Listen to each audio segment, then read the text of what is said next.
Good morning, everyone. Happy to see you again, and welcome to Western Balkan Digital Security Forum in Tallinn, Estonia 2022. My name is Hannes Astok. I'm Executive Director and Senior Expert in eGovernance Academy. eGovernance Academy is a non-profit consultancy organization that has been in business already for 20 years, and we have been working during those 20 years with more than 130 governments globally. And we are very happy in this event to cooperate closely with Western Balkans countries. We have been working already also almost 20 years in various assignments. eGovernance Academy is a consultancy organization having around 60 of staff in various countries, and we are working both on smart governance, online democracy, cybersecurity, and e-government technical issues. So happy to assist all the countries who are interested about the cooperation with us. This forum is part of a cybersecurity study in Western Balkans, what was made by eGovernance Academy expert team, and this study is available for everyone. And this study was financed by European Commission as part of a larger cooperation with Western Balkan countries. We are happy today to host here representatives of Albania, Bosnia and Herzegovina, Kosovo, Montenegro, North Macedonia, and Serbia, and warmly welcome to Estonia. Yesterday we had a nice dinner, and President Ilves had a keynote speech, and I think the main takeaway from his speech was that let's digitize the countries, but at the same time also let's consider cybersecurity very seriously, because cybersecurity should be integral part of any digital operation we do in our country, and it should be planned from the very beginning, so basically cybersecurity by design. If we are considering it from the very beginning, we are successful, but to be successful, we really need political leadership and political will. And for this reason, we have invited you here to discuss at very high level how countries, how governments, how political leaders can support cybersecurity and digital security development in each and every country. But now let's move on with the program. And we have a first introductory speech from Minister of ICT and Entrepreneurship of Estonia, Mr. Andres Sutt. As Mr. Sutt needs to travel today in some other country, we have his presence online. So Minister Sutt, floor is yours. Dear digital ministers and high officials of the Western Balkans, dear friends, welcome to eEstonia, a global frontrunner of digital public services. We live in a digital age, but this digital world is also full of challenges. Lately, it feels like the world has collectively jumped from one crisis to another. The past years have been characterized by governments' responses to a pandemic. This has been an incredible and global effort in terms of adaptation and agility. First, it was about shifting more and more to online services and remote working. Secondly, on the rollout of vaccines and digital certificates. And for the past months, the war in Ukraine has demonstrated in a remarkable manner that the political will can move mountains as well as state database into clouds. And the cyber attacks are not a separate front, but rather an extension of a conflict. So, dear friends and colleagues in the Western Balkans, in my welcoming words addressing you in this Digital Security Forum in Tallinn, let me focus on a couple of minutes on what are the enablers of a resilient digital ecosystem that responds to crisis. I would say 3 things: people, trust, security. On people, in the heart of technology, there is always a human factor. Seamless government aims to put people at the center of everything that government does, with simple and secure services.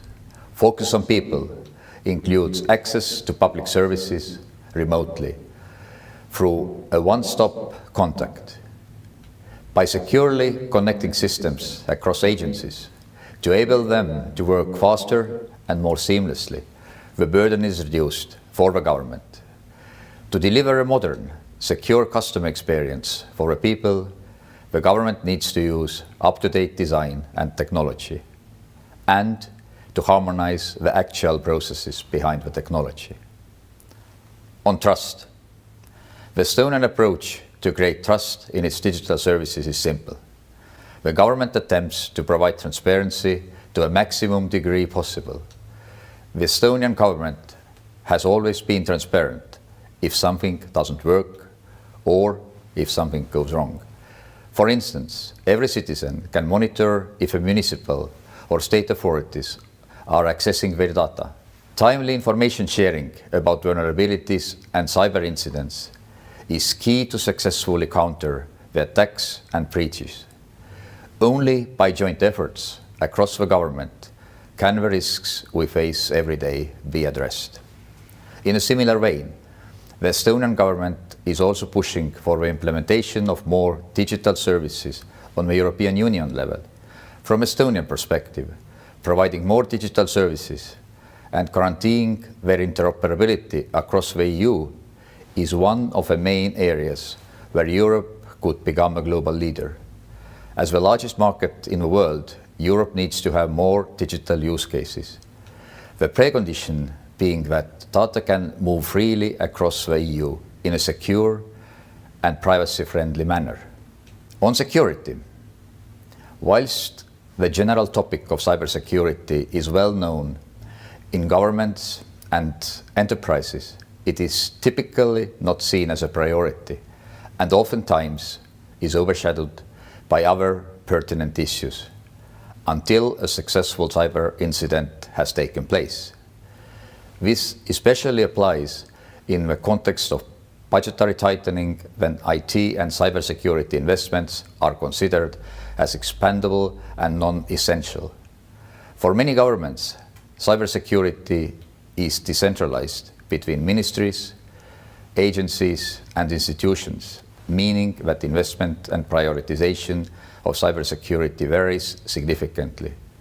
So it is important to keep in mind that digital security is not an expense, but an investment. The government, as a collective, has a duty to make sure that the tools are safe. Digital transformation has become a key driver for economic growth and social changes. This holds true in Estonia as well as in the Western Balkans. We should all press on with full speed on digitalizing, and we should put full speed on cyber resilience. I wish you a very good conference.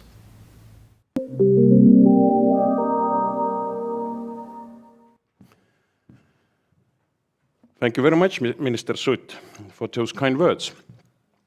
And now we have another keynote, what is also coming online from Maciej Popovski, who is Acting Director General of the Directorate General for the Neighborhood and Enlargement Negotiations in European Commission.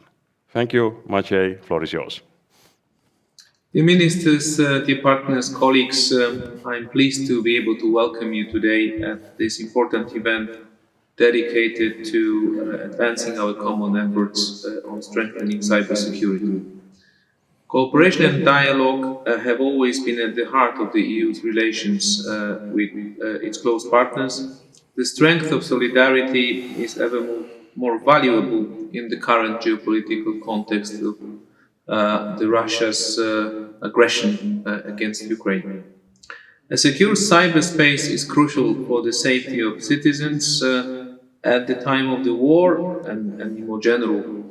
The Western Balkans are our closest partners, and we are mobilizing all available instruments to support you in the face of increasing cyber threats. The comprehensive needs assessment study on cybersecurity will help set the course of the future cooperation in this crucial area. We are grateful for the partnership with Estonia and other EU member states involved in the strengthening of cyber capacities across the region. Meanwhile, the TAIEX instrument of the European Commission is available to provide peer-to-peer expertise whenever it's needed. Mainstreaming the work on cyber security is key to the success of our digital agenda in Western Balkans, which is in line with our economic and investment plan for the region. The Commission stands ready to support the region in those efforts, notably in the implementation of the EU toolbox on cybersecurity risks to 5G networks. We also need to ensure cybersecurity is an integral part of our efforts towards the green transition. Digital technologies are being increasingly deployed to support smart grids, better use of resources and transport infrastructure. Their resilience, including to cyber threats, is paramount. The cooperation of the Western Balkans and the European Union on cybersecurity is a high geopolitical priority for us, and it's in line with shared strategic interests. Adjusting to the new reality of the continent includes reinforcing the cyber dialogue and cyber capacity building. We are guided in that undertaking by the EU cybersecurity strategy, as well as by the strategic compass for security and defense. Lastly, let me once again underline the importance of credible enlargement policy as a key geostrategic investment in peace, stability, security and economic prosperity in the whole of Europe. The European Commission is firmly committed to advancing the accession process with Albania and North Macedonia, with the aim of starting formal accession negotiations as soon as possible. Let me conclude by wishing you fruitful discussions today.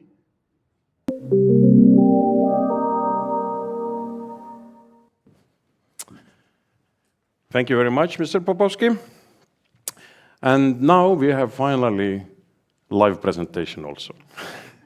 I'm happy to invite to the stage Secretary General of Ministry of Foreign Affairs of Estonia, Mr. Jonathan Vseviov. Jonathan, floor is yours. Welcome.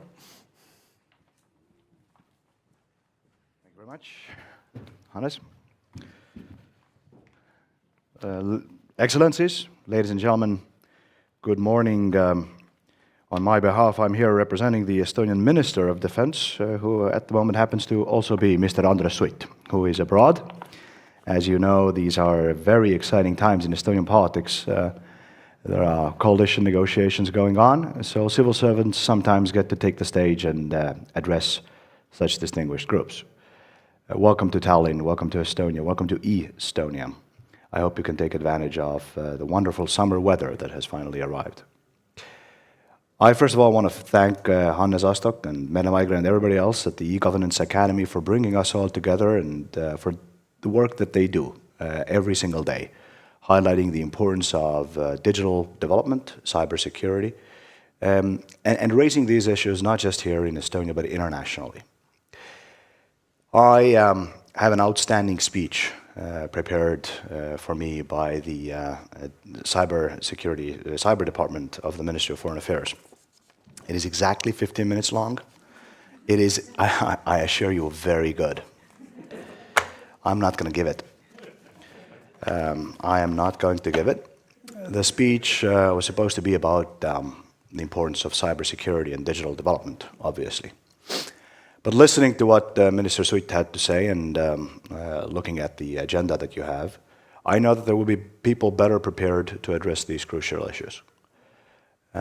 I will not attempt to pretend that I am an expert in these fields. You are.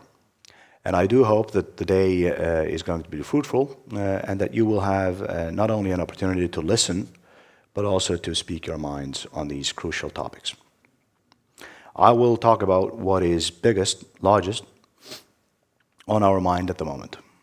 It is the war in Ukraine and the pivotal moment for European security that we find ourselves in. Summer is coming, the weather is getting better, the war has been going on for more than 3 months, and slowly but surely it is moving off the front pages of our newspapers, certainly in the international press. Even here in Estonia, domestic politics is becoming a bigger topic, the economy is becoming a bigger topic. This is a grave mistake. Taking our focus off what is happening in Ukraine is a grave mistake. It is a pivotal moment in many ways. First of all, the Ukraine that entered this war will not be the same Ukraine that comes out of this war. Russia will not be the same once this war is over, will not be comparable to what it was on February 23rd. The European Union, I think it's already clear, is changing. It's not going to be the same European Union we had on February 23rd. NATO, with its relevance on the line, will not be the same once this war is over as it was on February 23rd. A lot is going to change, depending on how this war ends. This will shape European security for at least a generation. Now, wars are unpredictable. If they weren't unpredictable, we wouldn't have them. We do not know whether we will win or lose. We hence do not know whether the next generation of Europeans will live in a Europe that is more stable, peaceful, and secure, or a Europe that goes back and relives the horrors of the 20th century with instability unlike anything we have seen, certainly in the past few decades that Estonia has been independently acting on the European stage. The war against Ukraine is not a war against Ukraine only. We love the Ukrainians. We like the Ukrainians. We cooperate with Ukraine. Ukraine is a key partner for us in development cooperation in many fields. But this is not the reason why we talk about Ukraine. We talk about the Ukraine and the aggression in Ukraine because this is bigger than just Ukraine. Every single core principle of European and, frankly, international security, upon which we have built our security, upon which Europe has built its security, has come under attack because of this war. I, a few weeks ago, read the full text of the Helsinki Final Act, 1975. It is, as you all know, a very generic document, signed by the leaders of the Soviet Union with the capitalist front back in the Cold War days. So clearly, very generic, the points that they were able to agree to. Now, arguably, because of the war in Georgia back in 2008 and the annexation of Crimea and the war in Donbass since 2014, these core principles of European security enshrined in the Helsinki Final Act were under pressure. Some might argue under attack.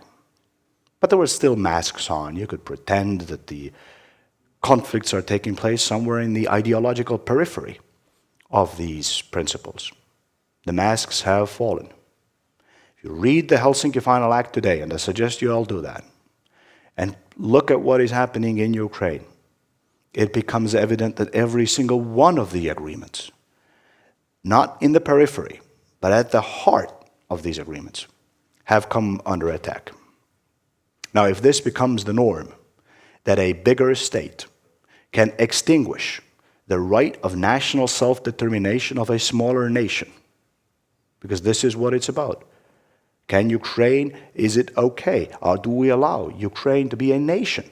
It's just a country, a nation. If this becomes the norm, that a bigger neighbor can just extinguish this right, then show me on the map of Europe which nation remains safe. If it becomes the norm that a bigger nation can veto effectively the sovereignty of its smaller neighbor, the most principled core decisions, national security decisions of a smaller nation, veto those with the use of force, then show me which country on the map of Europe remains safe. Which one of us is big enough to feel secure if we build an off-ramp from this aggression, and if we accept this as a norm? Maybe an exception to the rules, I don't know, but show me a country that remains safe. If it becomes the norm that a bigger nation can change its smaller neighbor's borders with military might, show me on the map of Europe a border that remains secure.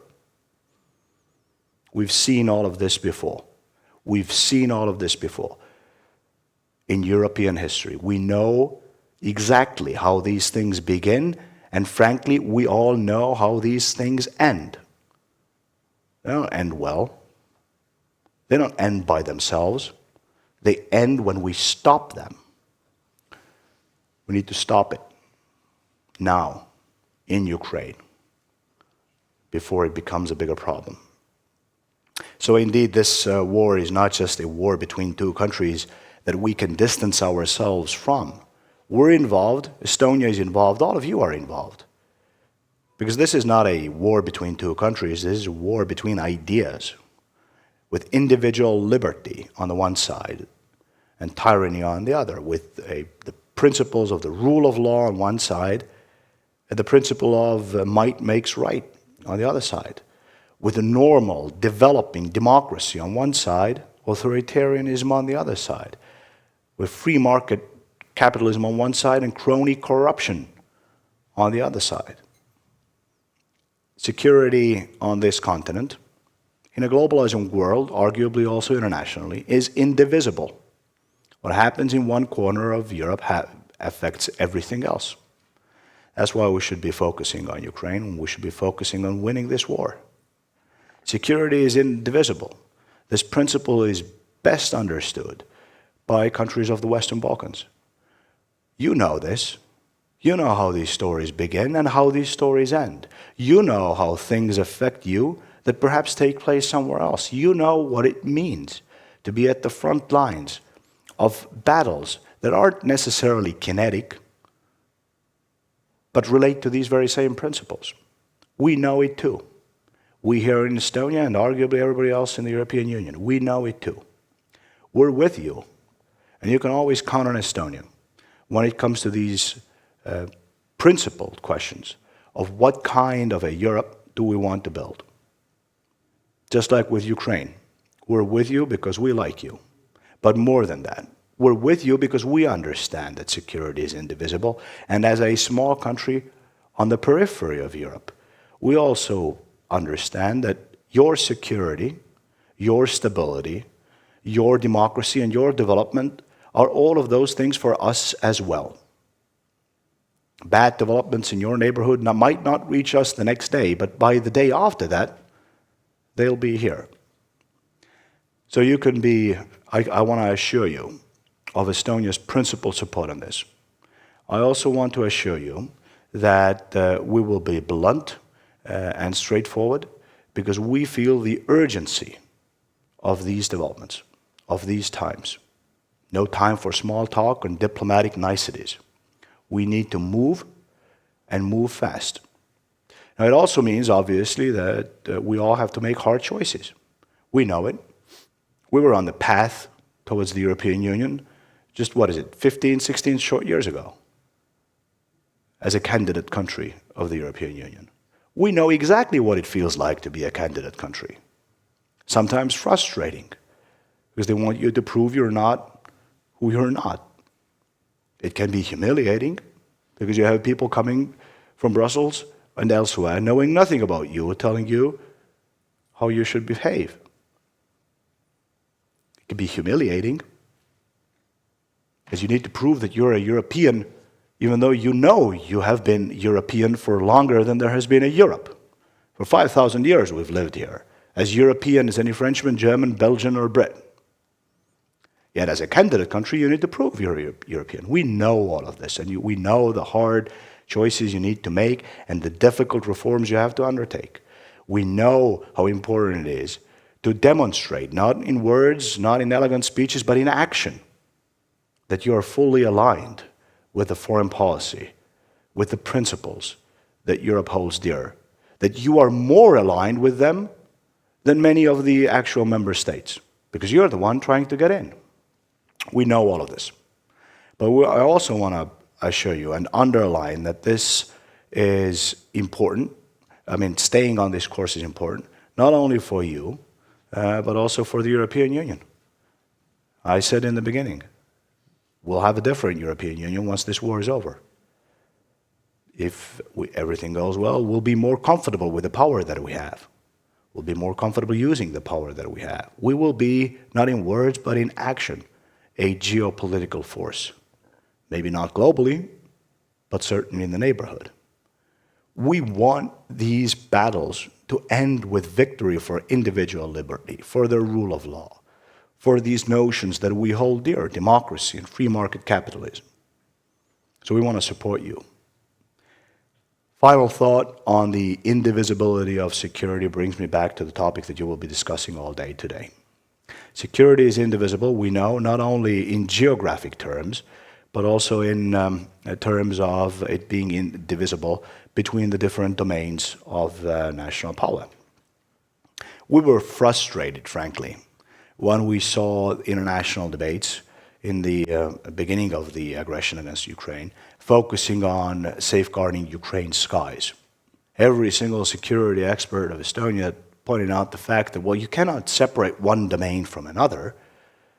If we are successful in safeguarding Ukraine's skies, then why not safeguard Ukraine's waters and the landmass of Ukraine? You can't separate domains from each other. You need to attack, you need to deal with all of them. The same holds true for the digital/cyber domain. The same holds true. All these same principles, these notions of individual liberty, rule of law, democracy, freedom, they need to be defended in the digital domain, in the cyber domain. It's a different ballgame, just like the air domain is different from the land domain. You need different tools, but certain things are still the same. You need educated experts. You need absolute whole of government and whole of society cooperation between the private sector, different government agencies, and those primarily at the peak responsible for cybersecurity. You need international security, international cooperation, because nobody can safeguard their cyber domain alone. So I want to leave you with this key thought. In a world where security is indivisible, in pivotal times for European security, in an era where the digital domain has become prominent, we need to stick together and always remember that these fights, these developments, these policies are about bigger things than just safeguarding a computer network or defending a city somewhere far in the eastern marches of Ukraine. These are battles for our shared future on this continent that has seen horrors and seen those horrors only recently. It is up to us to make sure that the next century is going to be better. This, ladies and gentlemen, is by no means guaranteed. Anyways, thank you for being here. Enjoy the day. Please apologize me. I want to apologize. Please be gracious for not giving the actual speech. But I am sure people will come to these notions that I had in my speech during following presentations. Thank you very much. Thank you.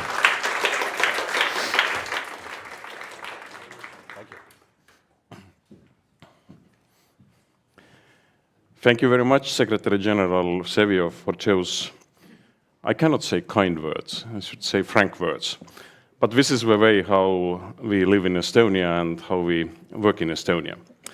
Well, but now closer to a topic, and I'm happy to invite to the stage a key expert of this study about the Western Balkans digital security, senior expert of e-governance Academy, Merle Maigre.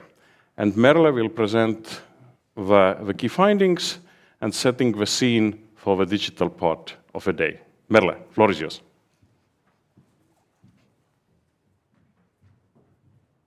Well, Hannes, thank you very much, and good morning on my side. Indeed, my name is Merle Maigre. I work as the Senior Cybersecurity Expert at the E-Governance Academy, and within the framework of this project, I've been the project leader, team leader. Building a bridge of these very, very powerful words that Jonathan Vseviov shared with you, I have had the privilege of seeing cyber from many different angles. My approach mostly comes from the strategic perspective. And if throughout these years, about 20 years in the Estonian public service, if there is anything that I've learned, it is that you cannot understand security and you cannot provide security without understanding cybersecurity. Cybersecurity is a crucial challenge.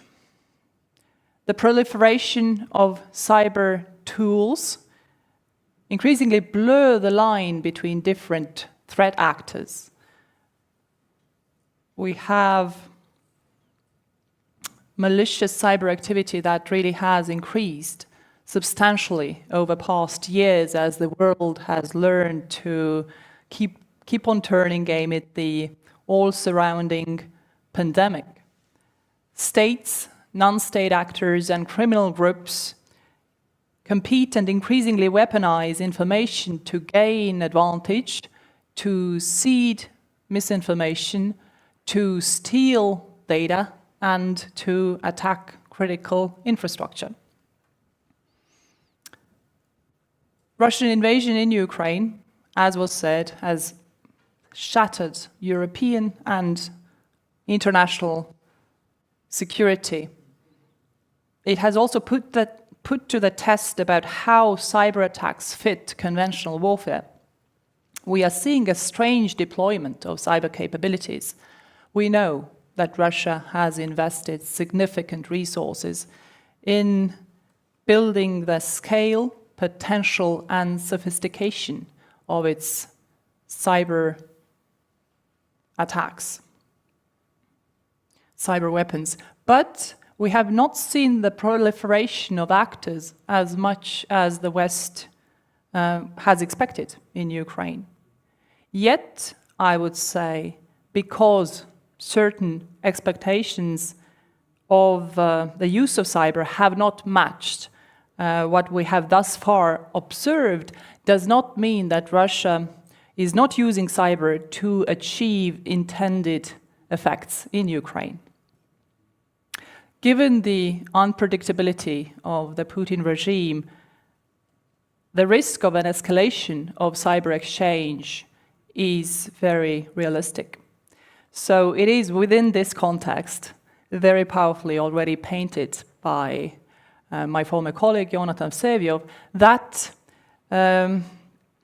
our European Commission project titled Cybersecurity Identification and Formulation Study on the Western Balkans was undertaken.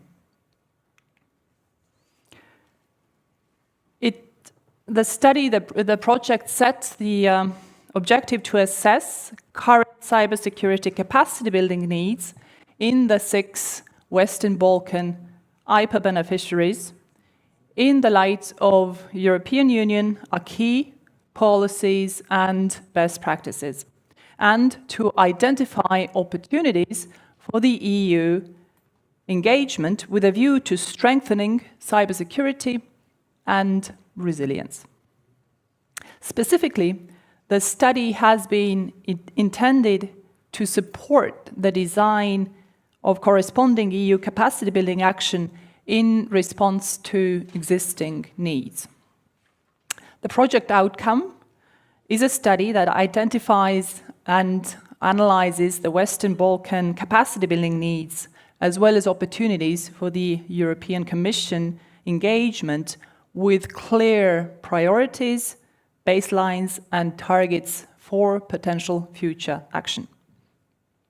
The project was undertaken by the Governance Academy in close cooperation with the European Commission DG NEAR. It was undertaken between January and June. The project will end at the end of June this year. The study employed mixed methods approach, and the project process consisted of the following phases.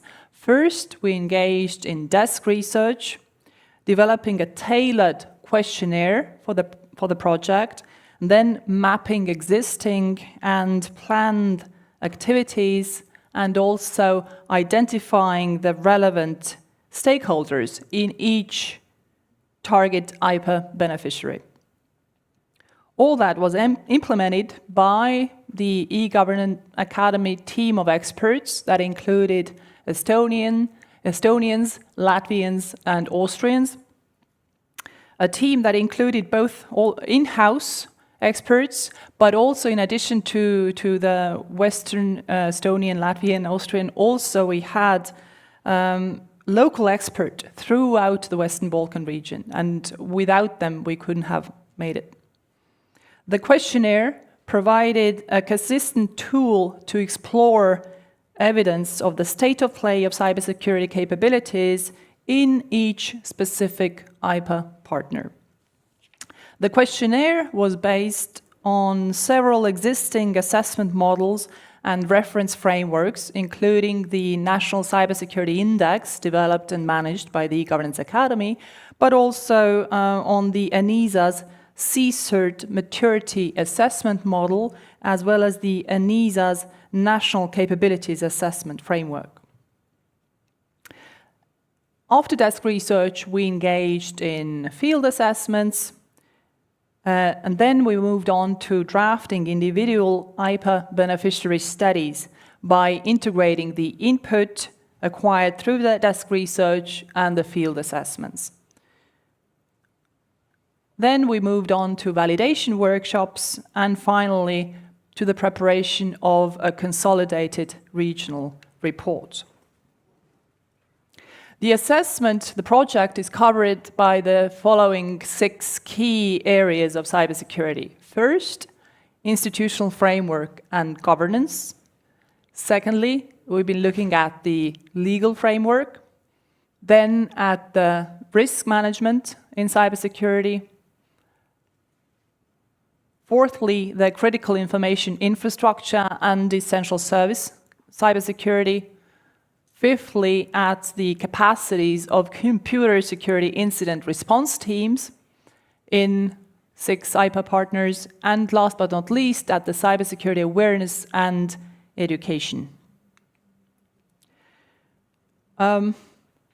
Field assessments were undertaken with along with the validations following that, were undertaken with a thorough detail until we started seeing forest behind the trees. We engaged with interviews and focus group meetings that were carried out throughout the month of February and March, where the e-Governance Academy team of international and local experts conducted meetings with key stakeholders and focus groups in each IPA beneficiary. We met competent authorities, ministries of various kind, CCERT teams, private sector representatives, NGOs, and representatives from the academia. The research questionnaire throughout these field assessments provided the backbone for the interviews. Validation of the study was conducted after drafting, as was said, 6 individual IPA beneficiary studies. And the validation workshops were carried out in April, where the e-Governance Academy organized a series of meetings with all key authorities concerned, whom we had met prior the previous at the field assessment visits. We did that to receive feedback to the needs assessment that we presented to them. Key stakeholders were invited to jointly comment and amend draft conclusions of the study. In addition, we organized scenario-based tabletop exercises to verify proposed aspects of the study and to improve also the involvement of the beneficiaries and to increase cross-sectorial cooperation.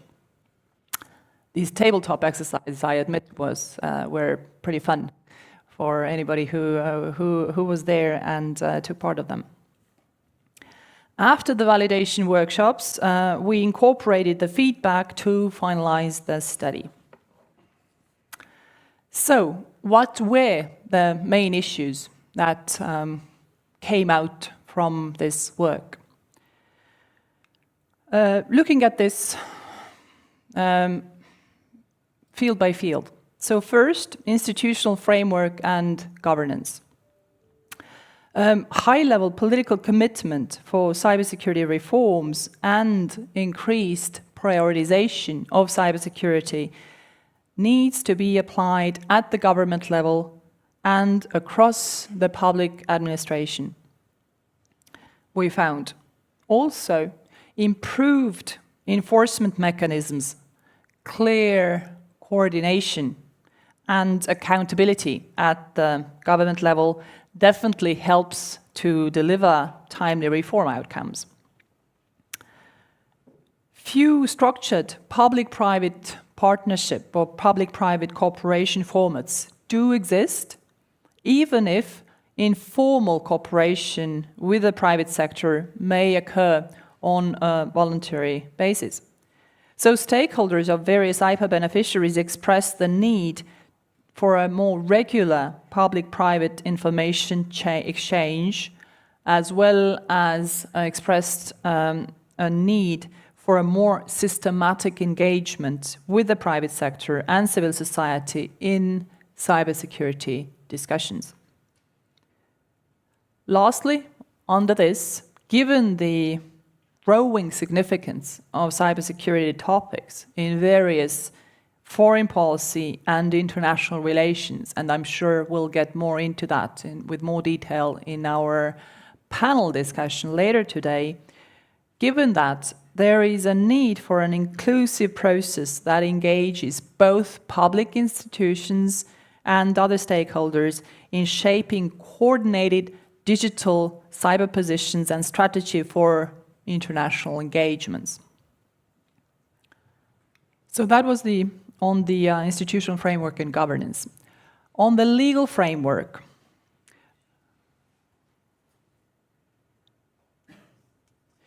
with regard to the legislation related to the critical information infrastructure protection, we realized that legislative work really needs to be harmonized according the existing laws, so harmonizing the existing laws with the EU acquis, specifically the EU Network and Information Security Directive, or what is known mostly to the cybersecurity experts as the NIS Directive, as well as the NIS 2, NIS 2.0, the new revision of the NIS Directive. IPA partners need to establish an adequate legal basis for cybersecurity of critical information infrastructure, together with enforcement mechanisms to ensure that cybersecurity measures are implemented. Implementation is always key, and that significant incidents are reported from the private sector to the Computer Emergency Response Teams, or the CSIRTs. On the risk and crisis management, cybersecurity risk management frameworks need strengthening, from establishing the capacities and processes necessary to develop a systematic practice of cyber threat and risk assessments, to defining process for incident reporting and information sharing for situational awareness, and guidance on performing beneficiary level risk assessments and risk management plans. Crisis management frameworks often lack consideration for cyber risks, and stakeholders could use more training in cyber-specific crisis management.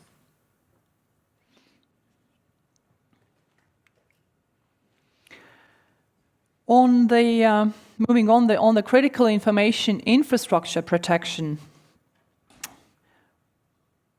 there is a need to first identify the critical information infrastructure subjects, then to improve the threat intelligence sharing and incident reporting, and thirdly, a need to raise capacity of the CII operators to prevent, to detect, to identify, respond to, and recover from cyber threats and incidents.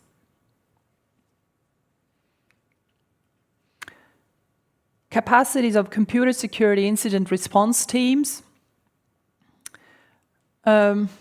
Regarding those capacities, what there is lack of personnel and lack of equipment.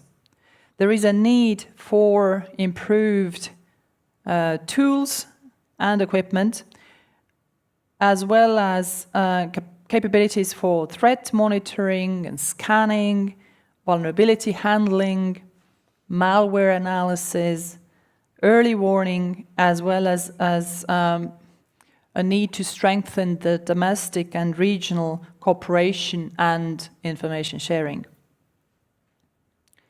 CSIRT teams also require support to further develop their professional skills through the improved professional training and more access to cybersecurity exercises, because the true IT experts know that you can have the papers already ending, but if you don't practice, good plans are not enough. You need to practice the plans, and the best way that can be done is through cybersecurity exercises.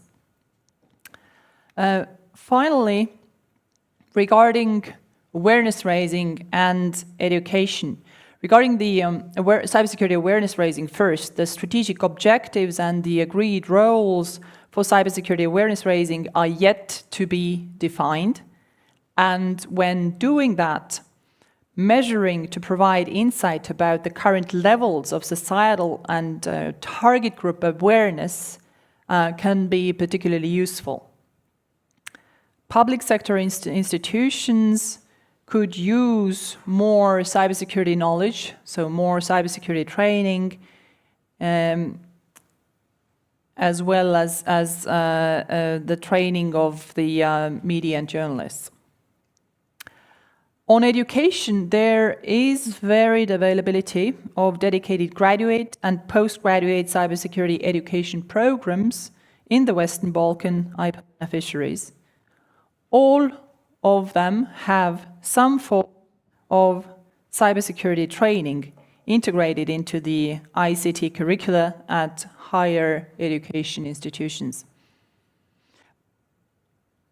But a limited availability of professors who are qualified to design curricula and qualified to teach cybersecurity subjects was something that was broadly reported.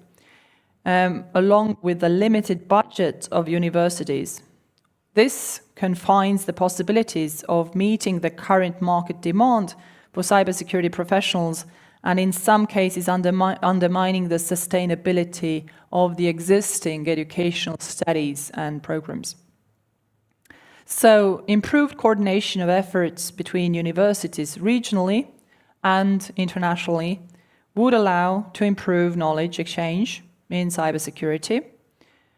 Also, some of the educational gaps could be overcome by academic mentorship program, exchange of cybersecurity professors, and also short-term or extracurricular educational opportunities such as summer schools and various competitions to students. So this summarizes the findings, and I would be open to questions if there are any.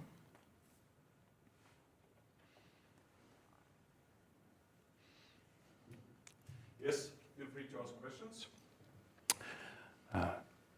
We have plenty of time for the discussion, but we can continue later. But I have just one question based on your presentation. And what was discussed yesterday and mentioned by President Ilves also, I will be at stage, so cameras will see me better, about political will. Is it sufficient?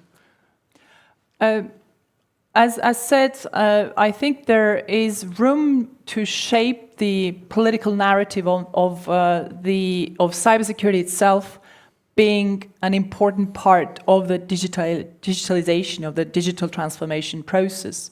I believe the EU sees role in helping shaping that narrative, but there is definitely room to exercise the political leadership of the ministers and decision makers here present today, as well as all of these ministers and decision makers whose decisions impact the future of digitalization and cybersecurity in the Western Balkan region, to be more bolder and in being more clear that when you go ahead with digitalization, you cannot really do that without providing cybersecurity as inherent part of that. I think it is useful for the people to hear that from the top, because at the end of the day, in cybersecurity, we all carry some responsibility of some basic cyber hygiene, basic responsible behavior for at the individual level, at the level of organizations, and at the level of the decision makers. But we can get into these ideas more in detail in the following panels, and it would be very interesting to hear from people from the Western Balkans themselves about how they see how this can be done, how they can do it, and how the European Commission, as well as the European member states, and we here in Estonia, can support Western Balkan in this. And I have another, it's a rather comment and question, but hopefully you can elaborate it also. What was mentioned in education. And as we know that, in like a technical cybersecurity, we can do quick steps, invest to the technology, train existing experts and so on. But if we are speaking about education, it's a long process. Nothing is happening next day. So it's a long-term investment and long-time change what need to be done. So how you foresee it in cybersecurity perspective and for the Western Balkans countries? So is the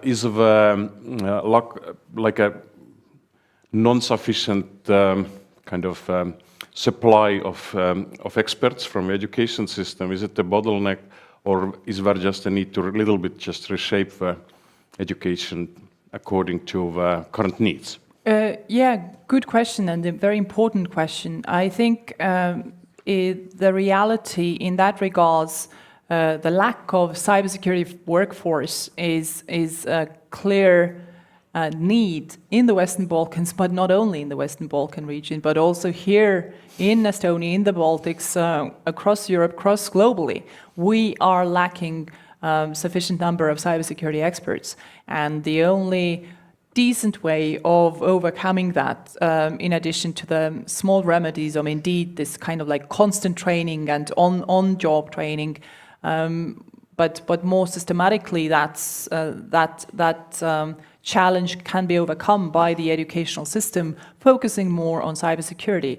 I am a keen believer that, yes, we do need cybersecurity programs, like, for example, we have here in the Taltech, in the Tartu University, where people can get a bachelor degree in cybersecurity, master's degree, but that's not it only. The world needs experts who are philosophers and who understand cybersecurity, who are linguists, who are sociologists, who are legal experts, and have studied law and are fluent in cybersecurity as well.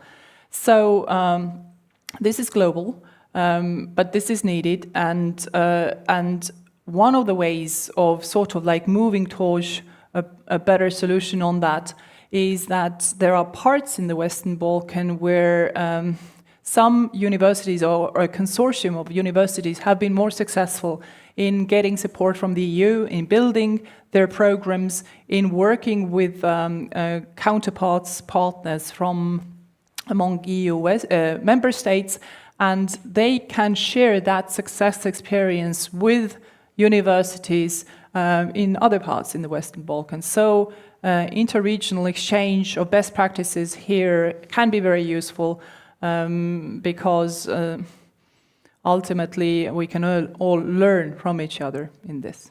Yeah. And last but not least, I want to ask you about people, meaning that usually the weakest part of a chain is just ordinary person. Is it like a citizen or official who is like usually socially engineered somehow that he or she will open wrong email, clicking to the wrong link and so on. So public awareness, kind of thing what we need to work with endlessly, because every day there is a new treats what we need to also share with our citizens and kind of make them aware what you can do, what is not suggested to do, and so on.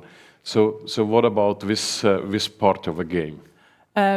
This is yet also a very, very important part. And here I'm proud to say that the E-Governance Academy can have 2 cents into understanding the game of the awareness raising of the people more generally, just because as part of another project that we completed last year, we, as part of the ENISA framework agreement that E-Governance Academy has, we actually studied the European best practice in cybersecurity awareness raising. We interviewed about a year ago roughly 20 EU member states, asking them how do they do it, and from that experience we sort of distilled, we analyzed, put together a report that is out under ENISA auspices about EU best practice in cybersecurity awareness raising.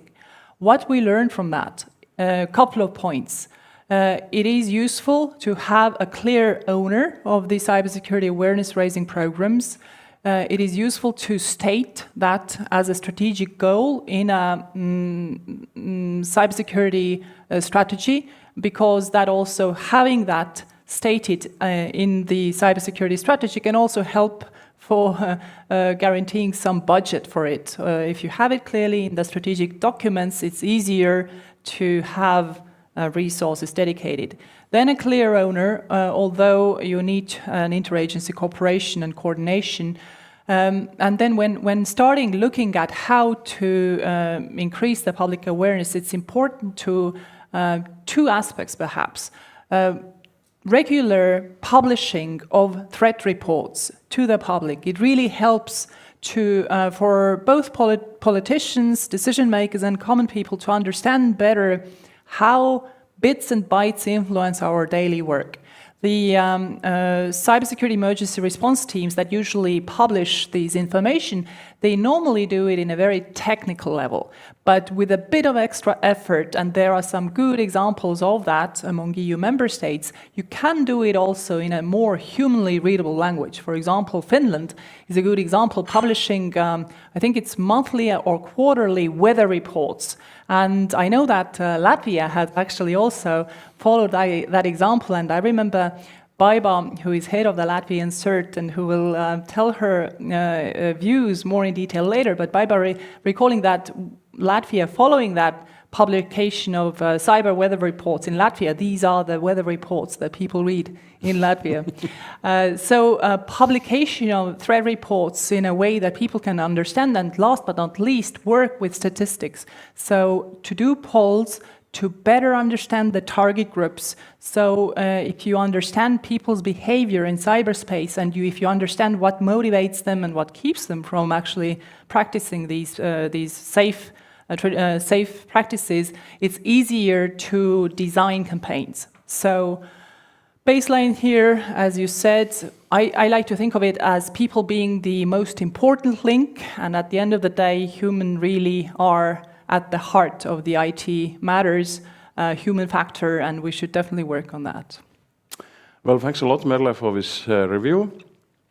Now we have time for the smoothie break. Actually, you can get coffee and tea also, but it's like labeled as a smoothie break, because we need to be healthy and, nice. But you don't get cognac right now.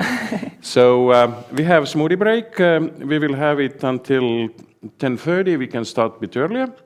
So thank you very much for this session. Thank you very much, Merle, for this study and report, and welcome back soon.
Digitalisation and cybersecurity, two sides of the same coin.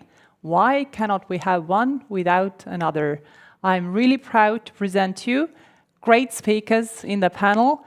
Lukas Ilves, CIO of Estonia, Baiba Kaiskina, head of the Latvian CERT, please join me. And online we have also with us Milan Dobrijevic, State Secretary of the Ministry of Trade, Tourism and Telecommunications from Serbia, and Peter Eberl, Deputy Head of Unit on Cybersecurity Policy at DJ Connect.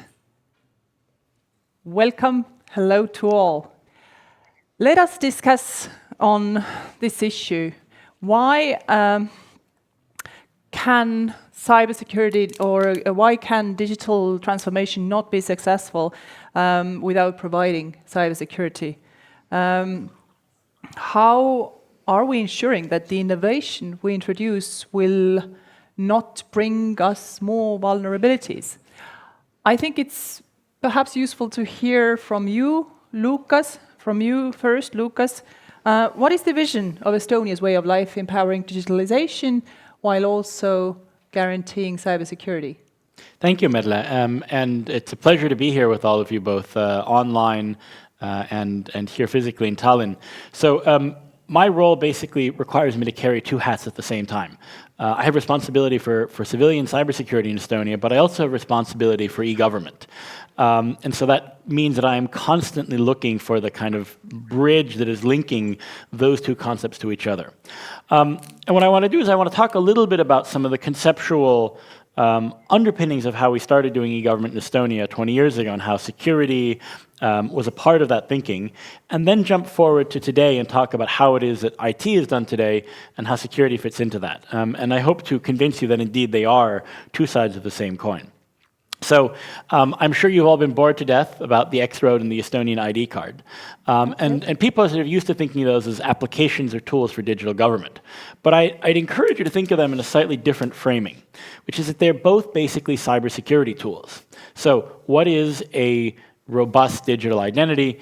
It is a way to avoid a wide range of attack vectors against identity, both human attack vectors, fraud, as well as technical attack vectors. And the decision that Estonia made 20 years ago, when it was deploying its EID ecosystem, was to be very focused on the security and the assurance models of the system. So first and foremost, of course, cryptographically, but also in terms of the human processes, how the linking of a physical person to the identity is made. And that is a non-obvious choice, because many countries in their EID deployments have gone with basically a less robust or lower security level. And there are arguments for doing so, right? I mean, I think the strongest argument that I've heard from colleagues is that you look at security probabilistically, and you look at attacks today, and sort of lower assurance models, less secure approaches work from a business perspective. The issue is, how confident do you feel relying upon that identity for digitization automation? And so in Estonia's case, the identity ecosystem we've built, because the security work was done in the background, because we did our homework on security, we have felt much more confident building very mission-critical applications on top of that identity set of solutions. Again, it's not just technical, it's also the human processes behind it, but we get to something like online voting. The reason online voting is possible in Estonia, in addition to having a good voting system, is that you have solved the identity question. And so, for instance, we're very hesitant to tell other countries to do online voting, unlike some of the other things we do, because if you don't get the identity right, and you are not absolutely sure that both the technical side of the security as well as the human side is fairly robust, it is a huge risk. And so in that, what we've seen with identity, the same thing more broadly with the use of digital signatures. It is because of the underlying security of how we approach digital signatures that people have felt confident really replacing handwritten signatures with digital signatures. And in countries that don't have that full equivalence, because the security ecosystem around that isn't there, they don't achieve that equivalence. The same conceptual thinking can apply to X-Road, right? What is it ultimately? It is a way of taking a lot of the security considerations outside of data exchange, or standardizing in a way so that everyone doesn't have to deal with them separately, thereby lowering the costs and the complexity. And so what I encourage you, to think about more generally is, how do the horizontal platforms and the ecosystem you're building reduce the cost and the complexity of doing security well? Because this is really the challenge. We know what it takes to do security well today in an IT context. We know a lot about the technologies. We know the measures. 80% of data breaches are because very basic hygiene, norms, compliance just weren't followed. The difficulty is doing these things is hard, it's expensive. Human error doesn't occur because people are incompetent, but because they don't have a lot of, because they have too many tasks and they're rushing around with many responsibilities. So the systems design challenge is, how do we build our systems in such a way that achieving a high level of security isn't mission impossible? And if we now jump forward to how we're doing IT today, what we see is an interesting convergence between good IT and good security. And I'll sort of talk about a few levels, sort of from more technical to more organizational, about what I mean by that. So at a technical level, cloud, at the end of the day, is, among other things, a way of consolidating the challenges around security. And we've had a very difficult discussion around cloud adoption in Estonia, where a lot of the information security community here says cloud is a bad idea because, and then they give you a list of the theoretical risks. But what we don't often do in that discussion is remind ourselves of the risks of not going to cloud, which basically have to do with poorly managed, understaffed, generally amortized on-prem systems. And so if we're going to then sort of ask in a probabilistic sense, not what meets every information security PhD sort of ideal of a secure system, but probabilistically, where are we likely to see data breaches? How are we going to build a resilient architecture? Having the world's best security teams in a way that is constantly updated and managed well, deal with security, will prevent a lot of kind of obvious bad hygiene type of exploits that are possible if the alternative is an old system. The way I put it, the way I put it is this. With the cloud, you have, let's say we talk about the US cloud service providers, you have the theoretical NSA backdoor, but a server sitting in your basement with a half-time sysadmin is a front door for anyone with a €50 exploit kit. And so those are the challenges we have, right? And that means that unfortunately we don't have a clean, simple answer, because if I also said throw everything into cloud, you would run into some risks there. But it basically, those considerations should on a technical level push us toward infrastructures that make it easier to do security. If we then sort of look at things on a different level, which is how we actually develop our services, right? Anyone who has been in the private sector building consumer-focused services in the last decade has had to think a lot about customer centricity, about constantly developing their services, constantly updating them to user needs, testing them, pushing out new deployments on a regular basis. And that has its own risks, but it also is actually a huge boon to security, because what it means is that you are running systems that are relatively new and up-to-date, running on the newest technologies, with teams that are worrying about what the current needs are, and you're not running on 10-year-old legacy systems where you have a bunch of sort of dependencies that you just have forgotten about. And so the development process and the delivery process that is associated with building a user-centric quickly adapting service also helps you do security better, and also will force you to think about your actual user journeys. Will force you on the human level to think about, well, what are the ways in which your customer are using your service? Where are the places where that fails? And a lot of the tools that you use to track user engagement, to track whether people are actually accessing their service, and metrics are also metrics that will help you with security, that will help you understand when you've had a massive failure or a breach. And so I guess what this all comes down to on a sort of an operational level is a convergence between the things we need to do in a very practical sense, say as a CIO, to be providing good service, and things we need to do to be secure. Now, I wish it were all that simple, right? I wish I could just say, have a good, competent CIO and good business owners running your services and things solve themselves. I mean, we cannot, we have to continuously think about security as a priority in its own right. I think the challenge is we could have a bunch of a master's course in cybersecurity talking about the technical measures. But the problem has always been to get the decision makers,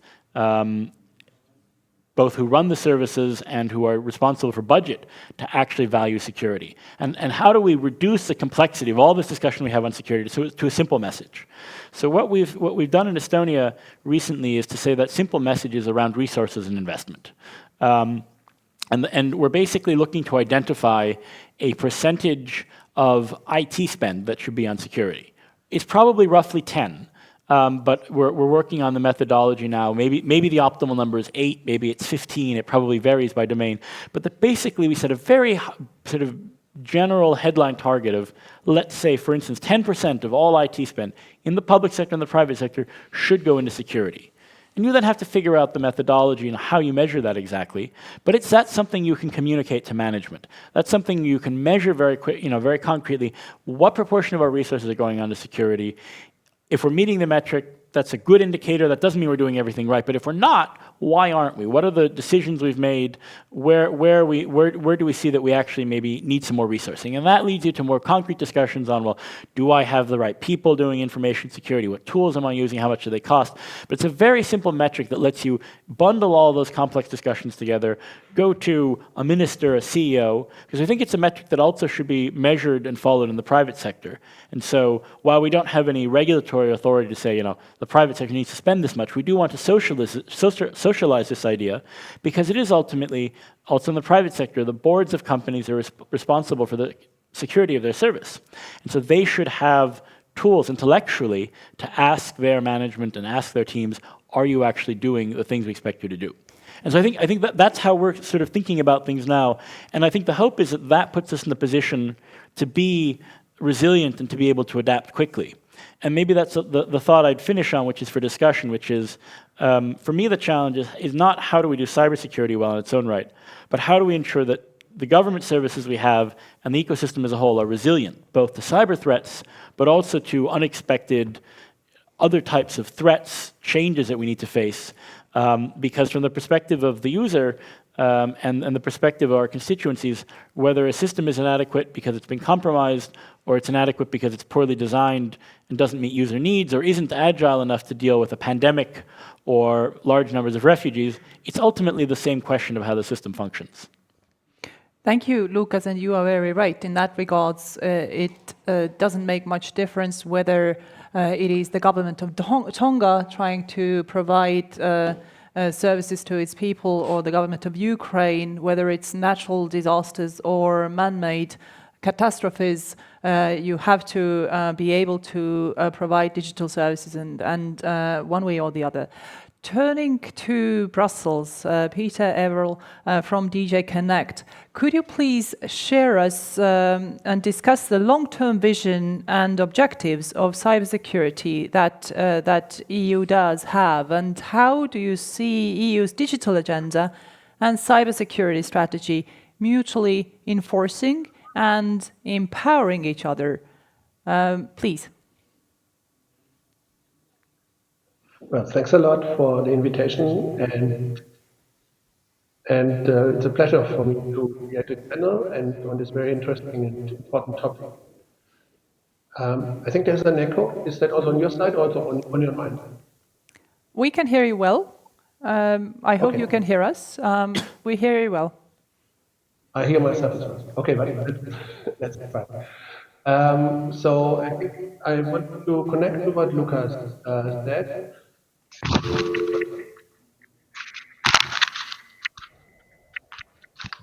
Hello? Yes?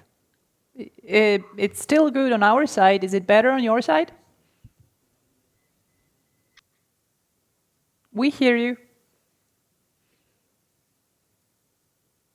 No, we don't hear you.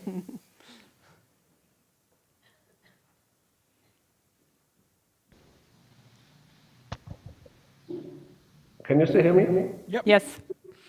Okay, I'll try to lower the tone because I hear myself.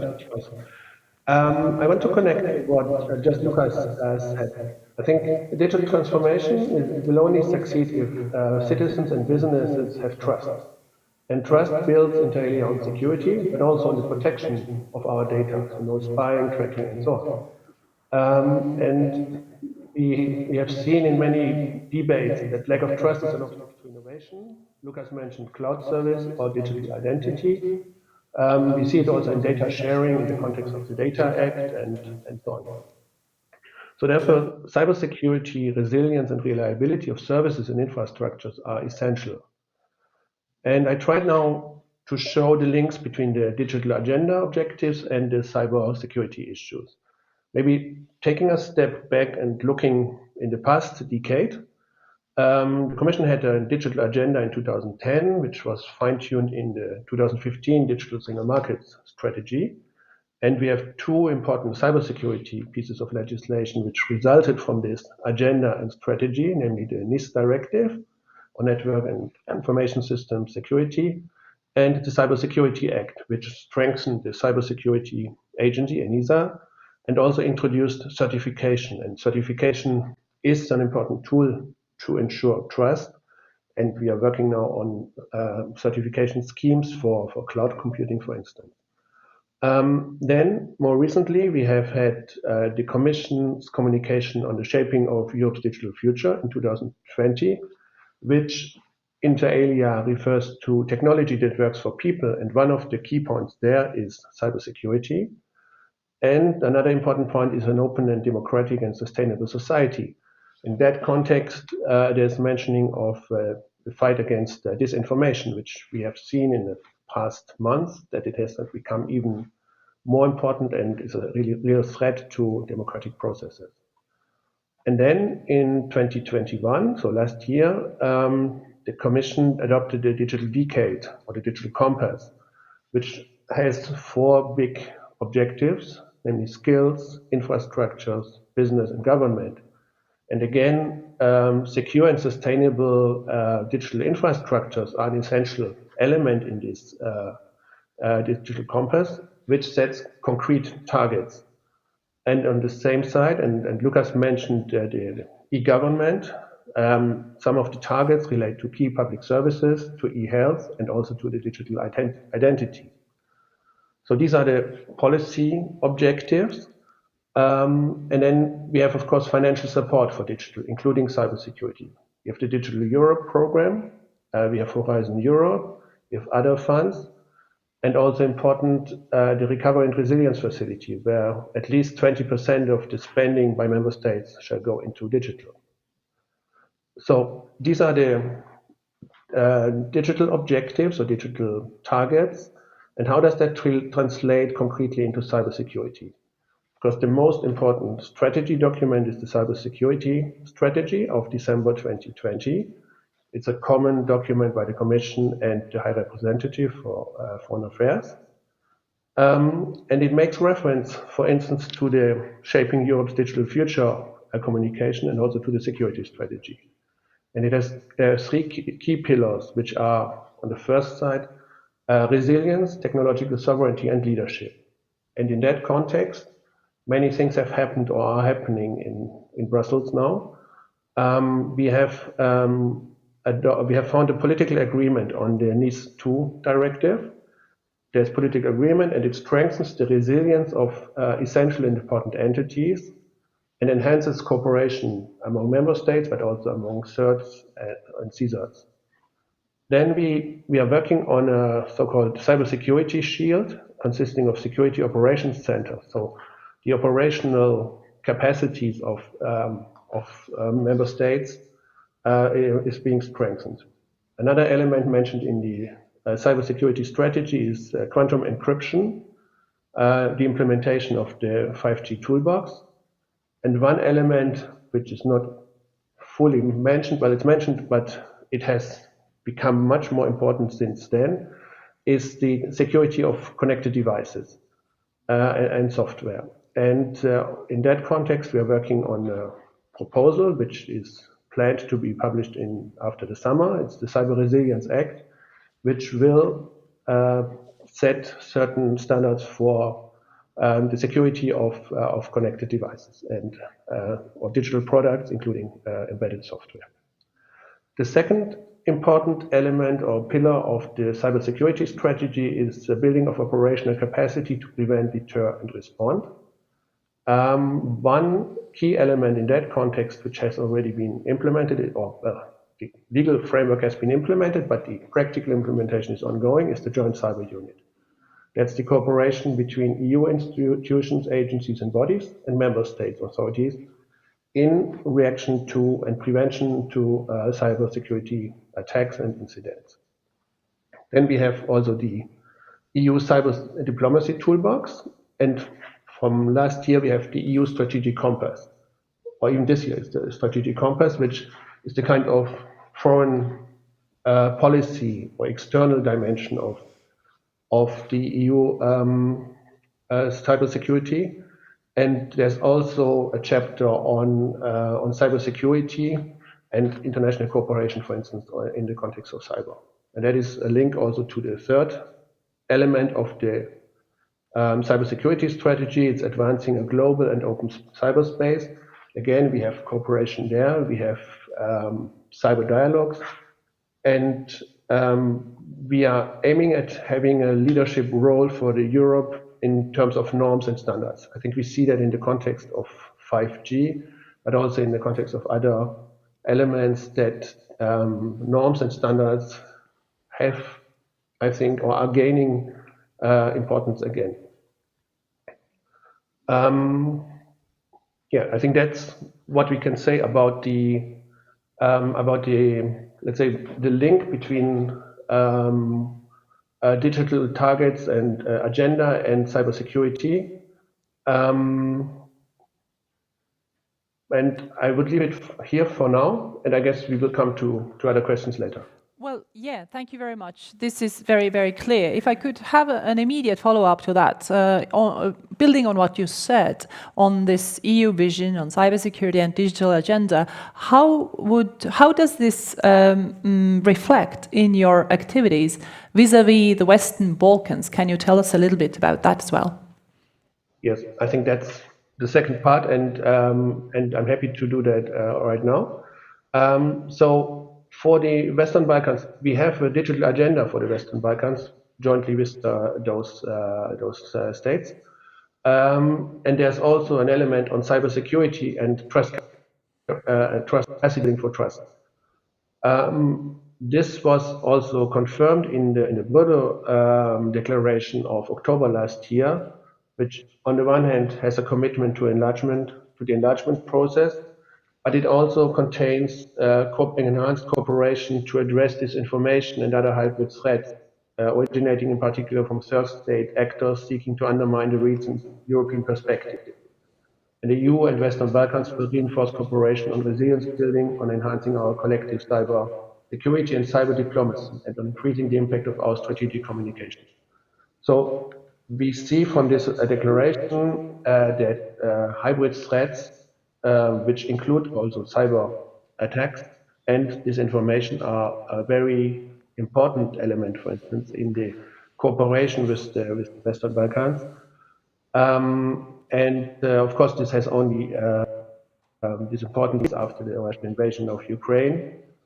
And maybe a last point in that context that's not linked to the Western Balkans is that the Commission has also set up a Ukraine task force to be able to react to the to possible cyber threats in the context of the war in Ukraine.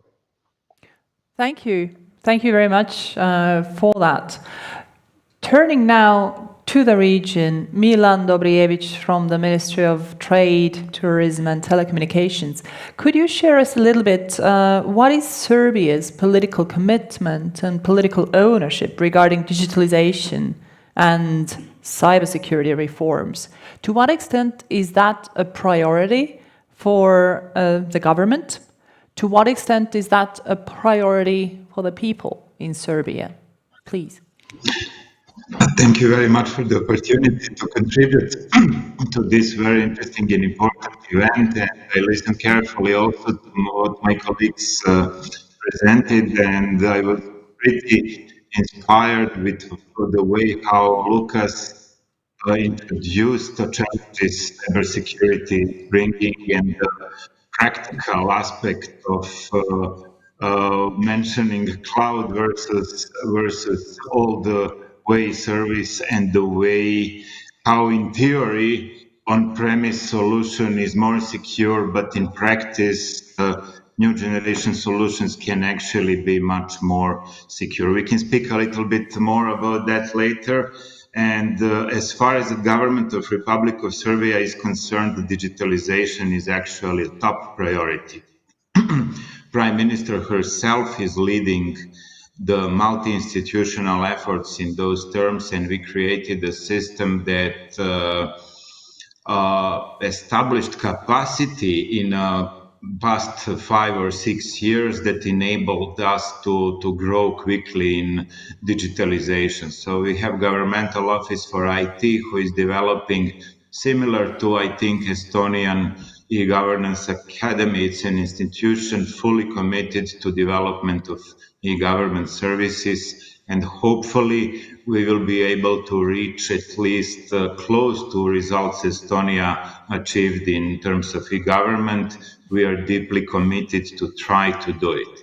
In terms of development of infrastructure, especially in telecommunications, our Ministry of Telecommunications, is dealing with big-scale infrastructure projects of connecting all educational institutions in Serbia to broadband connectivity, each classroom to connected schools project, securing Wi-Fi to each classroom. We are also starting a rural broadband development program for which we secured 150 million euro through EBRD loans. And we are happy to be able to announce that we expect construction to start in the during this summer, and program will cover at least 1,000 settlements in which have no coverage at the moment. On the other side, urban areas in Serbia are quite well covered, with more than 75% of households having availability of 100 and plus megabit connectivity, which is by definition super fast connectivity, and we are happy with that. There is also faster. Also, we when we looked several years ago, we spoke about importance of e-business and e-commerce, and we were facing challenges which are quite different to those we have now.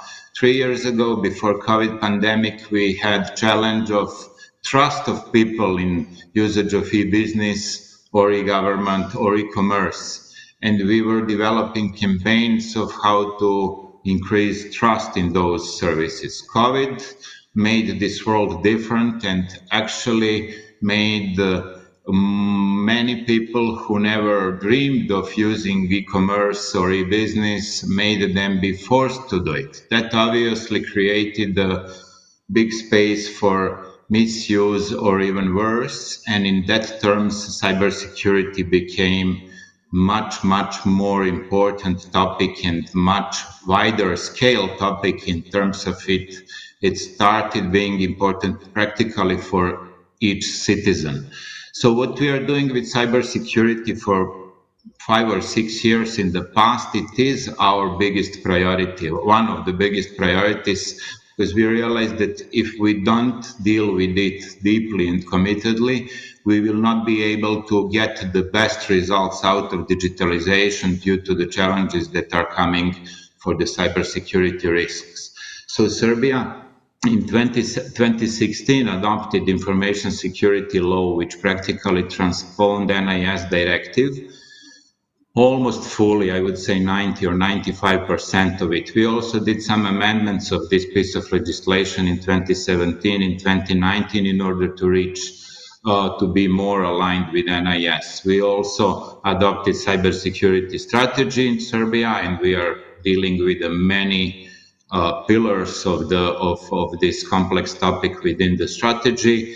What we are doing now is carefully looking into Cybersecurity Act, because we think that certification schemes that this act is introducing are quite important for creating a framework for enabling or preventing some institutions or some groups of companies from doing or buying the equipment that is not secure enough. So yes, we do think that this is very good approach, and we will go towards alignment with Cybersecurity Act as soon as possible. Similar thing we will do with NIS2, which we see that it is practically aligned between EU member states. We are going to go towards alignment with NIS2 as soon as possible, most probably in the similar period like deadline for adoption or alignment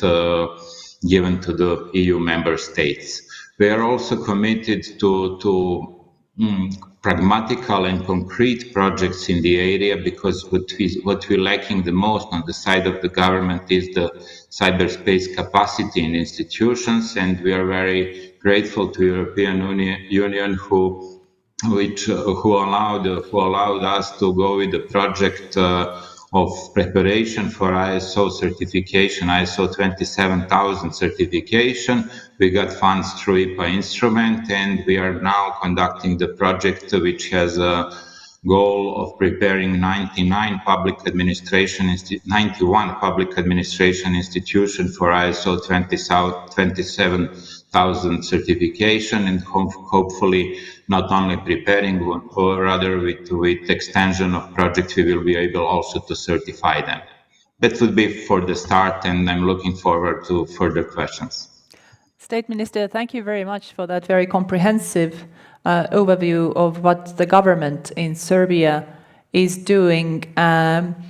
And let me just insert that in an attempt to keep this as dynamic as we can, with the two of you joining this discussion online and the two of you here in the hall, if Baibar or Lucas is at any time you would like to add something, just please feel free to signal, and let's try to keep this conversation free-flowing. Also, I would like to call upon the audience after we've been through all of the panelists. I would really be glad to take questions from the audience here in the room, as well as from among our online participants. But State Secretary, before letting you off from these remarks, in addition to looking at what the government is doing, I wanted to ask you to share also Serbia's experience regarding the public-private cooperation in cybersecurity that you have, and perhaps reflect a little bit of the possible spillover effects or lessons learned that this could have for the rest of the Western Balkan region, please. Public-private cooperation in this sector is practically essential. Actually, what we learned with past decade of dealing with cybersecurity is that capacity and reach is probably the major challenge. Strong expert capacity on one hand, and then on other hand reach in terms of bringing the basic essential knowledge in area of cybersecurity to practically each person in the country, and that demanded the capillary system and public-private approach. And actually, we have two ways of approaching this. So even long ago, like 7 years ago, in 2015, we created a group which we called Petnica Group, which is the place, Petnica is the place where our researchers in different fields are being educated and are providing from the youngster level, providing the works in terms of innovation and similar. So that place was symbolic in terms of gathering the best expertise in terms of cybersecurity from the government, from the institutions, from NGO sector, for academia. So it's a wide group which is working now for 7 years and trying to spread the effects and knowledge we are getting through national search, through different through network of other search and other institutions. So they are also involving companies, they are involving faculties, etc. So through this group, which became formalized through formation of NGO, which is called Cybersecurity Network last year, is becoming more and more practical and concrete in what it is doing. We are also dealing with cyber drills. This is more security type of approach, but we have Cyber Tesla deal done in coordination with Ministry of Internal Affairs, Ministry of Defense, but also civil part of the cybersecurity, national cert, republic cert, etc. They are all periodically gathering in a special environment dealing with the cybersecurity drills. So we also have one interesting thing that is partly going towards public-private coordination.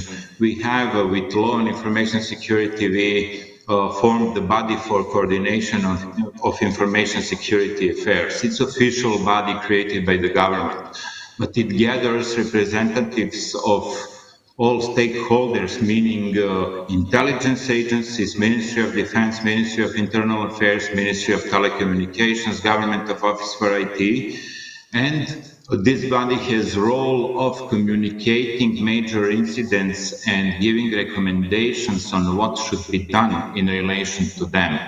And this body also involves external stakeholders from the companies, etc., and give them advices in the moments when most critical things are happening in this area. Last but not least, really, we now see this is latest development with COVID, with engaging all persons in the society e-business, e-commerce, we see raise of the basic digital skills as the top priority topic also for the cybersecurity. Because at least we see it that way.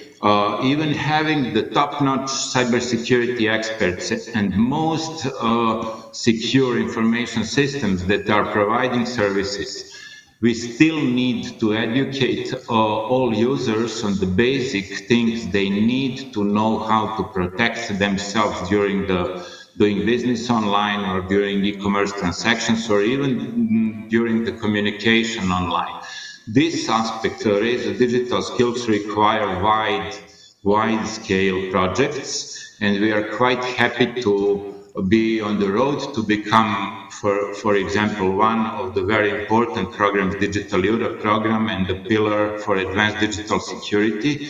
We hope that we are going to be able to propose projects in this program that will allow us to produce, to conduct actually projects which will reach especially vulnerable groups when it comes to basic digital skills and basic cybersecurity skills for vulnerable groups like women in rural, like senior citizens, young citizens, of course, children, etc. Thank you. Thank you for the thorough overview.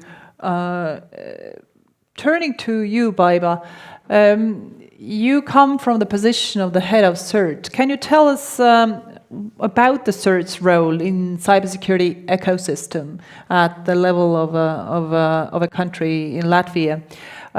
What does it take, or what is needed to position CERT as a partner that has a proactive role, rather than just a partner who is called to clean up the mess when things go bad? Yes, hello everyone, and thanks a lot for opportunity to speak in this panel discussion.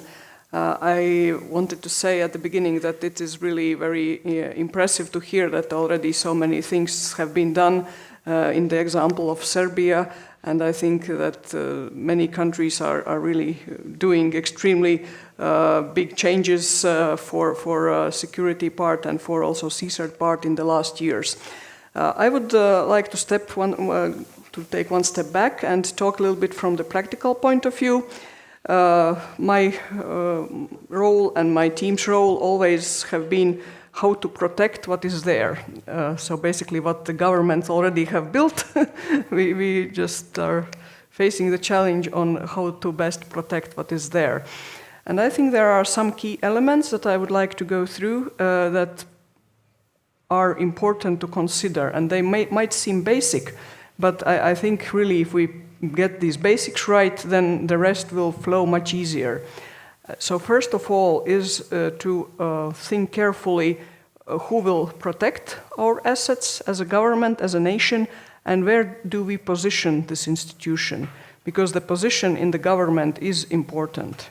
And I know that it depends from country to country. There are very many examples that it works very well, and the CERT team or NCSC can be located with Ministry of Defense. It can be located with Ministry concerned economic affairs, even foreign affairs. Sometimes it's a separate agency reporting to Prime Minister or part of Prime Minister's office. So the models can be very different. But the key element is really to find what is working within your country, within your government. And by working, I mean that there is sufficient funding available, because realistically, without funding, we cannot achieve good results. And second is that you have very short line of reporting to either Prime Minister or Minister of Defense or whoever will speak on your behalf. If it's a Minister of Digitalisation, if you have one in your country, it can be that minister. But still, to make sure that this line of chain of command, so to say, is very short. The second is to get legislation right. And probably most countries already have IT security law or cybersecurity law in place, and I hope very much that it is comprehensive. It does state clearly what is the constituency, whom do we care for. Is it just government? Is it local authorities? Is it critical infrastructure, operators of essential services, internet service providers, maybe some other bits and pieces? So the constituency, the mandate for this organization, CERT or NCSC, what is their authority? Can they, for example, disconnect somebody if there is a serious security incident? Also their responsibilities. What is this institution responsible for? Because no matter how well we will staff it, how much money we will give, this institution will not be able to do everything. So we have to put the boundaries. We have to draw the line that this institution is responsible for this, this, and this, and there is a line. For that, the institutions are responsible themselves or somebody else. The next is, of course, to build on existing expertise. So if there is something already in the country, try to look where is this expertise, who is doing already CSERT work. These competencies are rare. So if there is a person or group of people that know how CSERT operates, how to solve security incidents, it is very beneficial to use these skills and either to put the team over there where they are, or maybe to negotiate that these people move to a new structure that you are forming, not to lose their competencies, and most importantly, not to have competition. That is the worst that we can have, that there are two teams, they have not very clear mandate who is responsible for what, and they compete for funding. That is really what we should be avoiding. We don't have enough time or resources to be competitive in this regard. Next one is trust building. Trust building was already mentioned by colleagues, and I think I will not go into detail why it is important. We all understand why it is important, but it is good to remember that it takes time. It will not happen over summer, it will not happen in 1 year. It will take years to build trust within the community, to make them understand that you are here to help, you can provide real help when the incident happens, you can provide advice how to avoid incidents, and that you know how to keep information confidential. Also, reputation is something that we have to work hard to build. And for that, of course, there is a famous problem of where to get people, how to educate them, how to keep them, so that they don't change the work very fast. Again, we can talk about that for many hours. So the reputation is something that you build over years. And then if there is this institution with a good reputation, then in 5-10 years, it will go much easier. But to get there, it takes a lot of effort, really. And then to finish with, I think the new challenges that have been mentioned by a colleague from Brussels about the NIS2 directive, this is really coming for all of us, at least those that are in the EU already. We will not have any questions about it. For other countries, I guess it is also there, and you will have to adapt. And one fundamental, well, there are many changes, but I would like to just highlight two. One is that there is much stronger requirement for being able to punish, to fine institutions if they do not comply. This was not the case with the existing directive. And for that, the challenge, I think, is to, again, draw the line. Because if the CERT team is the friend, the trusted partner who receives information, it hardly works if the same organization is the one issuing fines. Because then people will, well, it's, you know, it's not that difficult. You see, if I report incident, then the next day I get the fine, so maybe I will not report the incident.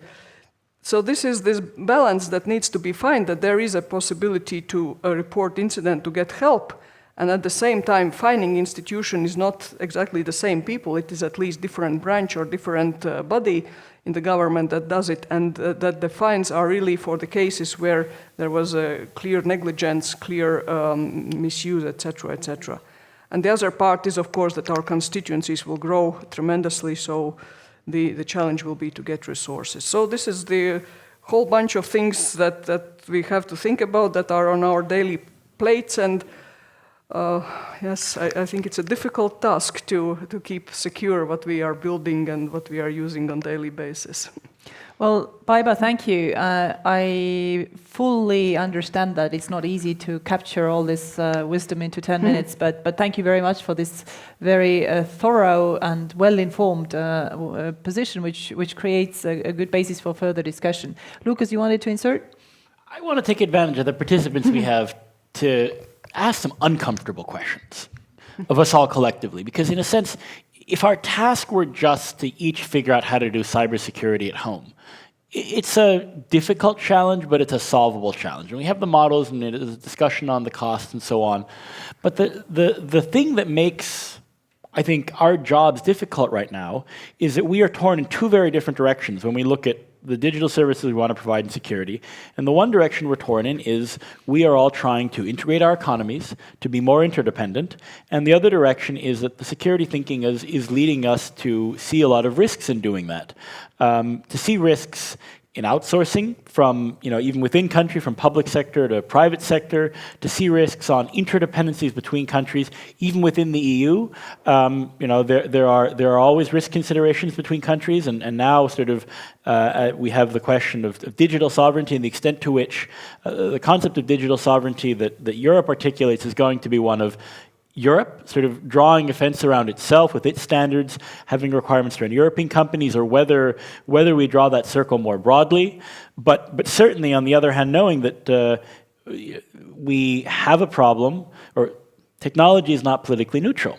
And it is also impossible to build technology and services where the question of how reliable the operator or how trustworthy the operator, the party behind it, can be cut out completely. And I say this in the context of having spent the last couple of years working for a cryptography and blockchain company trying to build trustless systems. We can build components of systems today that are so trustless you don't care who's operating it, but at the end of the day, if you're relying on someone else to have a critical role in your infrastructure, whether it's your 5G infrastructure, your cloud infrastructure, you need to have trust in them. And so we've seen, for instance, in the context of the war in Ukraine in the last 3-4 months, a complete disaggregation of any reliance on Russia.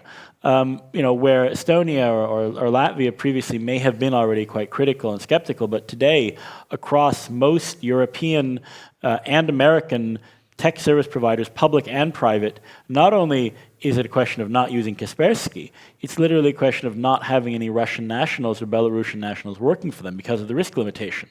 And I don't want to even take a hard line on whether that's the appropriate measure or not, but certainly I will point out that goes against a lot of the other instincts that we have as open economies and liberal societies. And so this is going to be the tension of the next 10 years. It's going to be the very practical tension of, well, can I put this service in cloud or not? It's going to be the much more political tension of, can I run the software or the service of a company whose headquarters is in this country or another country, which is technical but also very geopolitical. And I think to bring that discussion home here to the group of countries we have here today, I think there is, the question of how we pull you into our ecosystem, and there's two bits to that. There's the question of, you, and there's a question of what our ecosystem consists of. Is our ecosystem a European ecosystem? Is it an ecosystem of democratic countries? Is it anyone who isn't Russia and China? And these are all very practical questions that we can have this as a philosophical question, but it comes down to very practical, like, I'm writing the procurement, what do I write? I have the law on, which countries I exclude from my 5G networks because of political reasons, what do I write there? So I don't have any easy solutions. I think Estonia in the last couple of years has taken a turn to being much more aware of this. So when we recently, we basically are 2 to 3 years late on 5G deployment, which I know is very near and dear to Peter's heart because he worked previously on the regulatory framework for broadband and 5G in Europe. Estonia is now late in its 5G goals because we inserted very strict requirements around country of origin for our 5G networks. And we have also been late in our move to cloud because of the uncertainties around data protection and security. And sometimes I'm very critical of sort of the risk tolerance, and I talked about in the cloud context, but some of that's necessary. And so I think there is going to be a kind of a converging EU position, although the views are going to be different. I think that, for instance, Estonia and Latvia instinctually are much less worried about US companies than France or Germany. And that's an obvious thing. Anyone who reads the news sees that. But there's also going to be a question for everyone in the Western Balkans as you go through the EU accession process. How do you fit into that? So I'd love to hear from Peter, from Baiba, from the State Secretary, how you look at these questions and sort of, if, in particular, if your thinking has changed in this last half year because of the conflict in Ukraine. Well, great, Lucas. Yeah, you are both answering questions and posing them. I have left nothing else but to facilitate it. Peter, do you have some of the answers to the questions, to the hard questions that Lucas has thrown up in the air? Well, Lucas, of course, raises always the right questions, and I think I'm not sure. I don't think that digital sovereignty or strategic autonomy, which are currently high or important words in Brussels, that means closing Europe. I think Europe remains an open economy and continues to have trade, and we have a lot of cooperation also ongoing on cybersecurity. We have dialogues with the United States. We have with Japan. You know the Japanese initiative of the free flow of data, of trusted free flow of data, or this trust. So they are like-minded countries. I think what probably everybody in Europe has become aware of in the past months or beyond is the risk of dependencies. And we see that in digital, but of course, especially some countries see that also regarding energy and other, but also even components for industrial goods. I think there has been a lot of dependency, and Russia is one example, but China is definitely another one, and maybe there are also dependencies regarding other elements. I think we see, for instance, dependency also regarding microchips, and there the Commission or the European Union has taken an initiative with the CHIPS Act to try to get some expertise, some capacity again to Europe. So I think being aware of dependencies and reducing them, I think that's a reasonable consequence of the events of the past month. Regarding Russia specifically and what Lucas mentioned on, let's say, nationality and other elements, I think this is, of course, not only kind of economic and cybersecurity or supply chain security issue, but it's also political reaction to the invasion in Ukraine. I think that is different from reducing dependencies vis-à-vis other countries. Thank you. Baiba, on your view, do you see this sort of towards two different ends regarding the security of the supply chain, for example, from where you sit at the head of CERT in Latvia? Well, this is definitely a hot topic, and I agree completely with you that we've been on this careful side for many years. Not so much what you could see in the many other European countries, but for us being on the eastern border with Russia, we of course realized long ago where majority of the problems are coming from. And we, in Latvia, we have legislation since 2015 that requires to check the country of origin for important systems that are procured. Not everything, of course, that government buys for IT, but for most important bits, the country of origin should be a NATO or European Union, which again poses other problems, we know, and it's among other things that many of the countries here with us today are not on that list right now. Exactly, and also Japan is not on that list, Korea is not on that list, but okay, let's not go into those details. So what has changed? I would like to point out a few things. Before the war started in Ukraine, we all, not just CERT, the politicians, all layers, we were much more politically correct. It was both about what to buy, about supply chain attacks, also about the attribution of incidents. Now, I think this reality, the new reality and what is happening has made us realize that it's enough. We have to name names. We have to say who is behind this and whom we should be avoiding. And we do that for incidents, because in many cases it is clear where they come from, and we didn't do it before the war started, just because, you know, in cyberspace it's very easy to pretend you are somebody else, etc., etc. And the same, I think, should go for procurement, for our systems that we built. We should be more clear what we want to avoid. What are those countries, those economies where governments have a lot of power with the producers, and that can end up with the backdoors in our systems, and that is something we definitely want to avoid. And the last bit I wanted to say is that supply chain attacks is something that we also have to think very carefully about. And unfortunately, it's not only if we buy Kaspersky products or Huawei products.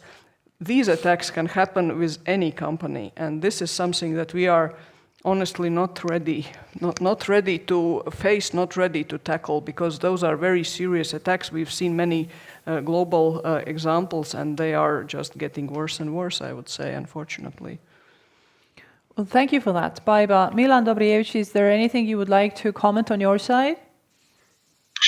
I can only confirm the importance of the topics we spoke of in the past 10-15 minutes. It's not easy to deal with those topics, especially because we're all headed towards open market and the best competition. The competition is the best driver of the further development. What we see now is some polarization, and what we do as a government on our side, we cannot prevent private operators what they are doing with their networks. At this moment, at least, we don't have such piece of legislation. We are considering what can we do in the future, and we are considering especially what EU member states are doing in terms of ensuring vendor diversity, especially in the 4G and 5G networks. What we are happy with is that with our 3 mobile networks, 2 of them are clearly quite diverse in terms of they are using, operators are using multiple vendors in their networks, and at least from the perspective of the supply chain, we are at the lower risk in comparison to situation if they would be all on Huawei or any other vendor equipment completely. Thank you for that. Let me turn to the audience to see if any of you has any burning questions you would like to ask the panel. We have microphones also in the room. However, if no burning questions now, no worries. Let us continue the conversation amongst ourselves. I would turn to perhaps you, Lukas, and Baiba, you're in the room. It's more closer. Turning from or shifting from the question of the questions you raised, Lukas, more into the possibilities of international cooperation. Could you share some experience or best practices from both of your background, as well as Estonia's and Latvia's perhaps mutual cooperation in this field, both at the level of governments as well as the practical operational level of exchange of information?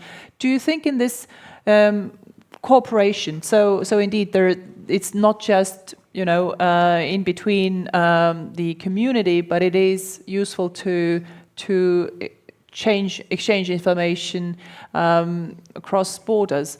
There are elements that you think could be useful and relevant for the Western Balkans. Look, I think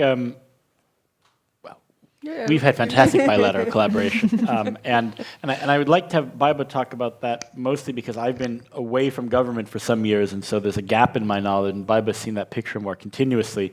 What I would maybe, from that perspective, say is, if I look at where the situation was 10 years ago in Europe, then government-to-government collaboration on a technical operational level was spotty. It was very good in some places. It was usually good between smaller groups of countries, but it did not consistently work at a sort of all of Europe level. Or what worked sort of were some of the very technical levels sort of that were more from TFC cert, and that sort of hadn't come along with the changes in how the agencies working on this were no longer just sort of CSOC-style teams, but had sort of larger crisis management functions. That has changed a lot. So if we look at the situation today in terms of how the sort of everything from very technical to more operational strategic collaboration between European countries works, there are networks in place, there are frameworks in place, and those get filled with real activity. Real operational data exchange. A lot of that is sort of has been, the framework was created by the NIS directive, but it wasn't just a question of the directive. It's really been filled out in the last 5 years by countries seeing greater wish to collaborate. Because I think where we were, even when we were negotiating NIS, is there was a fair amount of mutual, I don't want to use the word distrust, that's an exaggeration, but just sort of non-familiarity, even with between the teams in Europe, and the idea of working at 27 countries. And it's taken a few years to sort of get that to work. And I think the biggest hurdle was just spending time together, getting the teams to know each other, and having the experience of success of realizing you can do something at 27 and actually have it work, you know, because at first it seems a little crazy with that many teams involved. And so if I think to the Western Balkans, ultimately, the challenge is going to be to integrate your teams into those groupings. I also don't think it's in any way mission impossible. I mean, it's something that is going on now, and I think it will happen progressively. There's a lot of benefit. I mean, on the one hand, we talk a lot about bottom up, but top down matters too. And there's a lot of benefit to the politicians sitting in the same room, to the sort of lead civil servants sitting in the same room. And the reason, it's not just the fact that they know each other, it's that it provides a conflict escalation mechanism. When there's a doubt, when sometimes technical teams aren't getting along, you do have to escalate and make it a question of political will. Where I'm worried today, it's not about government to government, it's that the excellent government to business collaboration we have isn't Europeanized. So effectively the structure we have at the moment is that we all have very strong national communities that we manage very well, public, private, and then at a European level we have a very strong government to government community. Where we're struggling, where we're working is to have the collective private sector interaction collectively with governments in Europe also occur at a European level. I mean, where that's working now is we're starting to build, or we have many sectoral ISACs, so where government and public and private sector sit together. We are now looking at building regional CSOCs, which helps some of that. But it still is the case, you know, if I am a European company, or if I'm a company that has operations across Europe, I would like to have a streamlined way of talking to my customers across Europe and to ensure that sort of the sensitive information gets to everyone at the same time. So we have all sorts of examples of security vulnerabilities that some countries hear about before others do. It's not even always a question of the big countries before the small countries. It's just that the diffusion of information, when a company comes to you and says, hey, I've got this uncomfortable vulnerability and patch it, unless they're big enough to go and tell all 27 European countries, that information won't get around. So a Microsoft can go around and they have relationships with every government. But you know, a European sort of small challenger to Microsoft or a niche hardware producer is not going to have the relationship management at a national level. And so I think we all have to do the work so that for the private sector, there is a way to talk to Europe as a whole. It's not, you know, we're making a lot of good steps. So I think that is a really big challenge in terms of how we make the communities work. And ultimately will be, I think, in a more federated model where a tech company in Bulgaria or in Serbia obviously is going to have a better relationship to the Bulgarian and the Serbian CSIRTs, but also feels comfortable talking to the Estonian agency when there's something relevant to talk about, then sort of the way of federating the trust is there. Okay, well, fair. Thanks, Lucas. Baiba, would you like to add on your end? Just to add what you said, or the model is built in a way that company in Serbia knows that if they talk to Serbian CERT, they will have quick relationship to Estonian CERT, and this will be confidential information exchange, etc., etc.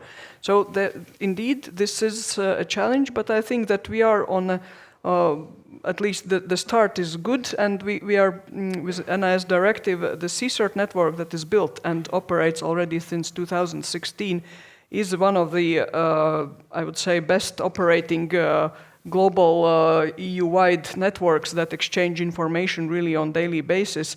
There is a quick communication channel where to have advice to exchange data about what is happening, etc., etc. So this is there. Again, this is for 27 countries at the moment. So the question for the CSERT network, at least all the time, have been what to do with the others.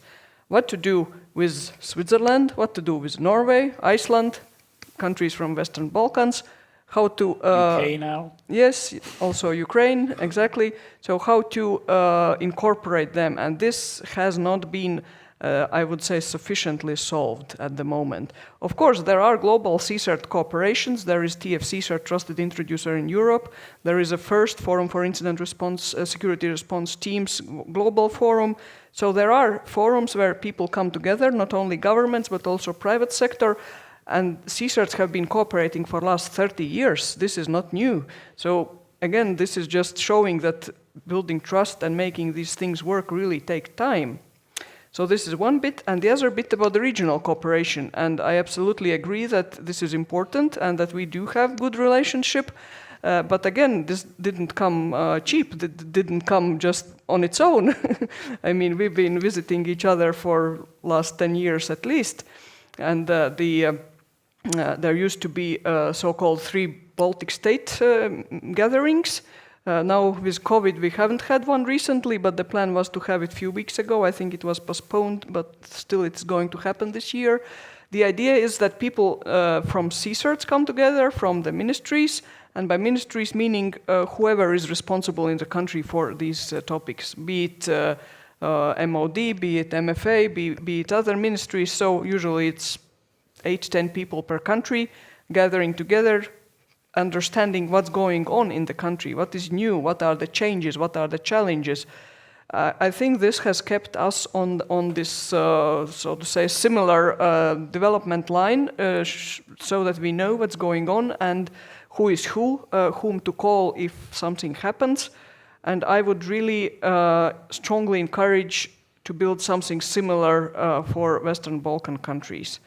Regional cooperation will be important no matter what happens in global scale or EU scale. Still, if we have something, what is the first thing I do? Well, I call Tonu. So Tonu being the head of the Estonian CERT. Yes, so that's what the regional cooperation means. Excellent. Well, thank you. I'd like to give a microphone to Serbia, sort of like, would you like to step into this conversation, so that we don't speak of you, but with you? Of course. But once more, I can only confirm, I'm really delighted when I hear the level of understanding we get on the side of all participants. Actually, yes, we also find cooperation in the West Balkans regions very important, and we do it quite well in area of digital. I'm dealing personally with the process of cooperation under Regional Cooperation Council and Berlin process, and for five years now. And what I can say that we got each other good knowing, like the digital CIOs or digital guys from different economies. We got to know each other and we cooperate well in different fields. We have, for example, agreement on recognition of trust services between Serbia and Montenegro and between Serbia and North Macedonia. We are also heading towards similar agreement with Albania. We initiated from Serbia also similar agreements towards EU to practically recognize each other's trust services. Obviously, with the EU, it's going much slower. But with some countries in the region, we already achieved agreement. And what colleagues said a minute ago, and is actually what we are doing. We are looking at the framework to create some formal framework for cooperation between national CERTs or ministries in jurisdiction of cybersecurity in the West Balkans. We will create something. And I can maybe put one last thought and the challenge on the floor, because when we speak about regional cooperation in the field of cybersecurity, there is a defense element or intelligence element of the topic, and there is this civil element in terms of cooperation of certs and everything. And when you put people from defense ministries and intelligence agencies on the same table with us, you get much more doubt and much bigger challenge in terms of going towards cooperation.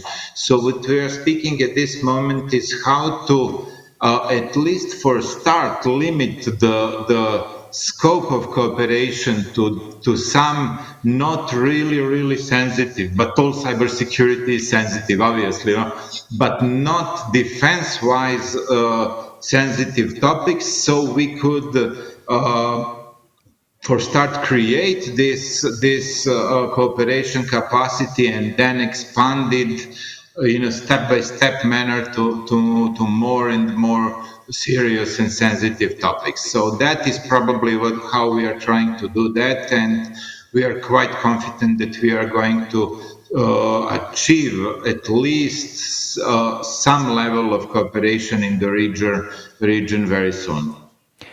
Thank you for those, from one end, very pragmatic and sincere words that resonate through to all of us.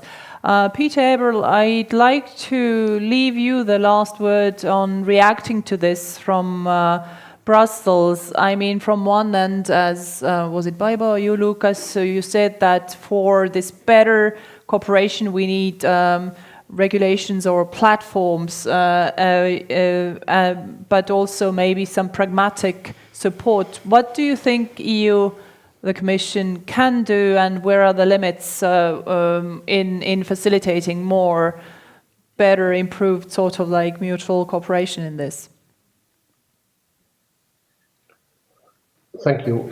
Well, I would just to confirm and emphasize what has been said about the let's say the success of the CSOT network. I think, as Lucas and Baba explained, this has developed over time, and I think personal trust has developed, and let's say the trust has expanded from smaller groups of who trust in each other to everybody trusting each other. I think what is also important in that context is that the meetings of the CSOT network and the NIS cooperation group, so the operational and the more administrative or political level, have been back to back, and I think there was also some exchange of and getting to know each other. I think that is quite important for the trust and also the development. Just to mention, at the political level, we have also cooperation in the joint cyber unit and in the cycle network amongst governments. Regarding the Western Balkans, I think the regional cooperation is so bilateral or multilateral cooperation is a very good first step, while waiting for getting also closer cooperation with the EU CSOT network and also the cooperation group. There are some legal challenges which have to be met, but I think the regional cooperation is the first step. On the idea of Lucas that should be facilitated for, let's say, a Estonian company to contact the Bulgarian CSOT if there's relevant information. I guess that is happening already, but I think as other colleagues have explained, I think there is a kind of trusted relationship with the kind of home or local CSOT. So what I think could be, also linking to those ideas, could be that there could also be more cooperation on the kind of business-to-business cross-country side, because I think the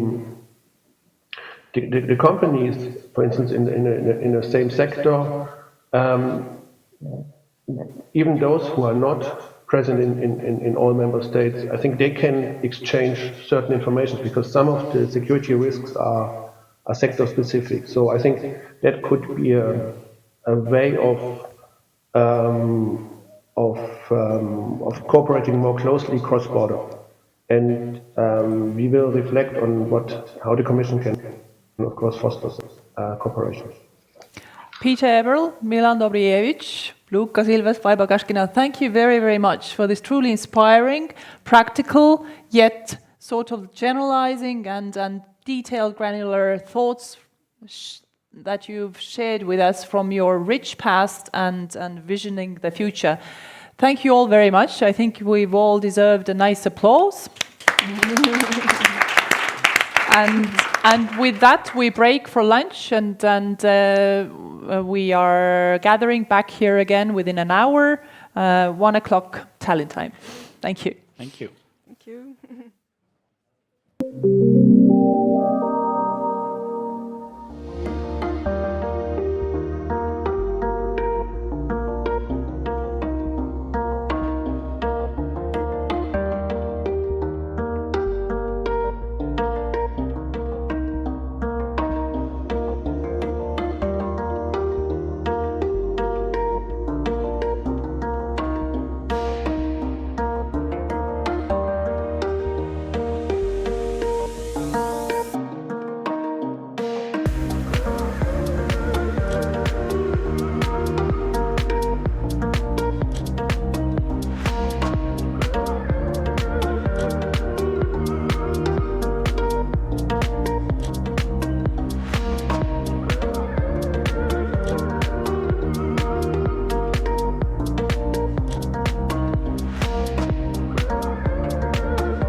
Welcome back, everybody. It's really great to see you back after the lunch.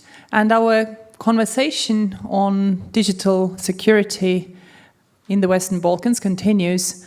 I'm really proud to present the moderator of next panel, good friend Tanel Sepp, the ambassador at large of cyber diplomacy of Estonia, and then we have joining him Slavica Gorkovska, the Deputy Prime Minister of North Macedonia. We have Ivo Orav, Estonian Permanent Representative to EU, and last but not least, Viktor Stanieski, the Deputy Head of Division from the External Action Service, and of course also Adnan Kulovak, from Deputy Defense Minister from Bosnia and Herzegovina, joining us online. But please, Tanel, take it away. Please, if I may ask the panelists also to take a seat here.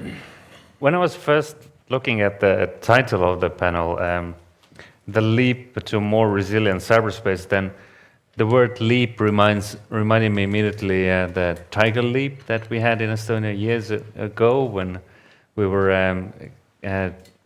reintroducing internet and connectivity to our schools, and that's considered to be one of these big achievements and elements why we have been so successful now in digital governance and e-services.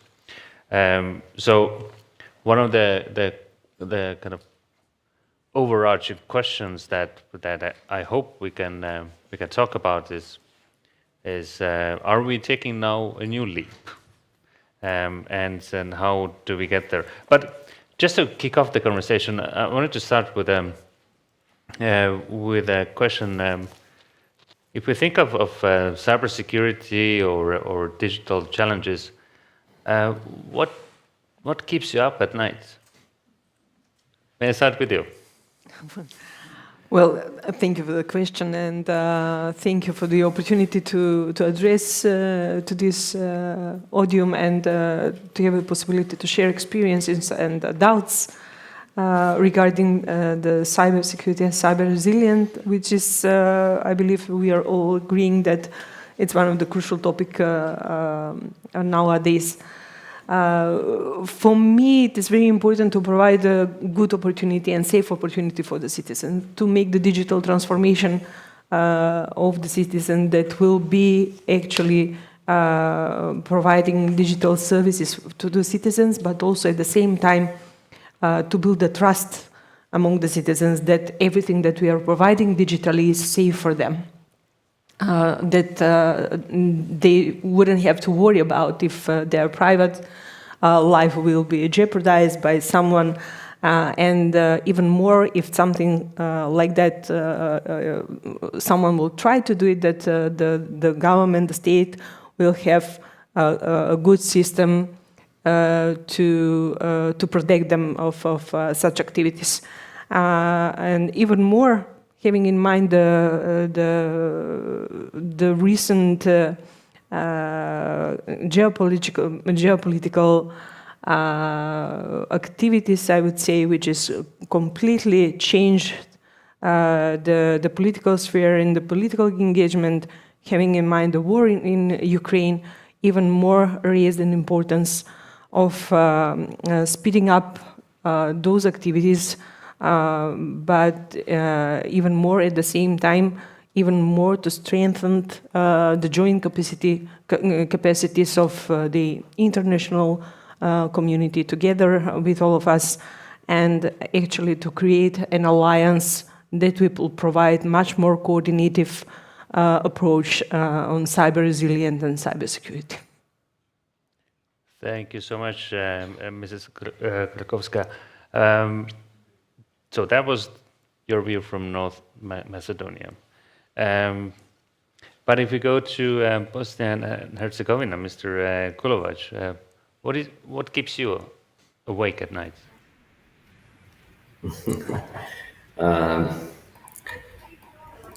Thank you for the questions. Greetings to other panelists and the moderator as well. Greetings to all forum participants. I'm very sorry I'm not being with you in person. in that room, but I had some administrative issues raised up this week. The panel name is Leap to More Resilient Cyberspace. From my perspective of view, there is no quick jump to become best protected. If you develop procedures, it takes some time. If you train the people, it takes some time as well. If you develop technical capacities, it takes some time. That time is depending on many factors, management support and understanding the budget reserved you have for this issue, these parts, the budget implementation plan, and so on. So we need to just work and be patient. And based on my, I'm very patient. But I'm thinking all the time about already mentioned issues, and during the night as well.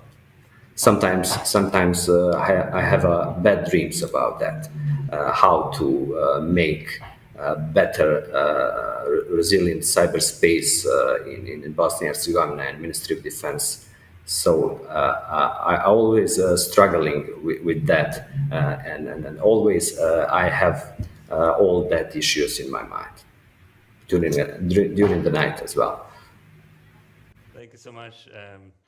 Can I go to Ambassador Orav now, who's our permanent representative at the EU, and who also has a quite extensive knowledge of the region, as you have also been stationed there. Are these memories still keeping you awake? Yeah, absolutely. So first, thank you very much for inviting me here. It's a good possibility to travel to Estonia. I heard twice today and yesterday that this is nice weather here. Oh, don't believe it can be better. I mean, sometimes it's even 25 or 30 degrees here.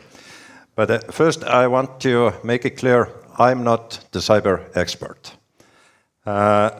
But there is kind of obligation. If you are Estonian, then you have to know at least a little bit. Because if somebody has a remote control and the problem with it, they say that, wow, you are Estonian, please help me to fix it, to change the batteries at least. So, and there was a nice example a few months ago when in Brussels, Commissioner Vestager organized a lunch for all the member states' ambassadors on digitalization. And then she had the introduction, asked who is the next? Nobody. Okay, Estonian ambassador, you are the first one. Good. So this is the reason what keeps us awake. I mean, that's also that we have to be on the standards, and if there is a need to speak also about the cyber security. But of course, everything is in a wider political context at the moment. So we have heard also several times already that this is a challenging time. It's much more challenging than a year ago, or 2 years ago, or 3 years ago. But now there are really the problems on everything. And everything is interlinked with the aggression of Russia against Ukraine. So security, refugees, economic problems everywhere in the world, and then also future of Europe. Because, as it was mentioned also, Europe will not be the same after the war, and the world will not be the same. So that we should not talk only about the next steps in Europe, but also in the world. Who needs such kind of United Nations, where one member of the Security Council is doing what they are doing at the moment? So that somehow we have to find out all those speeches of last 30, 40 years of our leaders in September's during the General Assembly, when our leaders were talking about the reform of the United Nations. And then maybe there are some good ideas how to do it now. But this goes too far, so later on I can come back also those cybersecurity issues, but of course everything is interlinked, and I hope very much that cybersecurity will be much more visible for our political leaders, not only here in Estonia, because here it is, but wider in Europe, but also in Western Balkan countries. Thank you so much. being an Estonian diplomat also, and a kind of digital or cyber diplomat, trying to convey the message that cyber is not something completely different has been a challenging one for quite some time. So I do feel you there. But Mr. Staniecki, from Brussels, from the EU monstrous system, what keeps you awake? I think that the list would be probably quite long, but to keep, especially in the context of Brussels monster, as you described that, but to keep it close to cyber, and I think I'll build on what Ambassador already sort of flagged as few themes, is that definitely a challenging geopolitical landscape that got even more complicated and more difficult after the illegal invasion of Russia in Ukraine is one of that. Because it's when you look at evolution of cyber threats and cyber landscape, it certainly has progressed over the years to very difficult proportions, both on the cybercrime end, which is the bulk of threats that we see out there, but also more and more sophisticated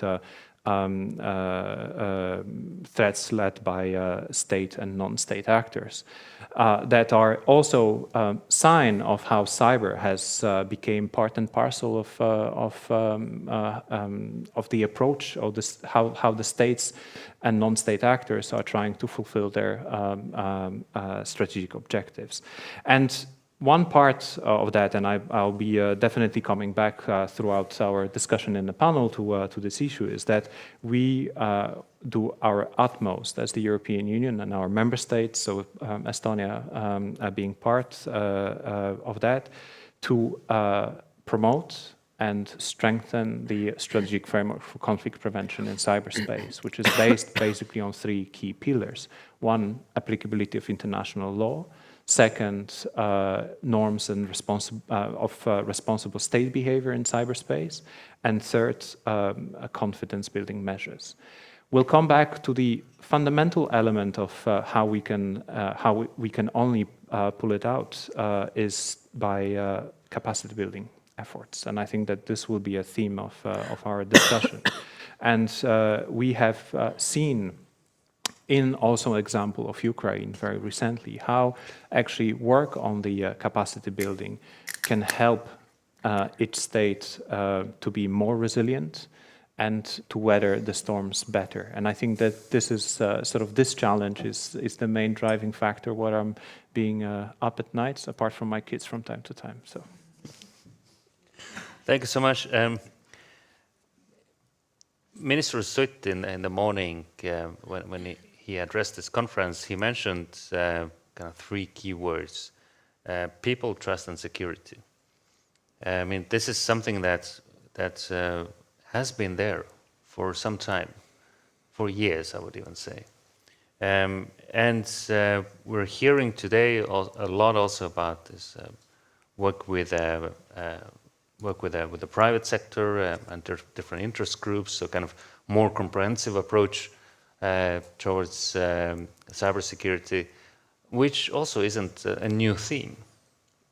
So can I ask you, in the same order, and starting with you, Deputy Prime Minister, have we done something wrong then, that we are still talking about this? Well, unfortunately, I think that so far we haven't done something wrong, but we haven't done many more things that we should have done. So we haven't done enough. We haven't done it wrong, but we haven't done enough. And I don't know if that can be considered as a wrong approach, I would say. It is a huge challenge, and it has been mentioned, there is no a possibility to quick jump because it is a process. But at the same time, we don't have enough time to be patient and to wait. So now we are struggling in the moment when we are actually under the pressure of the current moment that we need to take actions very rapidly, but that shouldn't be in a way that will be that will have a reflection on the quality of the actions. And on the other hand, to provide the proper expectations among the citizens that there is a political will to take very serious and very rapid actions and to build an alliance with all stakeholders which are interested in. Unfortunately, we haven't put a lot of actions in building coalitions in the society among the private companies. There are some NGOs, but not enough actually encouraging that joint interest and activities towards cybersecurity, to raise the awareness of the importance of cybersecurity. And I highly appreciate what was mentioning this morning, that cybersecurity should not be treated as a cost, but as an investment for a better future for all of us. As a follow-up question here, can I ask you, how do you see, how can we kind of measure or quantify this what the people are expecting from the government? I mean, if I go on to the street, then most of the young Estonians would insist that they could upload videos on TikTok, and that's their expectation. But this doesn't then match what government is doing. But first of all, I believe that it is, from the government point of view, should be very important to spread the word. What exactly we should do as a country, and what should exactly the citizen pay attention on when dealing with everyday activities digitally. Because I believe we will agree on that. In general, the society, the citizens are not pretty much aware what they might expect to happen. And that's why it's a little bit difficult to define the measurable KPIs, I would say, that will provide actually a good hints for the government what kind of action we will need to take as a measures. So first of all, we need to focus on increasing the general awareness about the need, the necessity of cybersecurity. That is one first and primary, highest important issue that we need to do. And in parallel, to build the coalitions with the public sector, with the private sector, with NGOs, with all of them included, and to detect everything that is needed for the country, but also for the region. We must not forget that there is no single country that is alone in this, especially having in mind how the world is growing and moving forward into technology manner. We cannot say that it's limited only on one small space in the frames of our boundaries, but we need to, at the same time, as the activities at home, we need to be much more coordinated in general way in the region and in Europe also. Thank you very much. Mr. Kolovac, your role as Assistant Minister of Defense, well, I have worked also at the Ministry of Defense, and usually things in the defense side are more hushed up or are kind of kept closed a bit more. But at the same time, the people, trust and security theme also resonates quite well within the defense sector and cyber defense. What is your view on this? Well, unfortunately, we in Bosnia and Herzegovina do not have a national cybersecurity strategy. That is very bad issue, and we don't have a comprehensively defined framework for cyber defense.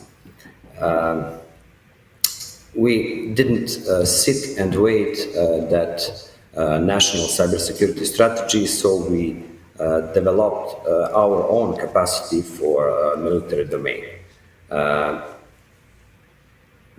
This national cybersecurity strategy we don't have because of some obstacles on political level. This is not a place where I can speak about more in details about that. But this is an additional problem and challenge for individual subjects and institutions in terms of developing cybersecurity capacity.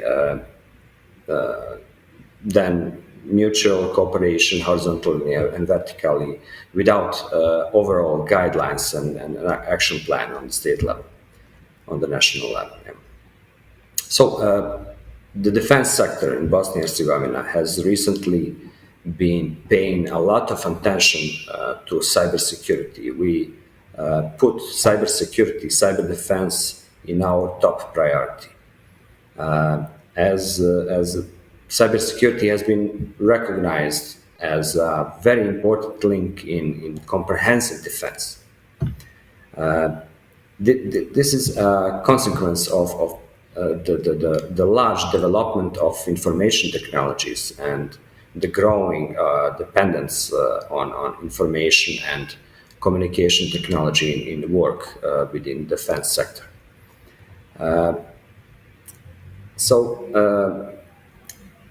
Cyber defense, from our perspective, is the main security pillar in the overall national defense.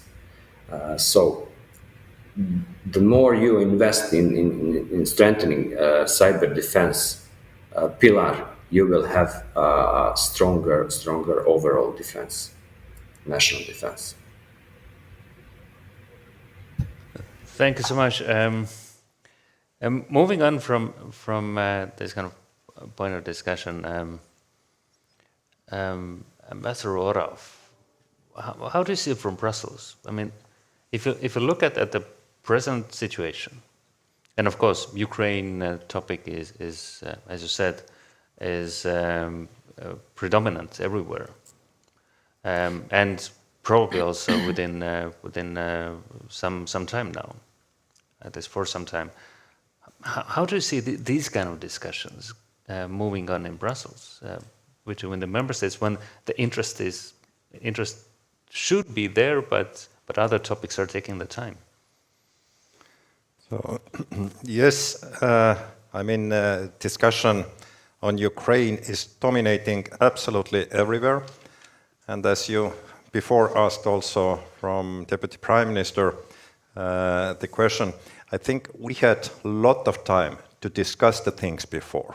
But now after 24th of February, we are really doing the things. Because everybody knew it before the 24th of February also, that this is not good to be almost 100% dependent on Russian gas. So it was said so many times that perhaps those pipelines are not needed. But now we are really dealing with it to get rid of those pipelines and supply. And it goes absolutely everywhere in every dimension of the European Union and the member states. When this commission started, then Ursula von der Leyen told also that it will be geopolitical commission. So there were a lot of jokes, a lot of discussions, a lot of stories in newspapers. What does it mean? But today we have it. The previous crisis, COVID, when Commission was able to organize this joint procurement of vaccines. I think there will be a lot of books about it because this was kind of miracle what was done.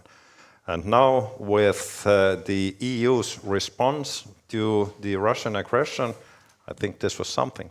Because even in all our member states, the countries which are also members of NATO, was always kind of different. I mean, the security policy people are telling that those in European Union, they are dealing with nitty-gritty, what nobody understands, and we are the serious ones. And I know it quite well because the first half of my career I was dealing with security policy, and I was using the same arguments. And now, since 24th of February, our NATO people told that, wow, you are able to do things like that. European Union became serious. And this is really, I mean, something that we are geopolitical now. We are doing the things, and it's not possible to turn it back, because even we are talking about the sanctions on Russian gas, we are not able to do it, but meanwhile there is political commitment to get rid of 2/3 of Russian gas at the end of this year. So I mean, there is no difference whether we have sanctions with transitional periods of 5 years or just get rid of that. And now this cybersecurity comes also into the play, because it's a very important part of the overall security. In 2000, I mean, for us and for quite many in Europe and in the world, the history starts from 2007, when Estonia was under very serious cyber attacks. And what happened? I mean, Russians, they tested more or less everything what they did afterwards in Georgia, what they did in Ukraine, what they do now in Ukraine. So the first cyber security exercise in the European Union took place 2017 during Estonian presidency. The second one and last one started just, I think, at the end of the last year or beginning of this year in European Union. And we were not able to finish it. It was expected to be finished just a few days after the war.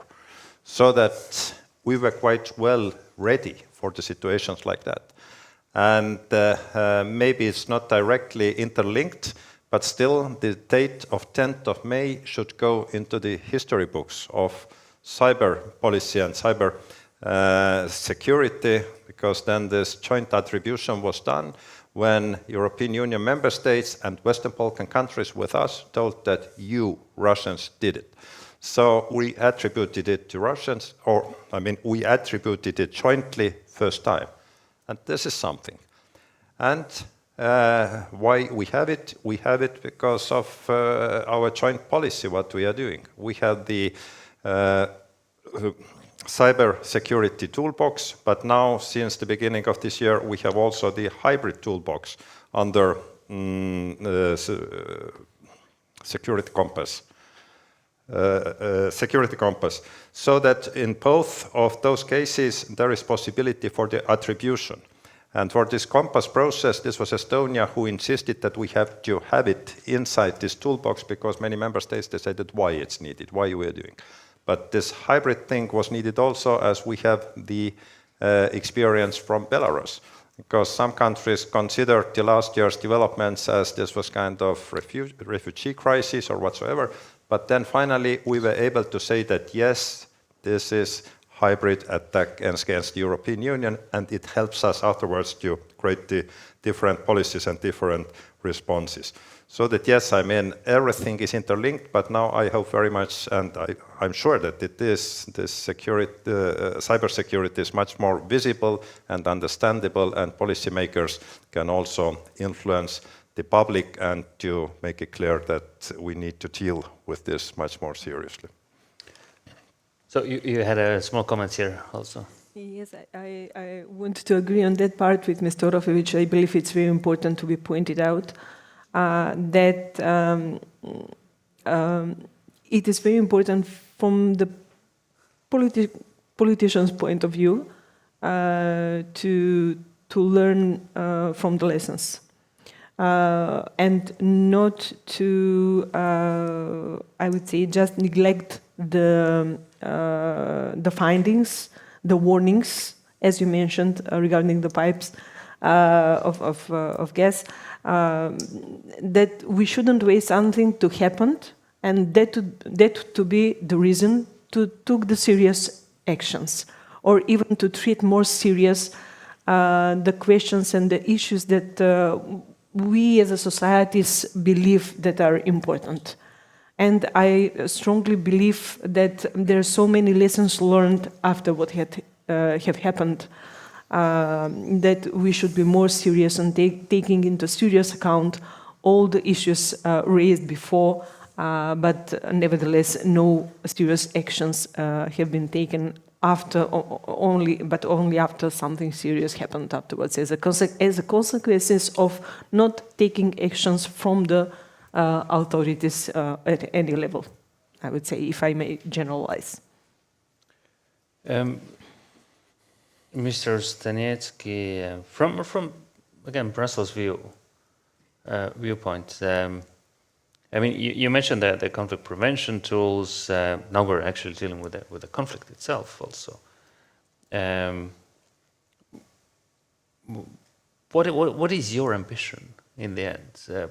Looking from the kind of institutional side, of course, you have to listen to member states also. But what is needed from your point of view? And also, if we tie this up to the present topic also about the Western Balkans, what could be the opportunities there? I think that opportunities are ripe. And I think Deputy Prime Minister mentioned word cooperation on many occasions. So let me come back to that. But I think that, I mean, I'll come back to your question kind of around and first make reference to the title of our panel, Leap to More Resilient Cyberspace. And I think that I don't believe in leaps. And if I may say so, the part of ambition is not to be a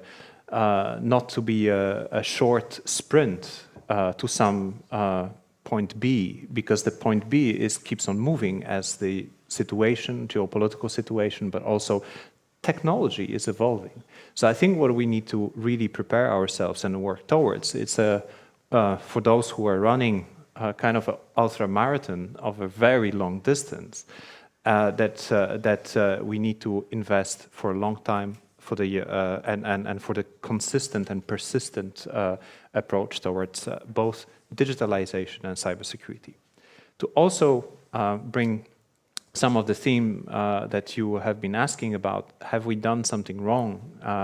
My answer would be, I think that there's always scope for improvement, and I think that's also important to build in whatever we do, a process of precisely building on the lessons learned, ideally in the preventive way, so not having to learn hard lessons, but ideally, prevent hard lessons from happening. But that's a very key element, and part of this improvement, and I think that's what needs to happen better, is across domain integration. We have been mentioning, Ambassador has mentioned hybrid elements. I would add foreign manipulation, disinformation part. And I think that you see certain building blocks already in the strategic compass adopted back in March this year that brings many of those themes together. The strategic compass is based on 4 pillars. One is the prepare, second is act, third is invest, and the fourth, very important because it's a key enabler of all the other three is partnerships, of working together. And I think that with these themes, we need to be, as I said, much more coordinated across domains. And on the topic of cybersecurity, this is especially true for the digitalization. So I think maybe one of the mistakes of sorts, but I think that is a genuine sort of well-intended mistake, is that at the beginning, when the digital revolution has been started, we probably approached to that topic too blue-eyed in thinking about all the positives, but not necessarily preparing for the inevitable negatives that come with more dependence on digital solutions. And I think that this is what is changing also, is this approach that we are thinking way more about secure by design elements and how we approach digitalization and striving towards that, taking into account and building already what we need to think of on cyber security part of that equation. I think I'll stop here. So that's what I hope that will be happening more. It's happening in certain member states, I'm hearing already. More alignment, more integrated approach that looks at a more strategic level into digitalization, cybersecurity, and support for capacity building, that comes hand in hand with connectivity approach. And I think that we have to really have that coordinated and a concerted approach to those things. There's this one issue also. I mean, it's a global issue, I guess, but and it should not be an issue in Estonia, but it still is. Quite many leaders in Estonia still refer to cyber as cyber is important. Cybersecurity is important, and especially on the kind of political leadership level, that's where the knowledge stops. I mean, people really understand that somehow it's important, but they don't really comprehend what's behind that sentence. So I wanted to turn to you, to Deputy Prime Minister. How do you train your politicians, and how to get to that level? Because Ambassador Ora mentioned that the 2017 exercise, and I was lucky enough to be part of a kind of organizational team there. And one of the key points that we really wanted to convey was, to the political level, how different cyber attacks relate to political decisions that they have to do. So we really had to explain in a language that was understandable for politicians what was happening. And even more, if I may add, that whenever you say a word which is linked and consists of security, cybersecurity, something like that, it is immediately linked with the Ministry of Defense, that there is some kind of only their responsibility, without having in mind that it's much more general, that the part of which is actually the responsibility of the Ministry of Defense is only a very small percentage, and that would be it. So one of the challenges in our activities would be to increase the awareness that is a serious everyday life issue to each of us. That we all need to be aware about the threats that might happen. And of course, that needs to start with the politician, with the change of the mindset, which is, I'm sure that you will agree, it is most difficult part to achieve. And why I'm very pro rapid digital transformation of the society in parallel with the cybersecurity actions, is that will definitely influence in changing the mindset in the society, not only on the way we approach to our job working activities, but actually the way we live. And that's why I was very curious yesterday or the day before, yesterday on NATO Center for Cybersecurity, to find out the possibility of having the trainings for the government first in the NATO Center, to make aware the government about how big actually is the issue on cybersecurity, and how many structure that it has. That is not only the Ministry of Defense that needs to take an action. It's not only in the frame of NATO activities that Ministry of Defense is already taking, preparing the long critical infrastructure and so on, but a much more broader for the citizens too. Thanks so much. Mr. Kulovac, in Bosnia and Herzegovina, have you managed to change the mindset of the politicians? Well, I want to just follow to Mrs. Gergovska. In all countries, the ministries of defense and the armed forces are large organizations. With a large number of people, a large number of computers, networks, locations, and so on, as well as large information and communication system as well. So establishing adequate cybersecurity capacities in such an organization is a major challenge. Lesson learned from the defense sector can be useful for everyone. So Ministry of Defense of Bosnia and Herzegovina is open for cooperation, open for exchange of information with other stakeholders and subjects, ready for international cooperation as well. So we are not closed, we are open. So also the law on defense of Bosnia and Herzegovina, adopted in 2005, states in one article that we are obliged to assist society in the event of disasters. So certainly some major cyber incidents can be defined as disaster as well.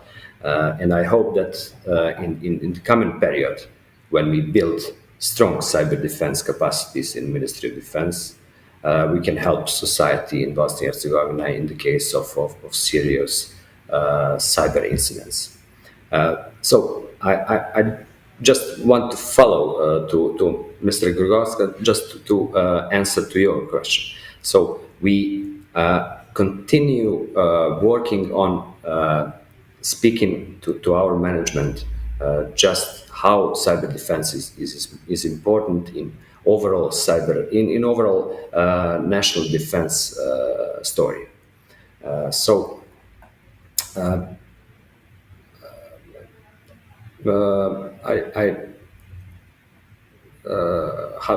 to say it?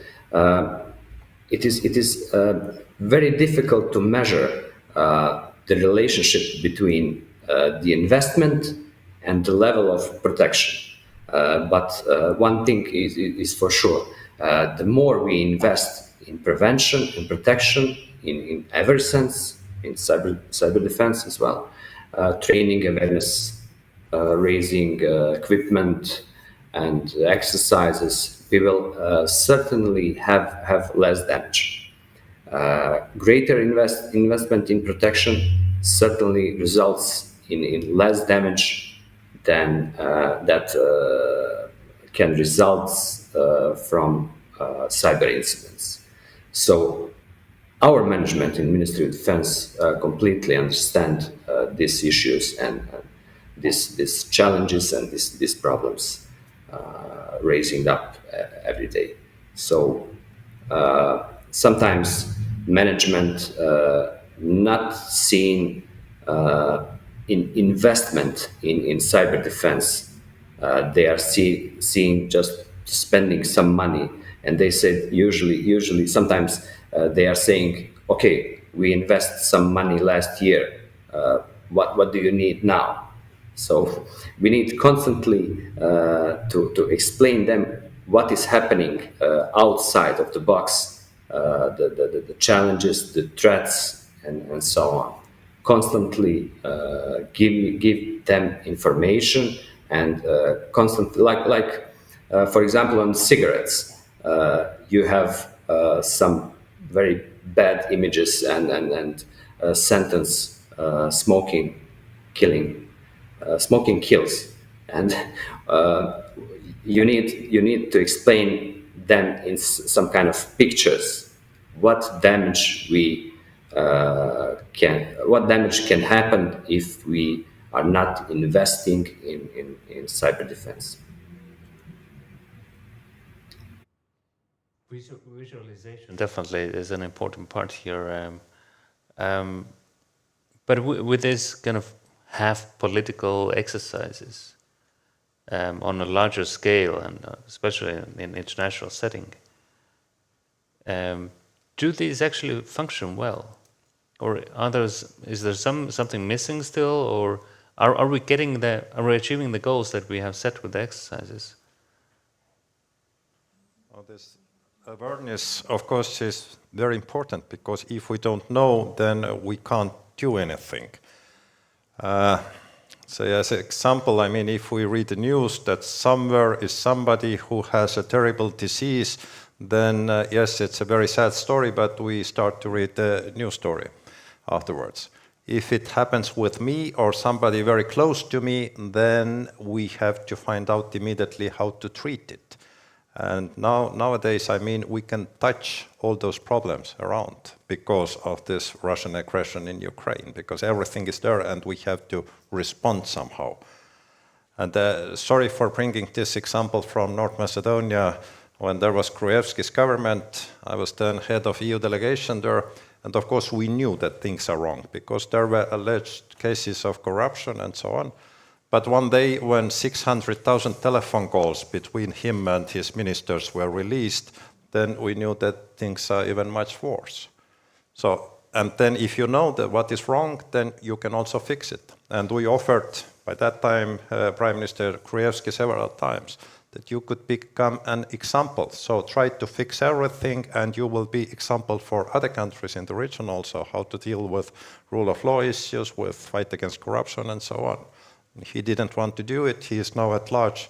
I mean, he's escaping in Hungary and facing in North Macedonia, I think at least 2 jail sentences where some of his ministers are waiting for him already.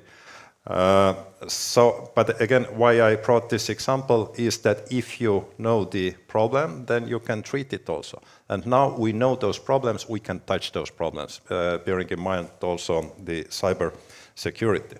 And of course, there are many things how to handle with it. And this cyber hygiene is so important. I mean, it's so easy. We know what we should do or what we should not do. I mean, don't put your own name as a password for everywhere, or your child's name or so. But sometimes, I mean, if we need to go through those tests, and in Estonia we are obliged or highly recommended that all the public servants do it at least once a year, it's good. Maybe I should change my password, that maybe I should do something different. And I think this kind of awareness raising is really important everywhere to not to make terrible mistakes what could harm the systems very widely. But what is also very important is a trust. Trust in our societies and trust between each other. Because now when we were dealing with this attribution, and if so many countries were ready to tell that yes, those attacks came from Russian Federation, it means that there should be trust between our diplomacies.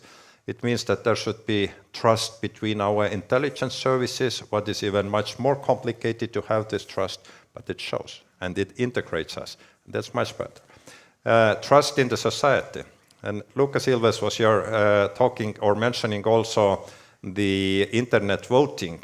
We are so proud of it to do it, because now, first time in our modern history, we may face of early elections in August.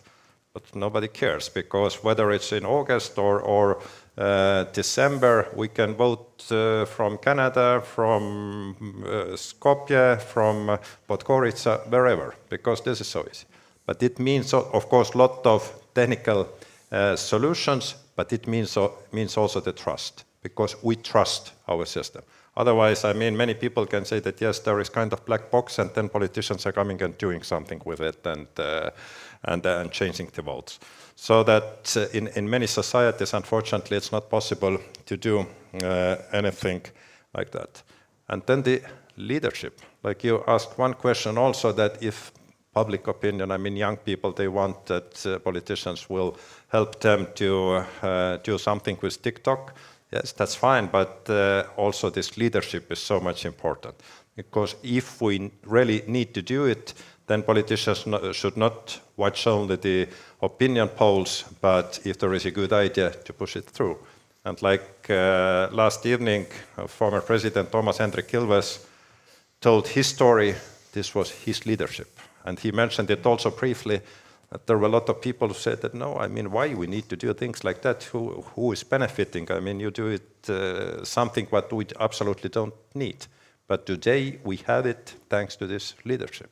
And it's so good to have so many politicians from Western Balkan countries also here, because your leadership is needed to convince your own prime ministers and other line ministers, but also the public opinion. This is really important to do it today, tomorrow.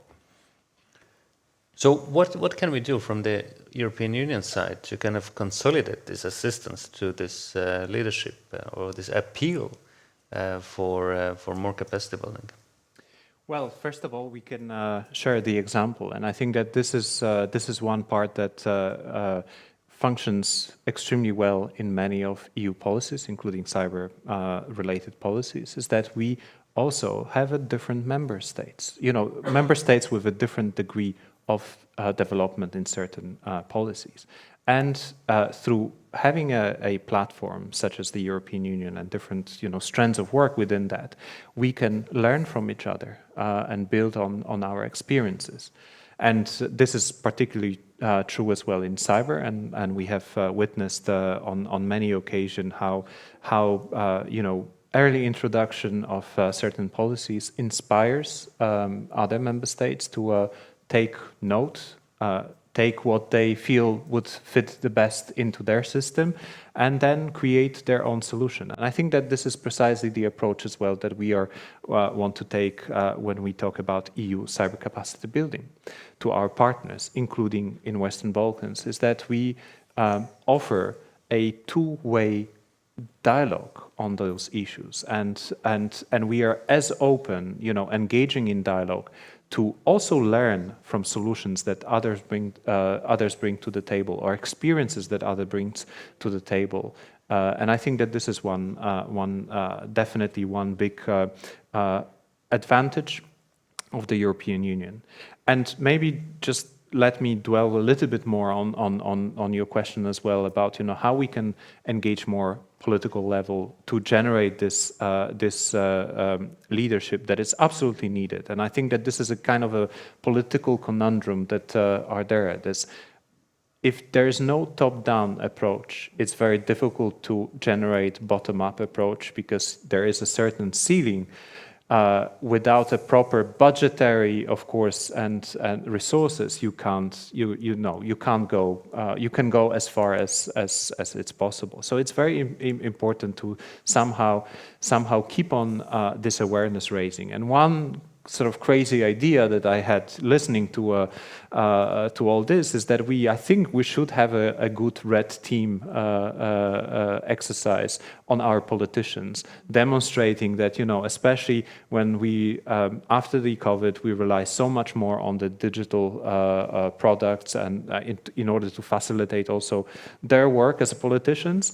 If they get hacked and kind of, message pops up on their mobile phone or computer saying like, well, you have been compromised, this, very individual experiences, and I think that's Ambassador, you've been telling very nicely, comparing that to the disease. It's very important to generate this awareness that this might happen to everybody, and we all have an obligation to do our best, including allocating enough resources.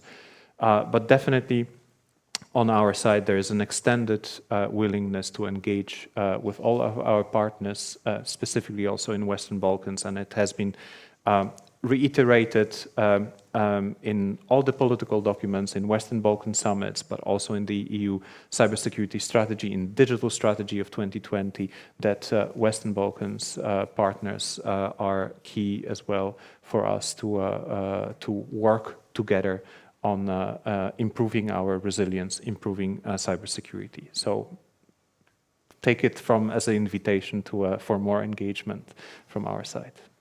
Madam Gurkowska? Yes, I would like to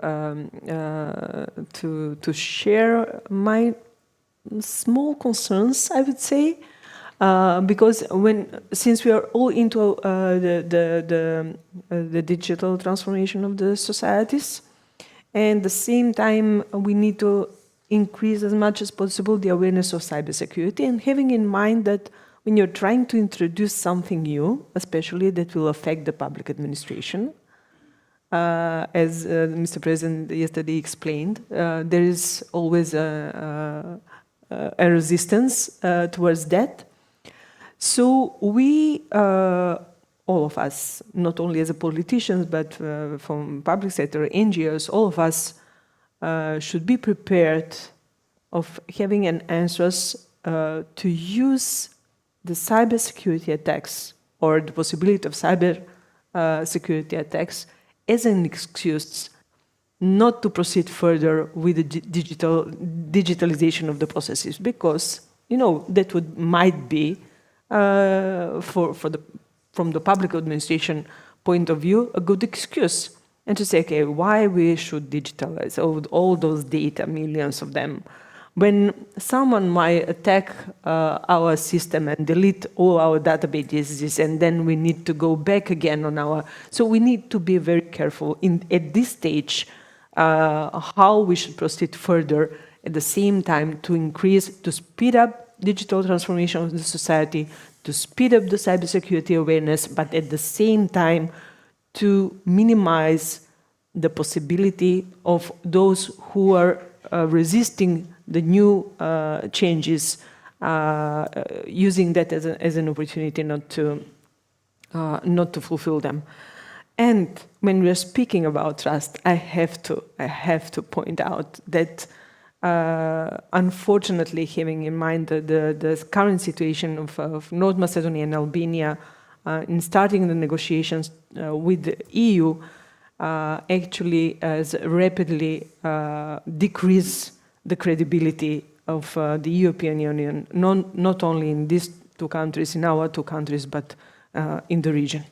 So I strongly believe that EU authorities will find a way how to overcome the situation, because we are not talking about technical issues, we are talking about real EU values that are jeopardized, and we are talking about a strategic decision which is important for all EU region. Even more having in mind the new geopolitical environment that is created in the past months. I think that the trust issue here is definitely a key one, and I will not dwell on these political topics as I'm paid to talk about cyber diplomacy. But I think. But I'm paid to talk about everything, so Exactly.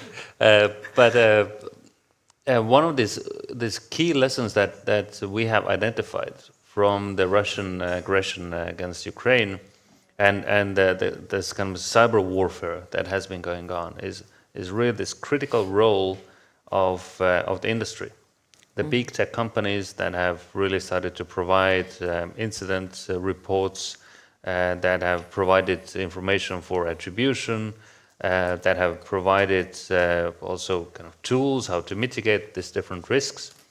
So that brings us also to this kind of a secondary, not by importance, but a kind of a second level of trust, that besides trusting different government institutions and our own interlocutors within our countries, we now have to start trusting also the big companies.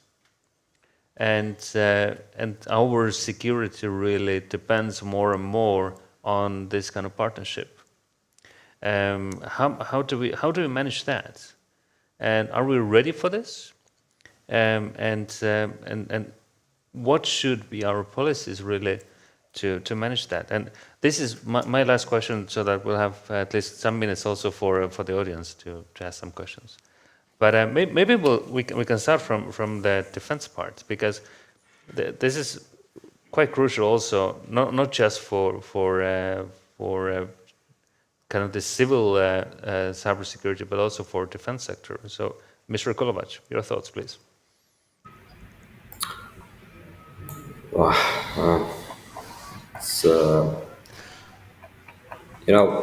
From the defense perspective, some ministries of defense, armed forces, as I already mentioned, are quite closed. It is some kind of box. You cannot see what is happening inside. But it is not a good approach. So there are absolutely some systems classified sensitive within Ministry of Defense and Armed Forces needs to be more protected than other systems, and it is not for the public. It is not for a wide audience and so on. But we need from the defense sector.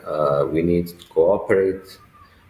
We need to build trust horizontally and vertically to cooperate with all stakeholders dealing with cybersecurity. I'm talking about cybersecurity because I'm responsible for that domain. We need to exchange information. We need to exchange experience. We need to exchange not information what is happening in our system, but we need to exchange information about issues we are struggling with. Maybe some other subjects have the same issues at that moment when we have that issues. Maybe some subjects have experience how to quick deal with that issues.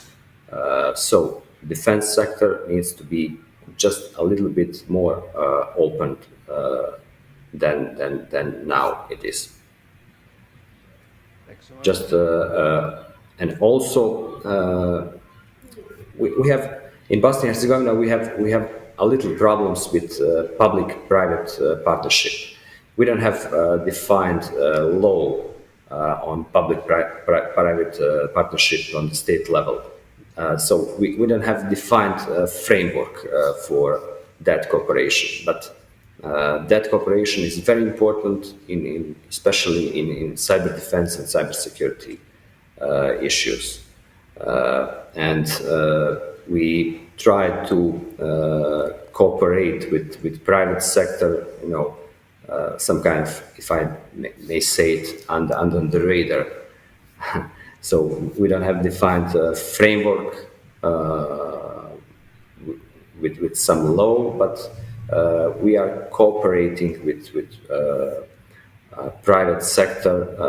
We are organizing the workshops with them because private sector have more fresh information about new technologies, and the private sector is on the first line, and they are seeing what is happening in technological means more than us in public sector. Thanks so much, Madam Krakowska. Well, the activities of the Ministry of Defense are actually very much aligned with the NATO standards, together with all other member states. As I already mentioned, the Ministry of Defense is focused on making the law on critical infrastructure, and we can expect soon to have a defense cert created as a frame of Ministry of Defense. And I believe that I would say, institutions related with the security, also Ministry of Interior has very good cooperation with Interpol and other international institutions, which is okay, but what we need is actually to enlarge the capacities of the Macedonian state, which is covering rest of the part. Namely focused on the citizens and building trust and partnership with public institutions, but private institutions also. So unfortunately, we have missed the opportunity in the past to implement the NIS directive. Nevertheless, there is a law which is there a couple of years, and but I hope that soon we will finally establish the office under the Prime Minister that will be related and in charge regarding the cybersecurity. The focus of my cabinet is to coordinate all those things, and it is very important to establish the standards. we are lack of standards at the moment in this area. So in this capacity of the office under the Prime Minister cabinet will be the responsibility to set up the standards that all the institutions need to have on the cybersecurity, on the technical specification regarding the equipment, what kind of softwares, and everything that needs to be centralized. Then the other parts should be also left to the domain institutions to deal with. But there are some things like cybersecurity that needs to be standardized in the same way for all institutions, not only in the country, but I believe between all of us. Especially if we use interoperability, then it is a must, because so far we have witnessed of having different systems built by initiative of different institutions, by different companies, but having in mind that we didn't have standards, we have different software solutions and application in different programming languages, then that afterwards create problems in sharing and using the interoperability platform to share the documents. So we have so many things to do. All of them are a priority, and that is a problem. That we need to overcome those kind of obstacles as soon as possible to reach that. But I believe really much that the cooperation that we have with the Estonian Center, with the Estonian government, also that really make a huge contribution, not only for North Macedonia, but for the region to speed up all these processes as soon as possible, because as we have agreed, we don't have time to wait anymore, and we don't have time to continue talking, but it's time to do something as soon as possible of what is needed. So thanks so much.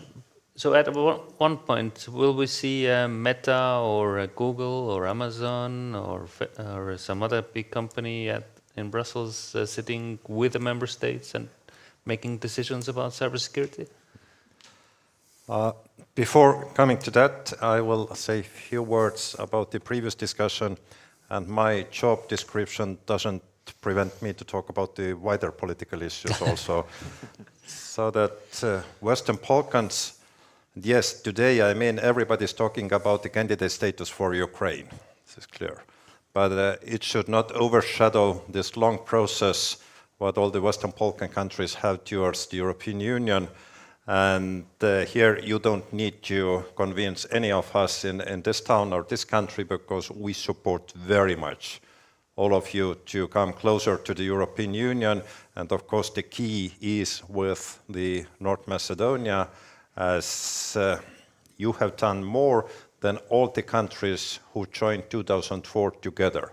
Because changing the constitution, doing everything what one or another member states wanted, this is really something. And if we can unlock the process with North Macedonia, of course Albania, coming together, but I think it will give a huge impetus to all others. I mean, of course, Montenegro is negotiating already and the closest candidate country at the moment, but there will be immediately the effect on the Kosovo-Serbia talks and also the developments in Bosnia-Herzegovina. And I think it will be a real test for the European Union now, whether we are really geopolitical. So what is going to happen? And we will see it hopefully in a positive way in a few weeks' time already. And there were a few thoughts also about the awareness and other issues. I mean, when we introduced this Estonian ID card or identity, then there was a lot of resistance, because many people told, even those with very, very good education, with good knowledge, that what we are going to do with it. We have passport already, we have the driving license, and what we are going to do. And now we cannot survive with this card, because we can do everything. And this is the same kind of argument that why we need to build the highway, because probably we don't have enough cars for that. I mean, if we have highway, for sure there will be traffic and enough who are coming and who are going. And then the trust, it brought to my mind this word also, the trusted connectivity. And this expression comes from Tallinn also. There was the digital summit in September. Another one is coming in next September again. And the idea of trusted connectivity is also very much linked in a wider terms, not only the cybersecurity, but everything else. Because yes, if you have two computers, then there should be kind of trusted link so that nobody is coming between and taking your data from here.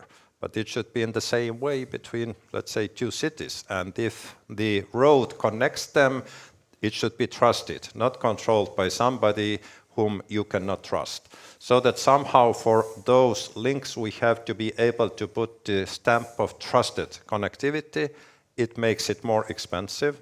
And these times, I mean, when we have inflation and a million other issues, it's not good to talk about the higher prices. But still, I mean, if you get something what is really secure and you can trust it, probably it is more expensive. And now those companies, of course, I don't know, I mean, who is coming and who is going to talk directly, but the issue of those companies is very much on our table. They are not behind our table, the companies themselves.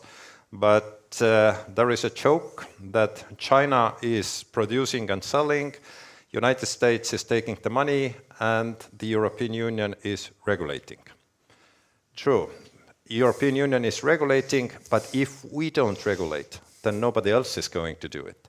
And this is exactly related to those companies, because if European Union is not going to set the standards for those companies, for other countries, how to handle the issues, then nobody else is going to do. So this is why we have to do this boring job. First, European Commission coming out with new strategy again and new directive and so on. And then the member states have to adopt it. And then this is very difficult to sell to the public that yes, they are doing kind of bureaucracy, what nobody understands and why they are doing.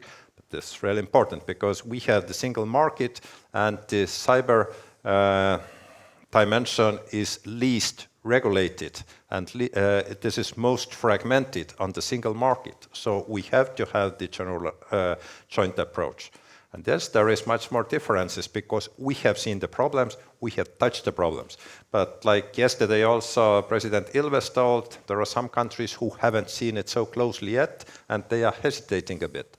So that yes, we have to be the icebreaker in the European Union, and the European Union should be the icebreaker for the rest of the world, bringing on the board, first of all, the like-minded countries like all of you are here. Thank you. Any comments? I'll try to be brief. I promise, in the sense because I'm aware of the time. I think that on the private sector, it's absolutely true, and I think that it couldn't be truer in the sense of cybersecurity that private sector has a very important role to play. And we have, our approach of the European Union from the outset is of a multi-stakeholder model where private sector, businesses, but also academia, NGOs are part and parcel of discussions on the governance of cyber space and the way forward. But of course, it puts a lot of onus on not only rights for private sector, but also responsibilities of private sector. There have been a lot of initiative initiated by our member states where all the EU is after supporting is, for example, the Paris Charter of Trust, which also brings private sector academia to signing, certain code of responsible state behavior.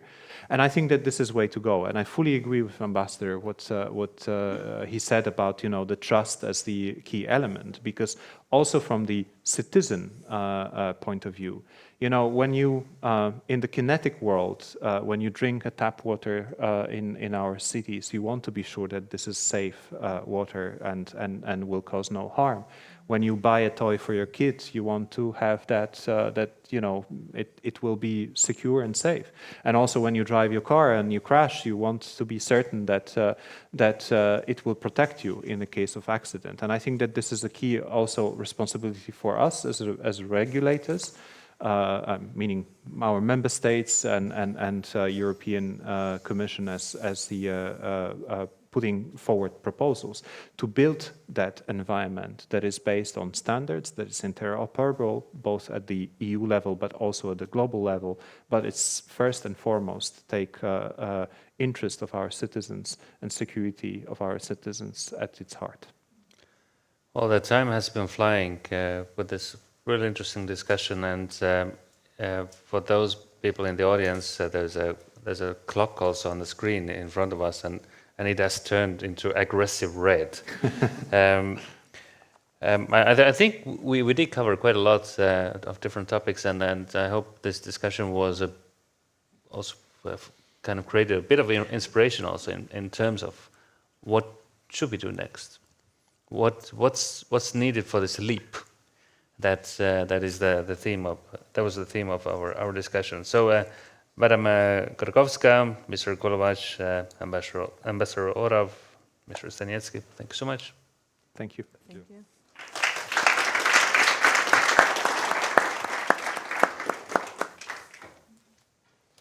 Thanks very much.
so let us convene for the last panel discussion, looking at capacity building from the operational point of view, and above all, hearing interesting views and voices from the region even more.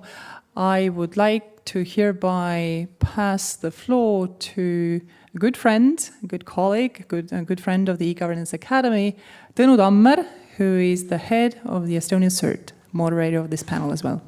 Tõnu, please. I have microphone, so thank you very much, Merle, for introducing me.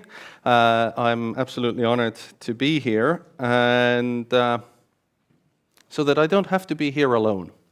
Maybe it would be a good idea to also ask for other people here to join me. I would hate to do this as a monologue. Can I ask Admirim Aliti from the Ministry of Information, Society and Administration in North Macedonia? Yeah. Hello. Hello. Nice to meet you. Can I ask Bartul Dobra, Deputy Minister of Internal Affairs and National Coordinator from Kosovo? Hello. Nice to meet you. Can I ask Agron Kamai, State Secretary, Ministry of Public Administration in Montenegro? Hello. Thank you. And last but by no means least, Vilma Tomko, Director General of National Authority on Electronic Certification and Cybersecurity in Albania. Hello. So, miracles of modern technology. Yeah, sure. We have more of that than we have ever had it before in our lifetime. I was just doing a count, and I think I have some 20 plus different devices at home, and this is growing globally and also for you. I would like to start with an introductory question and then setting the scene on how we can best reform the way we work so far and the way we have worked, and looking towards the future on how we should change some aspects so that we are better able to combat. Building resilience can be challenging, for sure. Technology evolves faster. Cyber is absolutely global matter, so no country there is alone. And I have yet to see a country where skills are not scarce. So with this in mind, can you briefly outline how your countries have evolved over the last, let's say, year and a half to during the time we've had COVID, but the cyber has been growing. So what has been positive changes to help you better face those challenges ahead? Please. All right. Thank you very much. With your permission, I would like in the beginning to thank EGA Academy for conducting the research in the Balkans and to EU Commission. We are really grateful for it. So on behalf of my ministry and the government of North Macedonia, really a big thank. I think those researches are something that tell us more clearly where we are and where we should be. Now, as far as your question is concerned, I think that in North Macedonia, but also in most of the countries, this COVID time has made us more conscious about the need to digitalize. When a lot of offices were either not working or were closed, if those services would have been able to be given digitally, it would be much better. And I think that is the good side of it. And I think that is somehow accelerating the process of digitalization. But I must admit that the level of security component is not satisfactory. So we, in many institutions, they know that we need to go digital, but without the security component. I can mention one case when I was sworn in as a minister. One of the projects I found out from my predecessor, and it was a good project. The idea was to make unified websites for all ministries and also for the government. But before we were able to roll it out and to make it live, we found out that there is no security component at all. You know, if we had some simple DDoS attack, you know, everything would go down, and no prevention on that. So we have, you know, I think what we need to do as a country, and maybe this also is relevant to other countries, is that we first need to do some changes on our legislation, regulations. There are countries in the world that, let's say, have as a rule that in any investment you do, at least some percent of it, let's say 5 or 10%, must be the security part of it. That would be the easiest way. And second, operationally, need to do analysis how we are doing the cyber defense or cyber security, and then to see what we can make it better. As a context, in North Macedonia, we have a CERT, which is within the Agency of Communication. And the Agency of Communication is, of course, independent body, but since my ministry makes the laws for them, everybody thinks that it's within us. So it's our job, you know, to think if we can make things better in cybersecurity. And except for the CERT, we have the Ministry of Defense, which has cybersecurity department, so to say. Ministry of Interior has another one. And to give you an example of you know, something that is missing in regulation, for instance, in our regulation, if certain institution has some attack, it's not obliged to inform the CERT. So CERT is basically getting information only from institutions that are voluntarily doing it. And we want to soon make changes to this, that any attack is, of course, you know, written, and then to make plans how to prevent it in the future. And I already told you that the cyber defense is in different institutions, and somehow our conclusions are that we need to have some focal point that will be linking the CERT and the Ministry of Defense and the Ministry of Interior, because as you know, in cybersecurity, one of the most important things is sharing information within institutions. So my ministry for now is working on a project to create a cybersecurity agency, which will be that focal point that is missing for now. Later in discussion I can talk more about that, but that is our practical solution which we want to do in the near future. So then that agency will be coordinating these other subcomponents of cyber defense. So yes, we should accelerate our digitalization, but with having the security in mind and making security, you know, the most important, let's say, component. Thank you very much for this introduction. Mr. Dobra, how has landscape in Kosovo evolved? Thank you so much for having me here. It's a pleasure to be in this panel as well. Kosovo has made quite some progress since the beginning of the pandemic.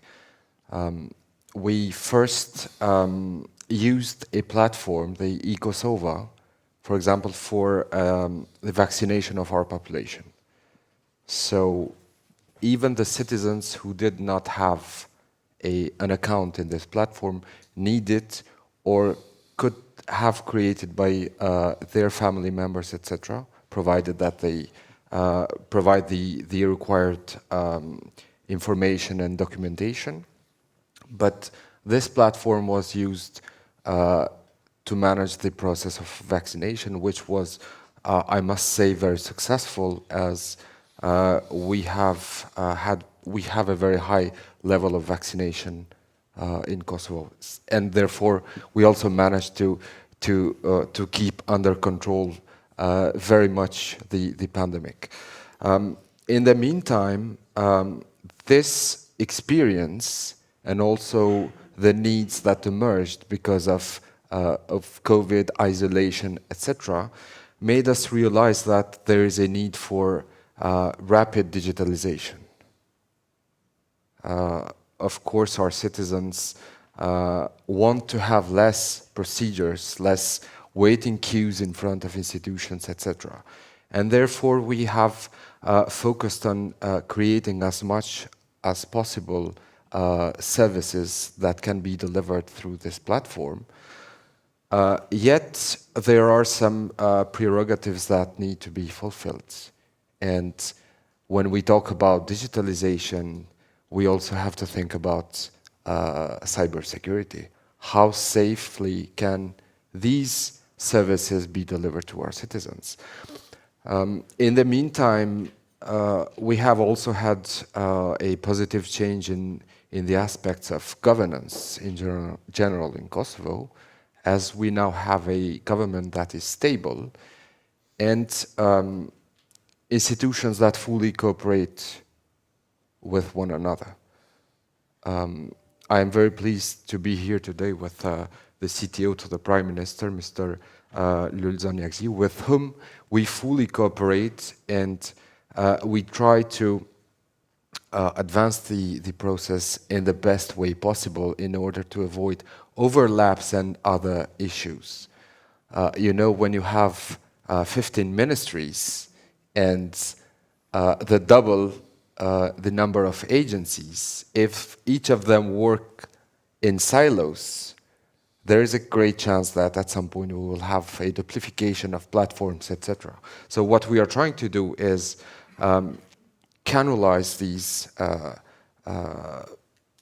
efforts and have a holistic approach about digitalization of services, but we also are thinking about the digitalization of administrative procedures, etc. Kosovo has the youngest population in Europe. And of course, as you know now, everyone has a smartphone.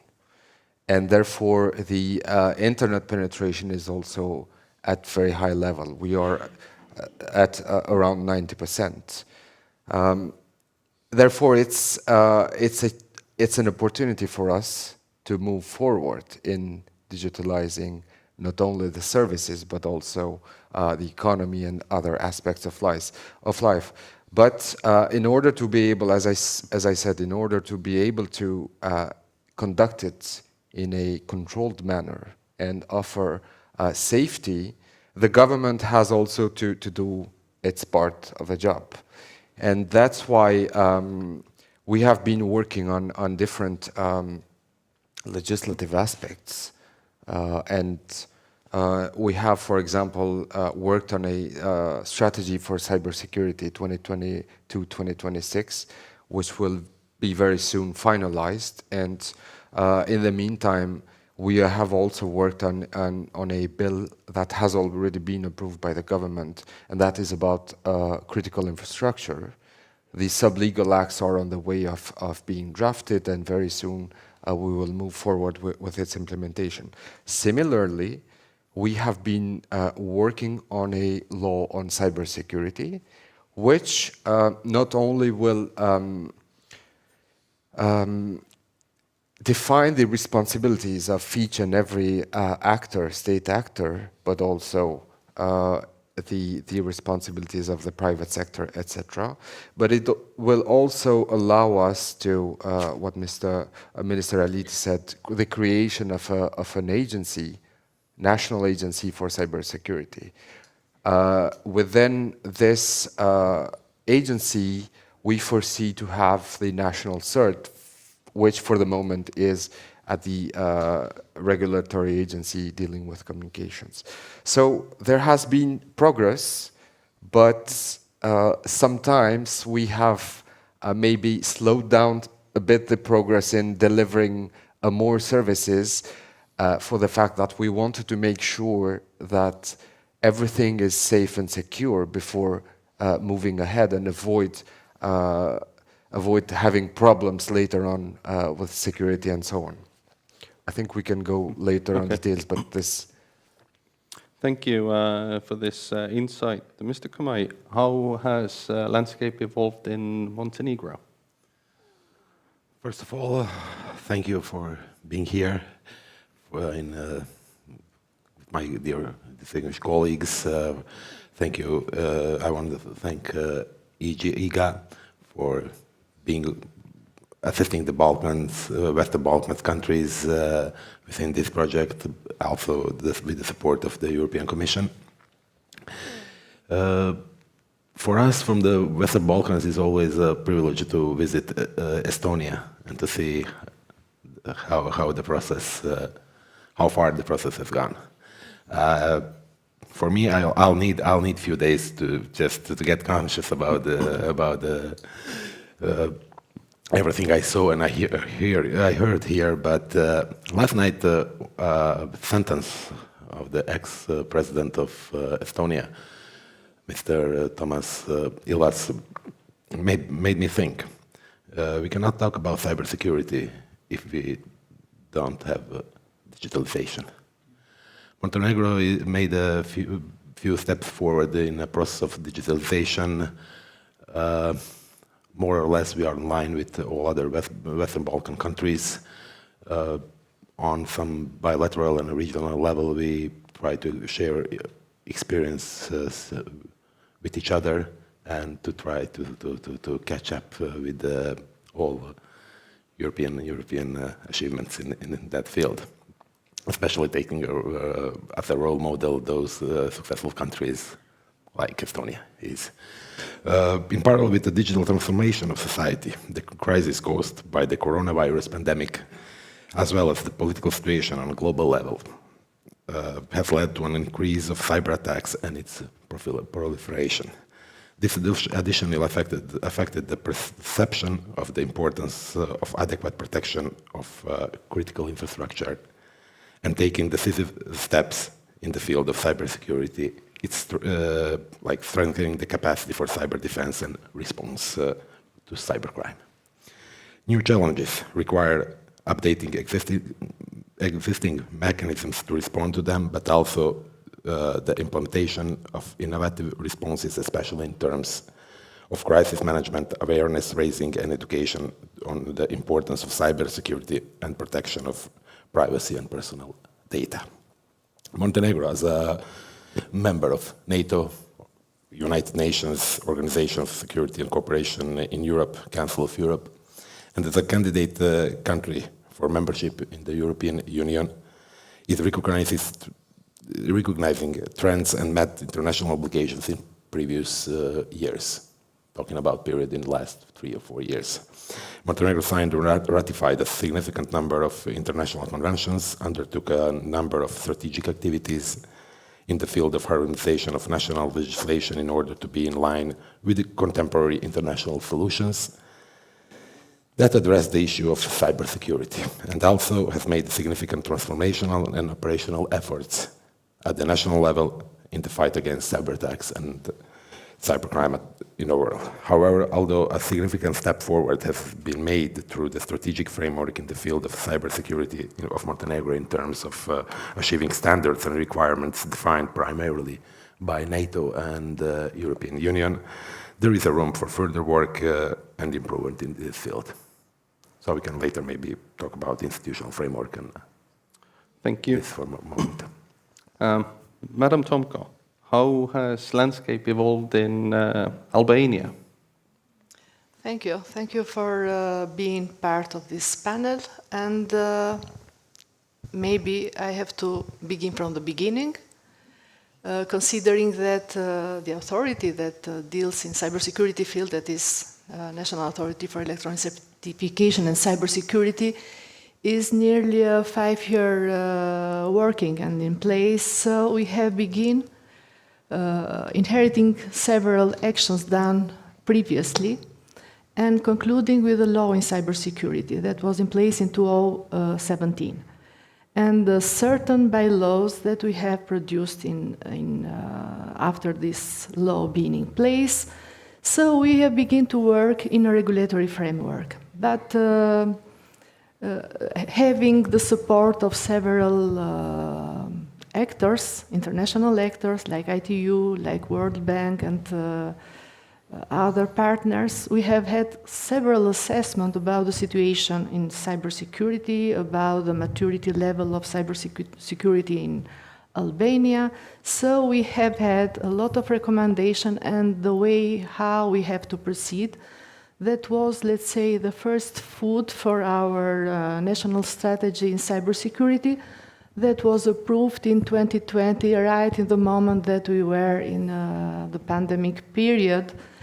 So it gives us the possibility to work harder because we saw that in a very short way, all our public administration, all the businesses, all the society goes working and performing online. So we feel that our presence and our efforts has to be more and more in such places. So in this period, even that we have not so technical capacities or tools in place, we find that through other tools like awareness campaign, like exercises and other mechanisms, we were present to the different stakeholders in the society, beginning from the citizens with different advices how to be protected during working or during being online, for the employees and employers how to keep safe their equipments and how to keep the communication secure, and also for the public administration, and the most important for the students and for the children. So this last one also has been a specific pillar also in our strategy, focusing on protecting children online. So we have begun with different partners and stakeholders to work during 2020 and until now to work with the fulfillment of the action plan that we have defined in the National Strategy for Cybersecurity. Shortly to describe it, there are 4 pillars. The first one is dedicated for the regulatory framework. So we have worked and we are continuing to improve our cyber law, that it is also declared that this year we have to, let's say, fully transport with NIS directive. I said, let's say, fully transpose because we are not yet part of the EU, so there are certain moments that we cannot fully transpose that. And we have made this knowledge to our political and also to the EU, what we have to be. I have to mention also that we have asked the support from the EU through a TAIEX program to have a kind of communication and review together this law. Meantime, we work a lot in the capacity building of our technicians. That means that that is the most important part of our work. We have made several identification of critical and important infrastructure. So this is the 3rd year that we are increasing the list of this critical and important infrastructure. That means that we have posed to them, to those lists that is approved one, to implement the minimum measures of the security to them, and so they are object of regular audit to these measures. We have executed or implemented this list based on the recommendation of ENISA. So previously We were focused on the financial sector that was more, let's say, strong in the cybersecurity field, going to the public administration, that is the biggest, let's say, critical infrastructure, and moving to the energy sector, to the health tech sector, and this is, let's say, the actual list that we are increasing because we saw that during the pandemic period, this was the sector that has gathered a lot of sensitive information, and also is the most vulnerable one, and the less educated in the cybersecurity. What I have to say also is that we have done a kind of investigation in the market because we saw that there is a lot of digitalizations in public administration and a lot of the private sector. But when it comes to cybersecurity, there is not so much care. So working closely with the critical information infrastructures, we have pushed them to consider also a certain percentage of the investment to the cybersecurity sector. And we saw that they have increased their investment in this sector. Investment is not only in the technical capacities, tools and system, but also to train and to raise the capacities of the teams that work in such a domain. And also, we have worked in creating, because by the law, national authority act also as a national CERT. But we are trying to increase the capacity of sectorial CERT, beginning from the government CERT to the other CERTs, depends on the sector, energy or insurance market or in financial market, etc. So we have made obligatory to have a dedicated team of experts working in the cybersecurity. I have to tell a lot of things, but maybe in the next tour I have to go more in details and such. Well, thank you very much for this introduction. I picked up two themes, and this was actually across the board. First was COVID and the need for further digital services, which is sort of understandable, as we were not able to interact person to person. We had to resort to other means, and there is no better mean than digital services to try and stop the spreading of virus.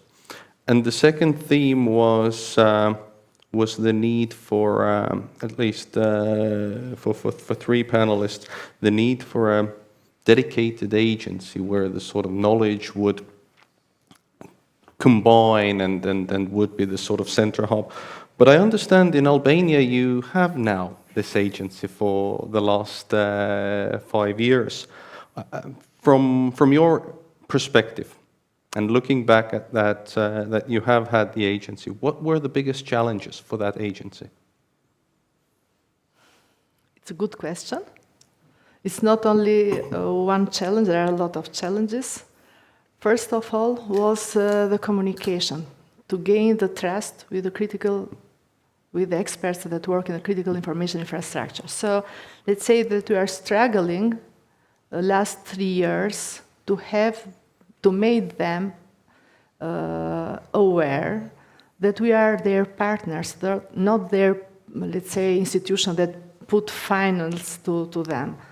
So what we have done, we have begun to organize workshops, meetings with them, just to share knowledge with each other and to make them meet with each other. So knowing personally each other creates some trust to each other, not being always behind the screen and communicating as hackers or as technical experts. And what was fun is that all of them comes in the first meeting saying that you are a non-government authority, we are really clever guys, we are hackers, we know everything, etc., etc. But in the first moment we have hacked them. So we have sent to them an email, an information, to say that you are invited to come to this meeting next day, blah, blah, blah, something like this. And all of them were CISA experts. And we monitored and found which opened this email. It was a phishing email sent to them by a fake address. And when they come with this proud that they are expert, we say, Okay, you are expert, but you are not kind of guys that keep secure yourself, how you have to guarantee your institution, your banks, or etc. And we make only presentation in percentage, how many of them has opened the email, who has not clicked, who has opened the file attached, etc., etc. So it is a bit shame for them, but this creates a kind of superiority of ours to them, to say, also, you are human, you are not you do not implement your security measure in your institution, so please listen to us. With our, how to say, modest capacities, we can say something to you. And this was the first meeting, and after this meeting, the number of experts coming to our workshop, to our cyber drills, to our top table exercises is increased. And sometimes they are asking by themselves, what will be next? So they find that we can offer to them something to learn, because they work every day and no one cares for them. Their bosses, let them say CEOs or directors, no one cares to raise their capacities. So our biggest challenge was to make aware their top-level management that they have to invest to the human resource. This is the most precious, because after some times, these people moves to abroad for a better payment, for a better, I don't know, work, etc., etc. So this is the biggest challenge. We try to create a network of experts to work better to their work, and also to communicate and to work with each other and to share their information. And this is also, for this purpose, we have created a platform, a modest platform, just to share information between each other. We have gained their trust. It is a minimum trust, because they send issues that they have faced and how they have solved, and they give their experience to the other stakeholders or critical information that are in this critical infrastructure that are in this platform. So it is a continuous process. It is not something that we have done and it is finished. When we finished one activity, we right in this moment begin to think for the next step, what to do to increase and to offer some better training and exercises. And I have to mention that this process, it is not done by us lonely, because we have not, let's say, capacities not in human resource, but in money and in tools. So we have a lot of international partners that support us in such activities. Thanks to this good collaboration, we are trying to perform better and better our job and responsibility.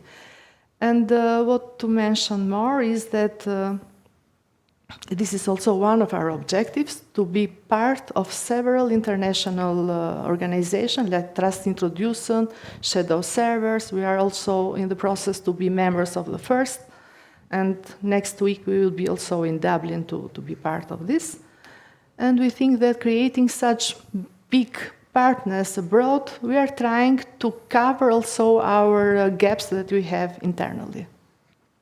That's an excellent review, but nevertheless, the challenges of having digital services remain, and the challenges to secure them. So, Mr. Kamai, what expectations would you set towards the central agency that deals with cybersecurity? Here is now the opportunity to list your wish list. What should they do and what not? First of all, in that institutional and framework and legislative framework, regarding the Montenegro, information security in Montenegro is provided by applying information security measures and standards in accordance with the law on security on information. This law prescribes information security measures as general rules that provide basic data and protection at the physical, technical, and organizational levels. In this regard, the key point of protection of the government information infrastructure which includes the government critical information systems as well as the information and communication network of state administration bodies, is under the jurisdiction of the Ministry of Public Administration through the Directorate for Infrastructure and Information Security. Consequently, in the last 3 years, the government of Montenegro has invested significant financial resources in development of technical capacities, software tools, and security devices according to strict security standards to detect, analyze, and respond to cyber incidents and real-time monitoring, as well as development of organizational and human capacities. By attending and participating in cyber exercises, trainings, and simulations, all with the purpose of strengthening cyber defense capacities. In this period, this directorate has successfully participated in resolving numerous incidents that in many cases required cooperation, exchange of information, and coordination of activities with the other relevant organizations, institutions, CERT teams. In parallel with this process of capacity building within the Ministry of Public Administration, we discussed the status of a team for response to computer security incidents in the cyberspace of Montenegro CERT.me, which we can consider as someone who would be some kind of basis for agency that you asked. In terms of its possible upgrade and better positioning in national organization structure in cybersecurity and strengthening human and operation potentials. In this regard, the government of Montenegro, at the proposal of the Ministry of Public Administration, adopted the cybersecurity strategy for Montenegro for period 2022-2026, with the action plan for the period for next 2 years, which was developed in cooperation with key institutions involved in the development of cybersecurity, the Ministry of Defense, the Ministry of Interior, Ministry of Justice, Human and Minority Rights, the Ministry of Education, Ministry of Science, and Ministry of Foreign Affairs. We hope that with the cooperation of all these ministries, in cooperation with our international partners, we will soon be in position to give a list of our wishes for an agency like this. But in this moment, we are still in process of gathering information, and those wishes, as you said. Thank you. Thank you. Mr. Dobra, do you have such a wish list that looking back, looking at the experience, looking towards the future, you can put into the agency that will be created, hopefully not in a very distant future? Well, the list can be long, but as I said, we have different institutions that also deal with cybersecurity. The Ministry of Defense and the Kosovo Security Force has its own teams as well. Our police, inside the Ministry of Internal Affairs, there's also a department. And therefore, there should be this agency that sets the tone for the other institutions as well. This will be defined in the law on cybersecurity, as this law, well, it somehow looks like we have in the Balkans pretty much the same laws with some generic, similar pillars. This law will define the main principles for cybersecurity in government institutions. It will define the responsibilities of authorities in the field of cybersecurity, etc. And therefore, this agency should play a key role in the field of cybersecurity. In all matters. We have in Kosovo, as we have merged two ministries, the Ministry of Internal Affairs and the Ministry of Public Administration, into one, that is the Ministry of Internal Affairs. And inside the ministry, we have an institute that deals with in-service training for public administration. And therefore, this institution that deals with training will have a new pillar very soon that will be about IT training, etc. In my wish list, I would like to have a great cooperation between the agency and this institute. For example, that all civil servants and actually all public officials, that includes the public servants, etc., that have access to an official email, etc., have at least a minimum of training on cyber hygiene, for example. And this, the institute itself cannot do it. Therefore, the agency will have to play a central role in helping the institute to design the programs, the curricula, etc. This is just only one of the examples. But in general, this agency should play a pivotal, a central role in the area of cybersecurity. That's a very interesting answer. From what I gather, coordination or better coordination and synergy and communication seems to be the key. Mr. Raliti, can you add perhaps something from your perspective, what previous speakers have highlighted as a wish list, and then perhaps something that I tried to summarize? Yes, I think in this area of cybersecurity, especially this is true, I suppose, for countries of the Western Balkans, is that we don't need to invent much. We just need to see good practices that are already working in developed countries. Some of them have the possibility where even private citizens, when they get some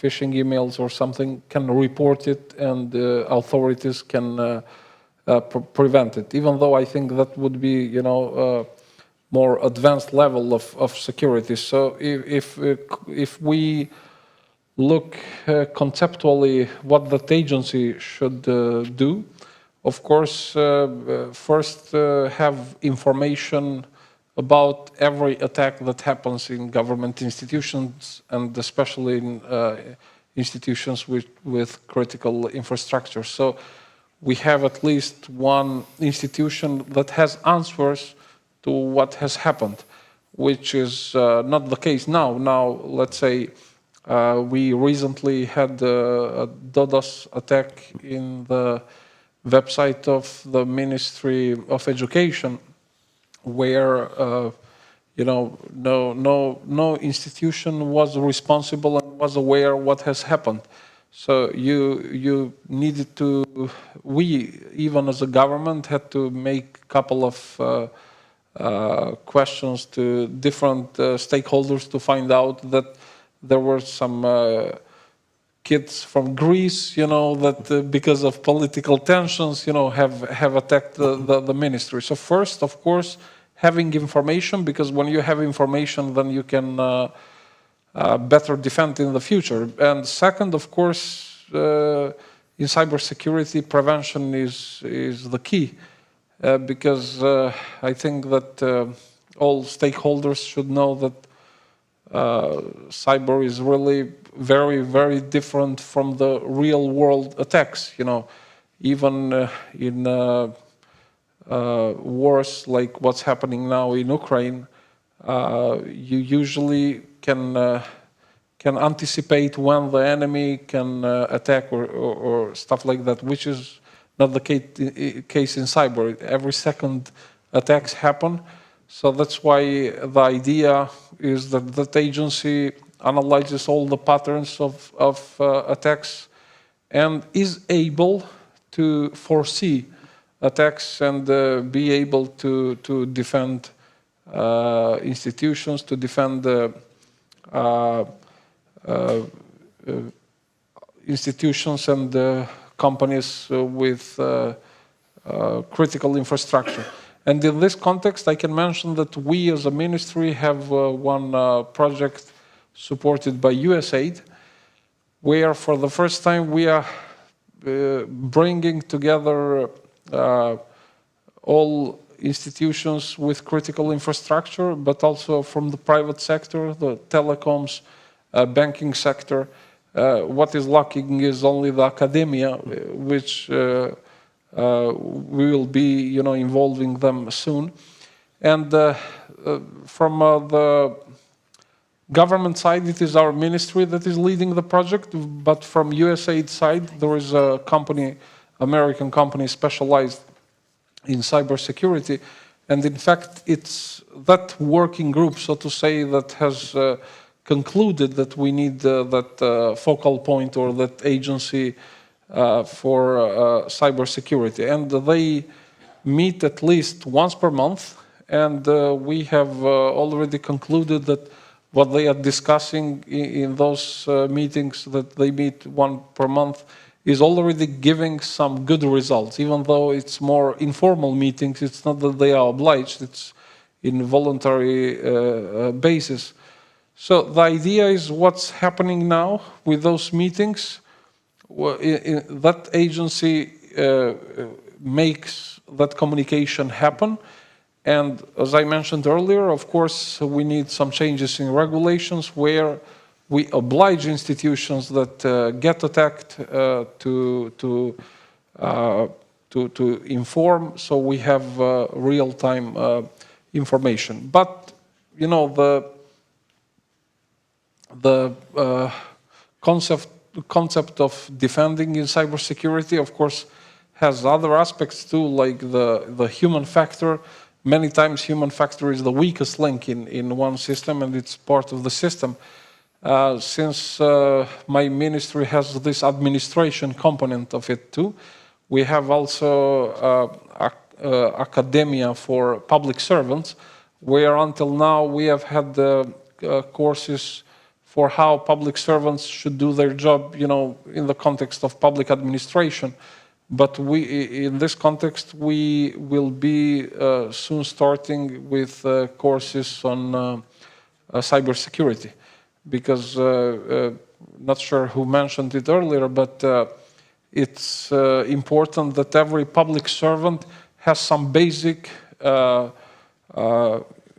knowledge about cyber security. So if one email comes from somebody claiming that it's the son of Gaddafi and wants to send you 5 million euro, you need to be conscious that that's a good indication that it's a phishing email and you shouldn't click on such links.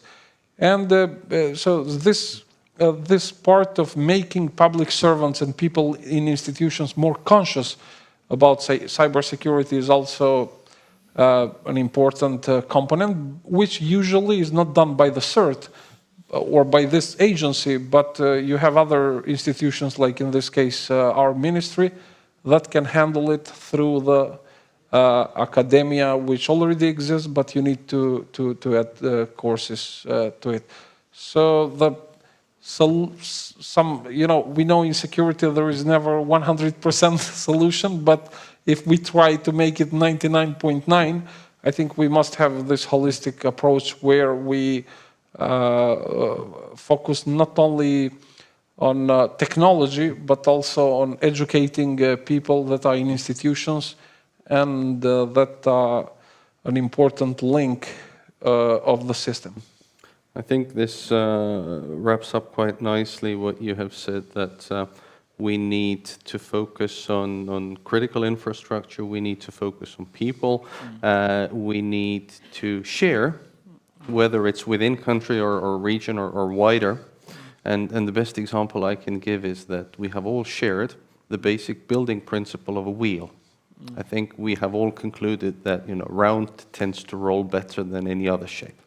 I realize that I have asked quite a few questions, and I would like to give audience an opportunity to ask questions from the panelists, and I'm also willing to read up questions if you do post them on Worksup.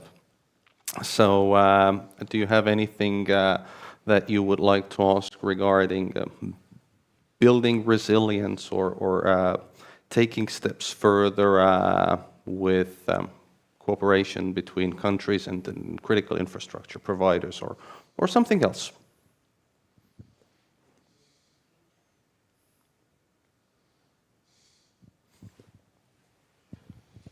The microphone will come. Thank you. Thank you very much all for your comments. I think it's been very rich and enriching and useful. I wanted to ask about the regional cooperation. It would be interesting if you could share your thoughts on what particular topics do you see important to be raised at the regional cooperation level, or what kind of topics require some platform or information sharing at the regional level. Thank you. Whoever wants to.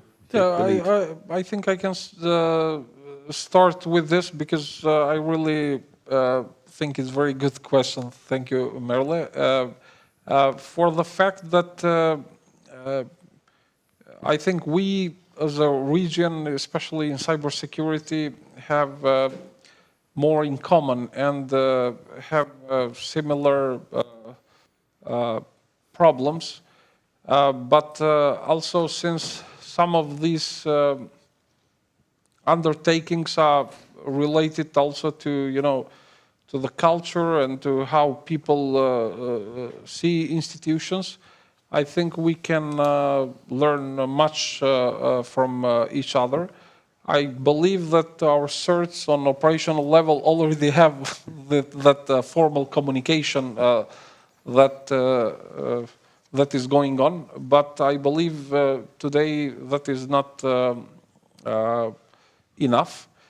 And on other levels, we must strengthen the regional cooperation, because we as a countries, the 6 countries in Western Balkans, including Kosovo, Montenegro, Albania, but also Serbia and North Macedonia, we share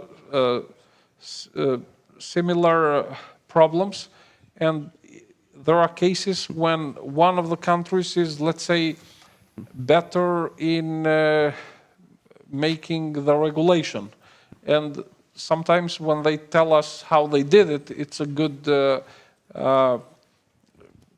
advice to the other country. And what I believe we should increase, and which is not happening enough, is that at least once a year we should organize some forum where we bring together all Western Balkan countries and discuss regulation, but also this operational level, how we are doing things. Because, for instance, for regulation, I think what differs the practice of Estonia and of our countries is that in Estonia everybody is saying that all political factions in the early beginning agreed that we don't have to discuss much of this. Everybody agrees that we need this, which is not the case usually in Western Balkans, because it happens that when you do some changes in regulations, different political parties will do their own calculations whether this is good or not, and this just prolongs some changes in regulations. So we need to find a way. For instance, I know one case is in Italy. In Italy, they made this electronic code. I'm not sure which institution is responsible for that, but the MPs a couple of years ago agreed there that since we have to often change the electronic code, we create that electronic code, and this institution is responsible for that. And if it's necessary, they change it without going in the parliament. Because if something related to cybersecurity, you need to move fast. And if you go in parliament and in there are 2,000 other laws waiting, you don't have time to do it. So in this aspect, I think we can help each other if one of us is better in regulation, how they did it, and we try to get that practice. But also on operational level, we as countries have a lot of similarities. And I think if one of us is better in something, can share with the others. And also the sharing of information is very important within our CERTs, but also within agencies that are responsible for cybersecurity. Yes, I have to continue in this direction, but also knowing something in more technical level. To say that we have very good communication between the economies with each other, as a CERTs, as a regulators, and thanks to the communications with RCC that has make such platforms and organize continuously activities during which the meetings, all our economies describe our achievements, our problems, our gaps, and what to do in the near future. So it's something that we know from between each other, and we share such things. Also, there are other actors in the fields that support several projects. Let's say, for example, they support North Macedonia with some awareness campaign, and such awareness campaign is translated and is given to Albania, and we use the same materials to continue this process. So we are trying to organize such communication with each other, not maybe so often, but the communication exists. Also, the communication exists with other platforms, cybersecurity, let's say, actors in the field, like Trust Introducer or FIRST, or I don't know. And we meet in every such activities, and we share our knowledge, and there are also, let's say, small things, but when we have asked for the support of North Macedonia or with Kosovo in the same time to share the samples and problems that we have had and how to support each other. So this exists. But what I want to be more established is a common platform when we can exchange in a better documented way such communication, not just through workshops or through meetings, but something like we have with NATO, for example, a kind of MISPOR, like we have with OSCE. So we have to have our regional platforms that we can be more in contact with each other. This will be something more useful for our region. Well, sorry. We live in a globalized world, and criminality is no longer just within one's borders. We usually have to deal with transnational criminality, and in cybersecurity it is the same.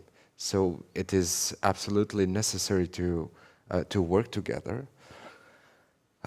If you add to this the fact that most of our countries in the region have aligned with the EU on the sanctions on Russia following the invasion of Ukraine, and therefore there is a potential risk of attack from, let's say, Russia to the region. Therefore, it's absolutely necessary to be organized and to cooperate in order to share the information in case there is an attack in one of the states, so that the others prepare themselves to respond to these attacks.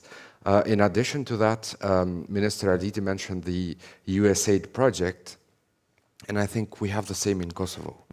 We are working with USAID in various projects. One of them is this critical infrastructure, and in this we are bringing together different actors, including the academia and private sector, but also civil society organizations that deal with ICT, etc. And these cooperations that are conducted with international partners are also a great opportunity. if the same project is implemented in various countries, I think it's necessary to have at some point joint meetings as well, so that we share information all together. And while I talk about this cooperation with international partners, I think it's something is very important, is that we have a clear view of the cooperation which each and every one of them, because sometimes there is a risk also of having overlaps in this cooperation.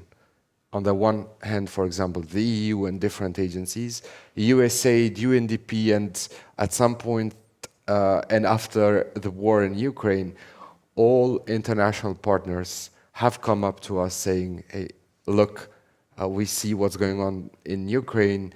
We think that cybersecurity is very important, so let's work on this. And we are trying to organize and coordinate with them and have, once again in this regard as well, a holistic view and try to tackle each and every aspect of cybersecurity itself. And last but not least, the aspect of human capacities. Maybe in this regard also we can work together in the region and try to build mechanisms to reinforce our human capacities. I know of an example for the French and Slovenians are trying to build a cybersecurity training center in the region. So this is an example which might be helpful, but this does not prevent us from cooperating and trying to build our own mechanisms, of course, while avoiding overlaps with this project or other projects that are in the field. I will link, regarding this issue, I will link with something that distinguished Minister Aliti said regarding the sharing of information, but also we have to bear in mind that we are talking about Western Balkans as a unique cultural cultural background and mentality, which is we are there to make this digitalization, but also and cybersecurity, not only for the process itself, but to make easier a life of our citizens as end users. We cannot talk about cybersecurity and digitalization as two different processes, and we have first of all to. I spoke with someone from Estonia here who took part in the beginning of the process in Estonia and said,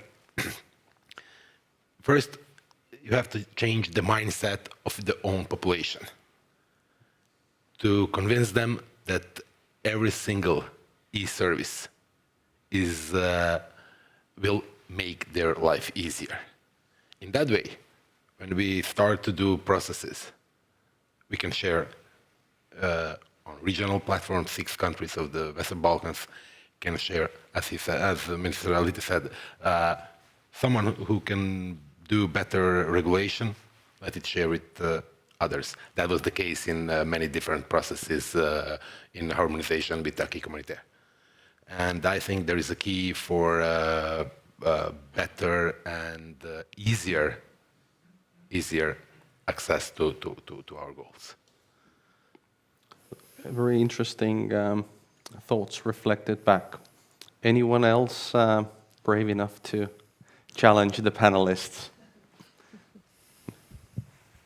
So I would like to add up to the first question that Merle posed. Now, from your answers, I got the impression that we actually could use the regional cooperation even more, that we could use to work together more on digital security, on cybersecurity, to work together on, I don't know, on Montenegrin cybersecurity actually strategy for current one up to 2026 points out that one of the main weaknesses are not just the human resources, but technical resources or the lack of them as well. So now that we define that positions that we could work together on as a aspirants to join the EU, as a region that deals more or less with the same pains and has a common history, what stops us from working together? This is my question. What is the problem there, and how could we facilitate the cooperation, at least in this area that we just discussed? Thank you. That's a very interesting question. Yeah, you know, I think from our answers, and what the director from Albania mentioned is that we in fact cooperate. I believe, and this is subjective, not that I have done a research on this, maybe the research that EGA has done can tell us. I think that in our countries, we, and not only in our countries, but people are not conscious about the risk of cyber threats. I think even as a world or as Europe, we are more conscious now after what's happening in Ukraine. And I think in my last time that I was in EGA, in the presentation that Merle had, you said that you know, the worst attacks from Russia have not happened yet. So worse things might happen. So sometimes it's in human nature that after some bad things happen, we are more conscious that you know, we need to defend and to work more on building our capacities. I think it's a good momentum now for us as countries that we are more aware, and our institutions are more aware for the need of creating preventive mechanisms to defend. And I totally agree with what the director from Albania mentioned, that we already have cooperation, but somehow we need, in this level, to formalize. We have more formalization of cooperation in economy, maybe in education and in some other segments, but not in cybersecurity.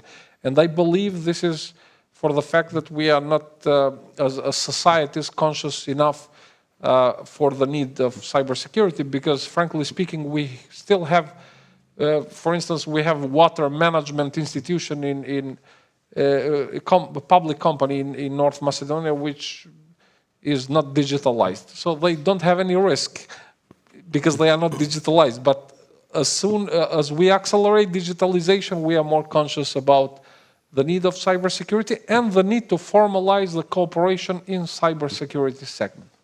Mr. Kamai?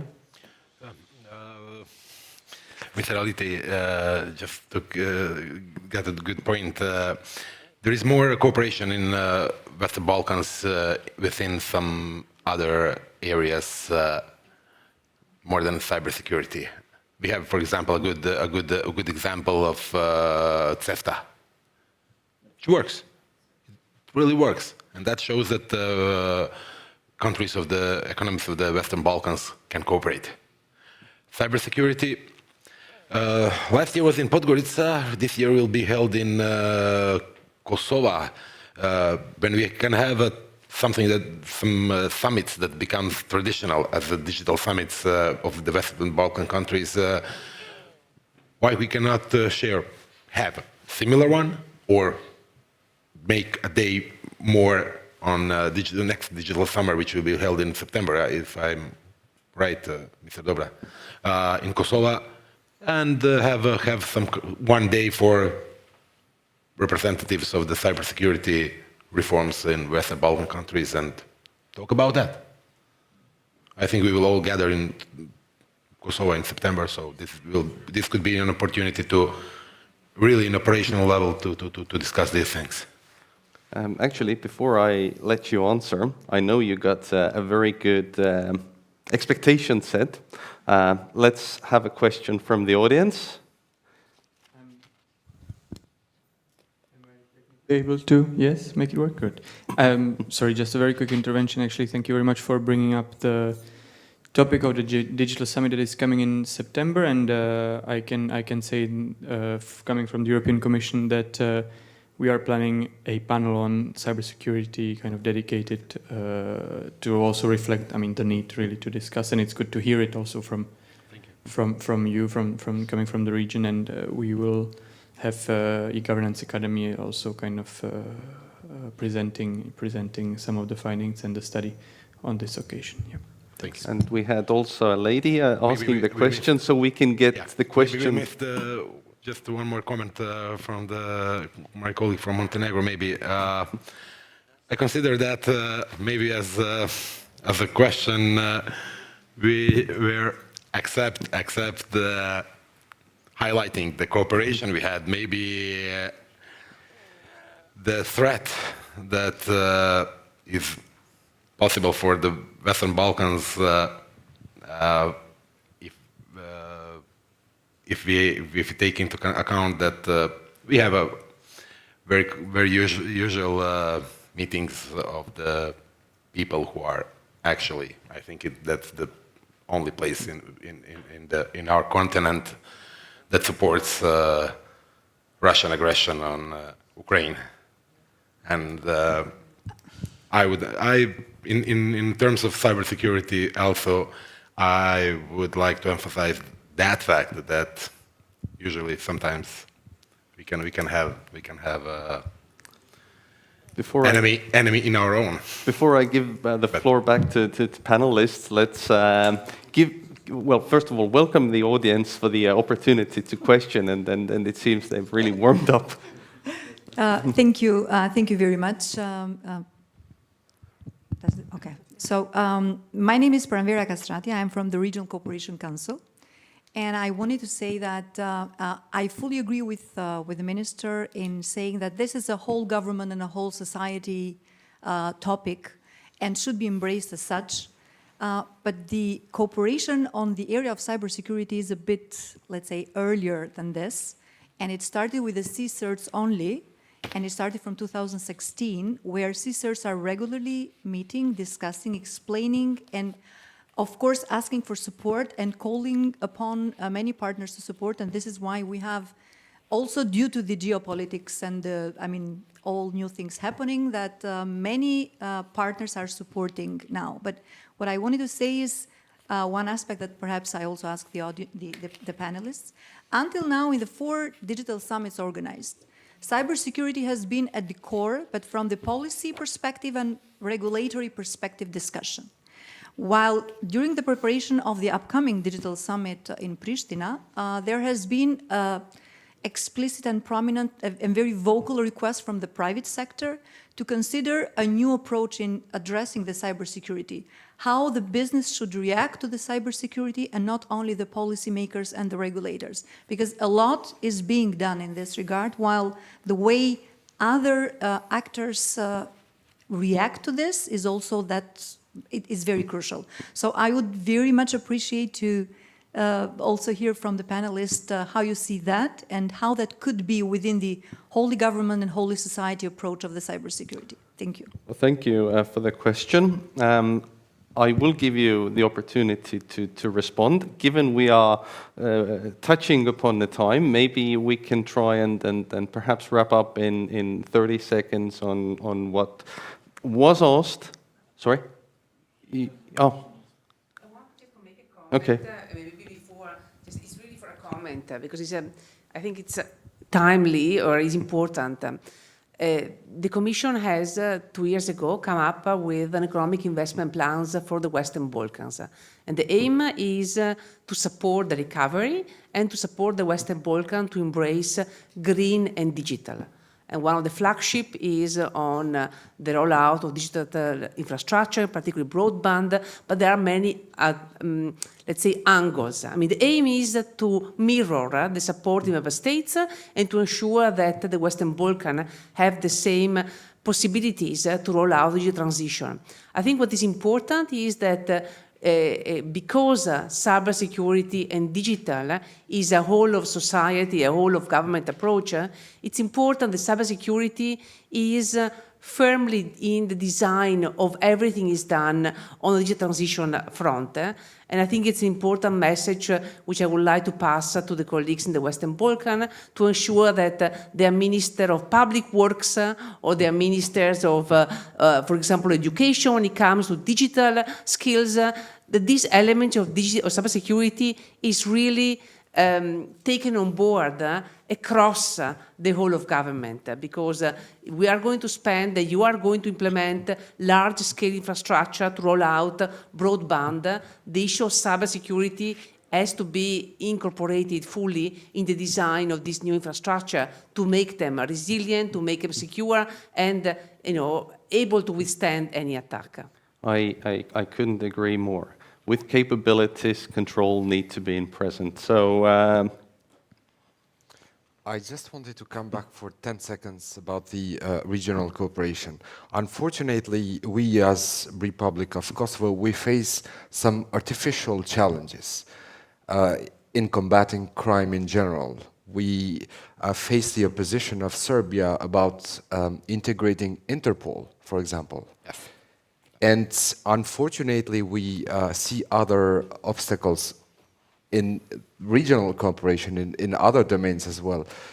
We have very good cooperation with the other neighbors, North Macedonia, Albania, Montenegro.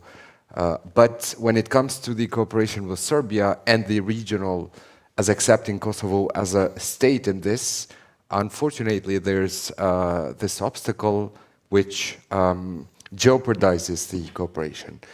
And I rest my case. Well, I hope we have after this an opportunity to catch up. Madam Tomko. Yes, continuing with the questions of Pranvera, I have to say that maybe in this next summit, the regulatory and legal institution will be one step back because they have done a lot of work.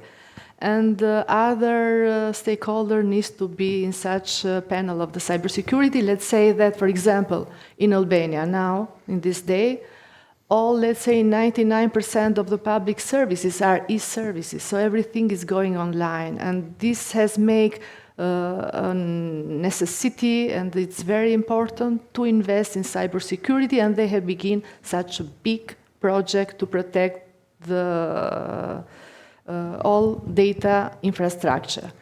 I can say the same for the private sector, so they are aware that they have to invest in cybersecurity, so they have a lot of things to show and to present in the next summit. And they have to be part of this activity. Minister Aliti? Yeah, well, thank you for the good question from Pranvera, from RCC.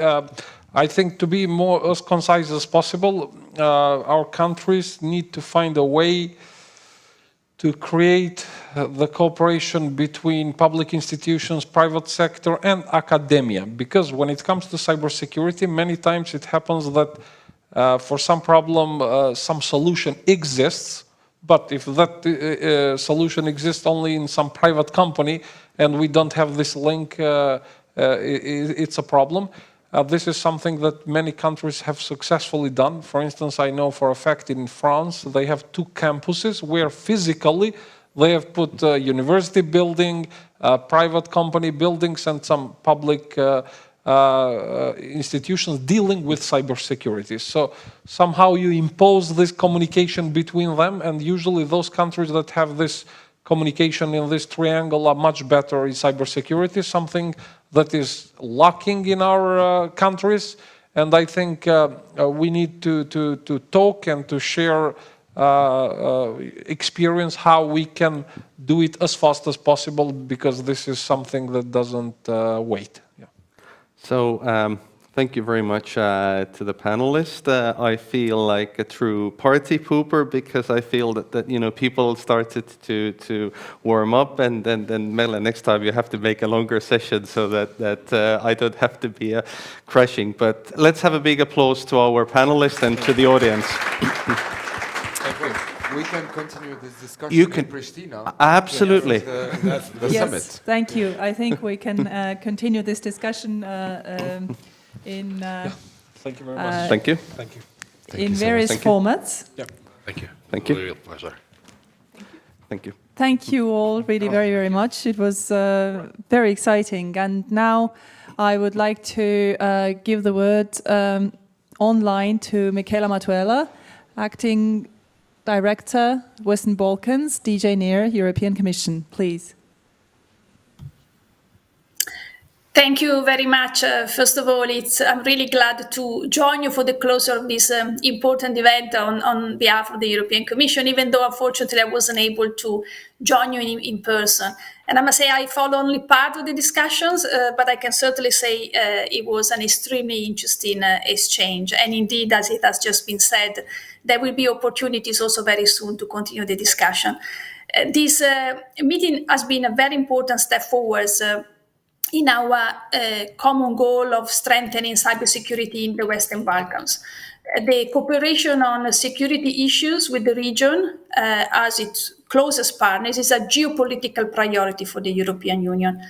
This holds particularly true in the time of war on the European continent that we have today. And cybersecurity is one of the key areas where increased attention is needed, and it has been said. Our joint efforts on cybersecurity go beyond the latest geopolitical developments, of course, nevertheless, and work on increasing the cyber resilience and capacities in the Western Balkans region is closely in line with the key policy frameworks of the European Union towards the region, and indeed an integral part of our enlargement policy. We are very much committed to supporting the Western Balkans in their European perspective, to align and implement the EU acquis, including on cybersecurity, and to supporting the region's digital and green transition. In this regard, and the colleague has just mentioned it, the economic investment plan for the Western Balkans is a key policy tool guiding our work. The success and sustainability of these reform processes and transitions can only be ensured when cybersecurity is placed high on the agenda of the political and institutional priorities in the region. And in this regard, I'm very pleased to witness today that there is a strong political commitment coming from you, from our Western Balkans partners, to work jointly towards this goal. The European Commission stands ready to support you in these efforts and to match the political commitment displayed today with corresponding operational initiatives. The Cybersecurity Needs Assessment Study that is being finalized by the e-Governance Academy of Estonia will serve as a baseline for the European Union and will provide key directions for our future cooperation in this area. In order to act upon some of the key findings coming out of the assessment, the Commission is preparing a regional capacity building action foreseen to begin in early 2023. So the work is really now coming to its final phase, and subject to the approval of the funds, of course, under our instrument for pre-accession assistance, IPA, this action will become the cornerstone of the EU support for cybersecurity in the Western Balkans for the coming years. This regional dimension is important. That's why we want to reinforce this regional approach that has also been a part of your discussion just a moment ago. In parallel to this medium-term strategic work, the European Union has already mobilized to respond to specific target operational needs of Western Balkan partners in the wake of the Ukraine war. Partners with an elevated hybrid threat level, and in particular Albania, Montenegro, and North Macedonia, are to benefit from specific support on cyber incidents preparedness through two channels. We have put in motion a set of TIEX workshops for these three countries. This is in the pipeline, enabling the European Commission to leverage the expertise of civil servants from EU member states.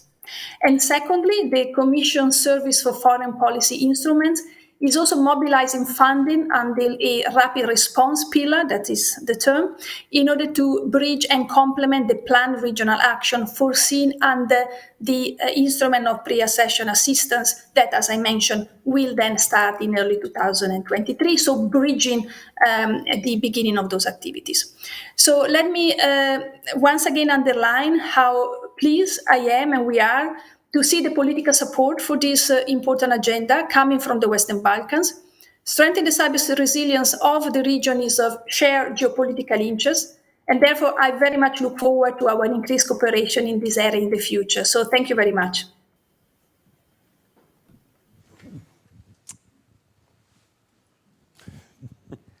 Thank you very much.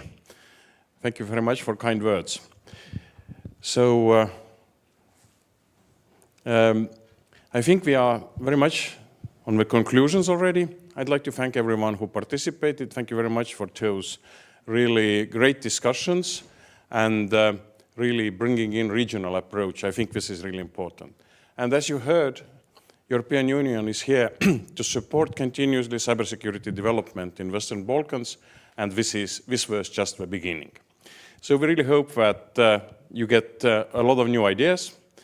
I hope you get encouraged to work more with cybersecurity in your country with your teams, and support them also politically, as you actually done so far already. So thank you very much for attending. Thank you very much for all those EGA team members who organized this meeting, technical staff and other organizers, and everyone who is online. Hello, thank you very much. And we really hope to meet you already soon, either back in Estonia, either already in lovely Western Balkans. Thank you very much. See you soon.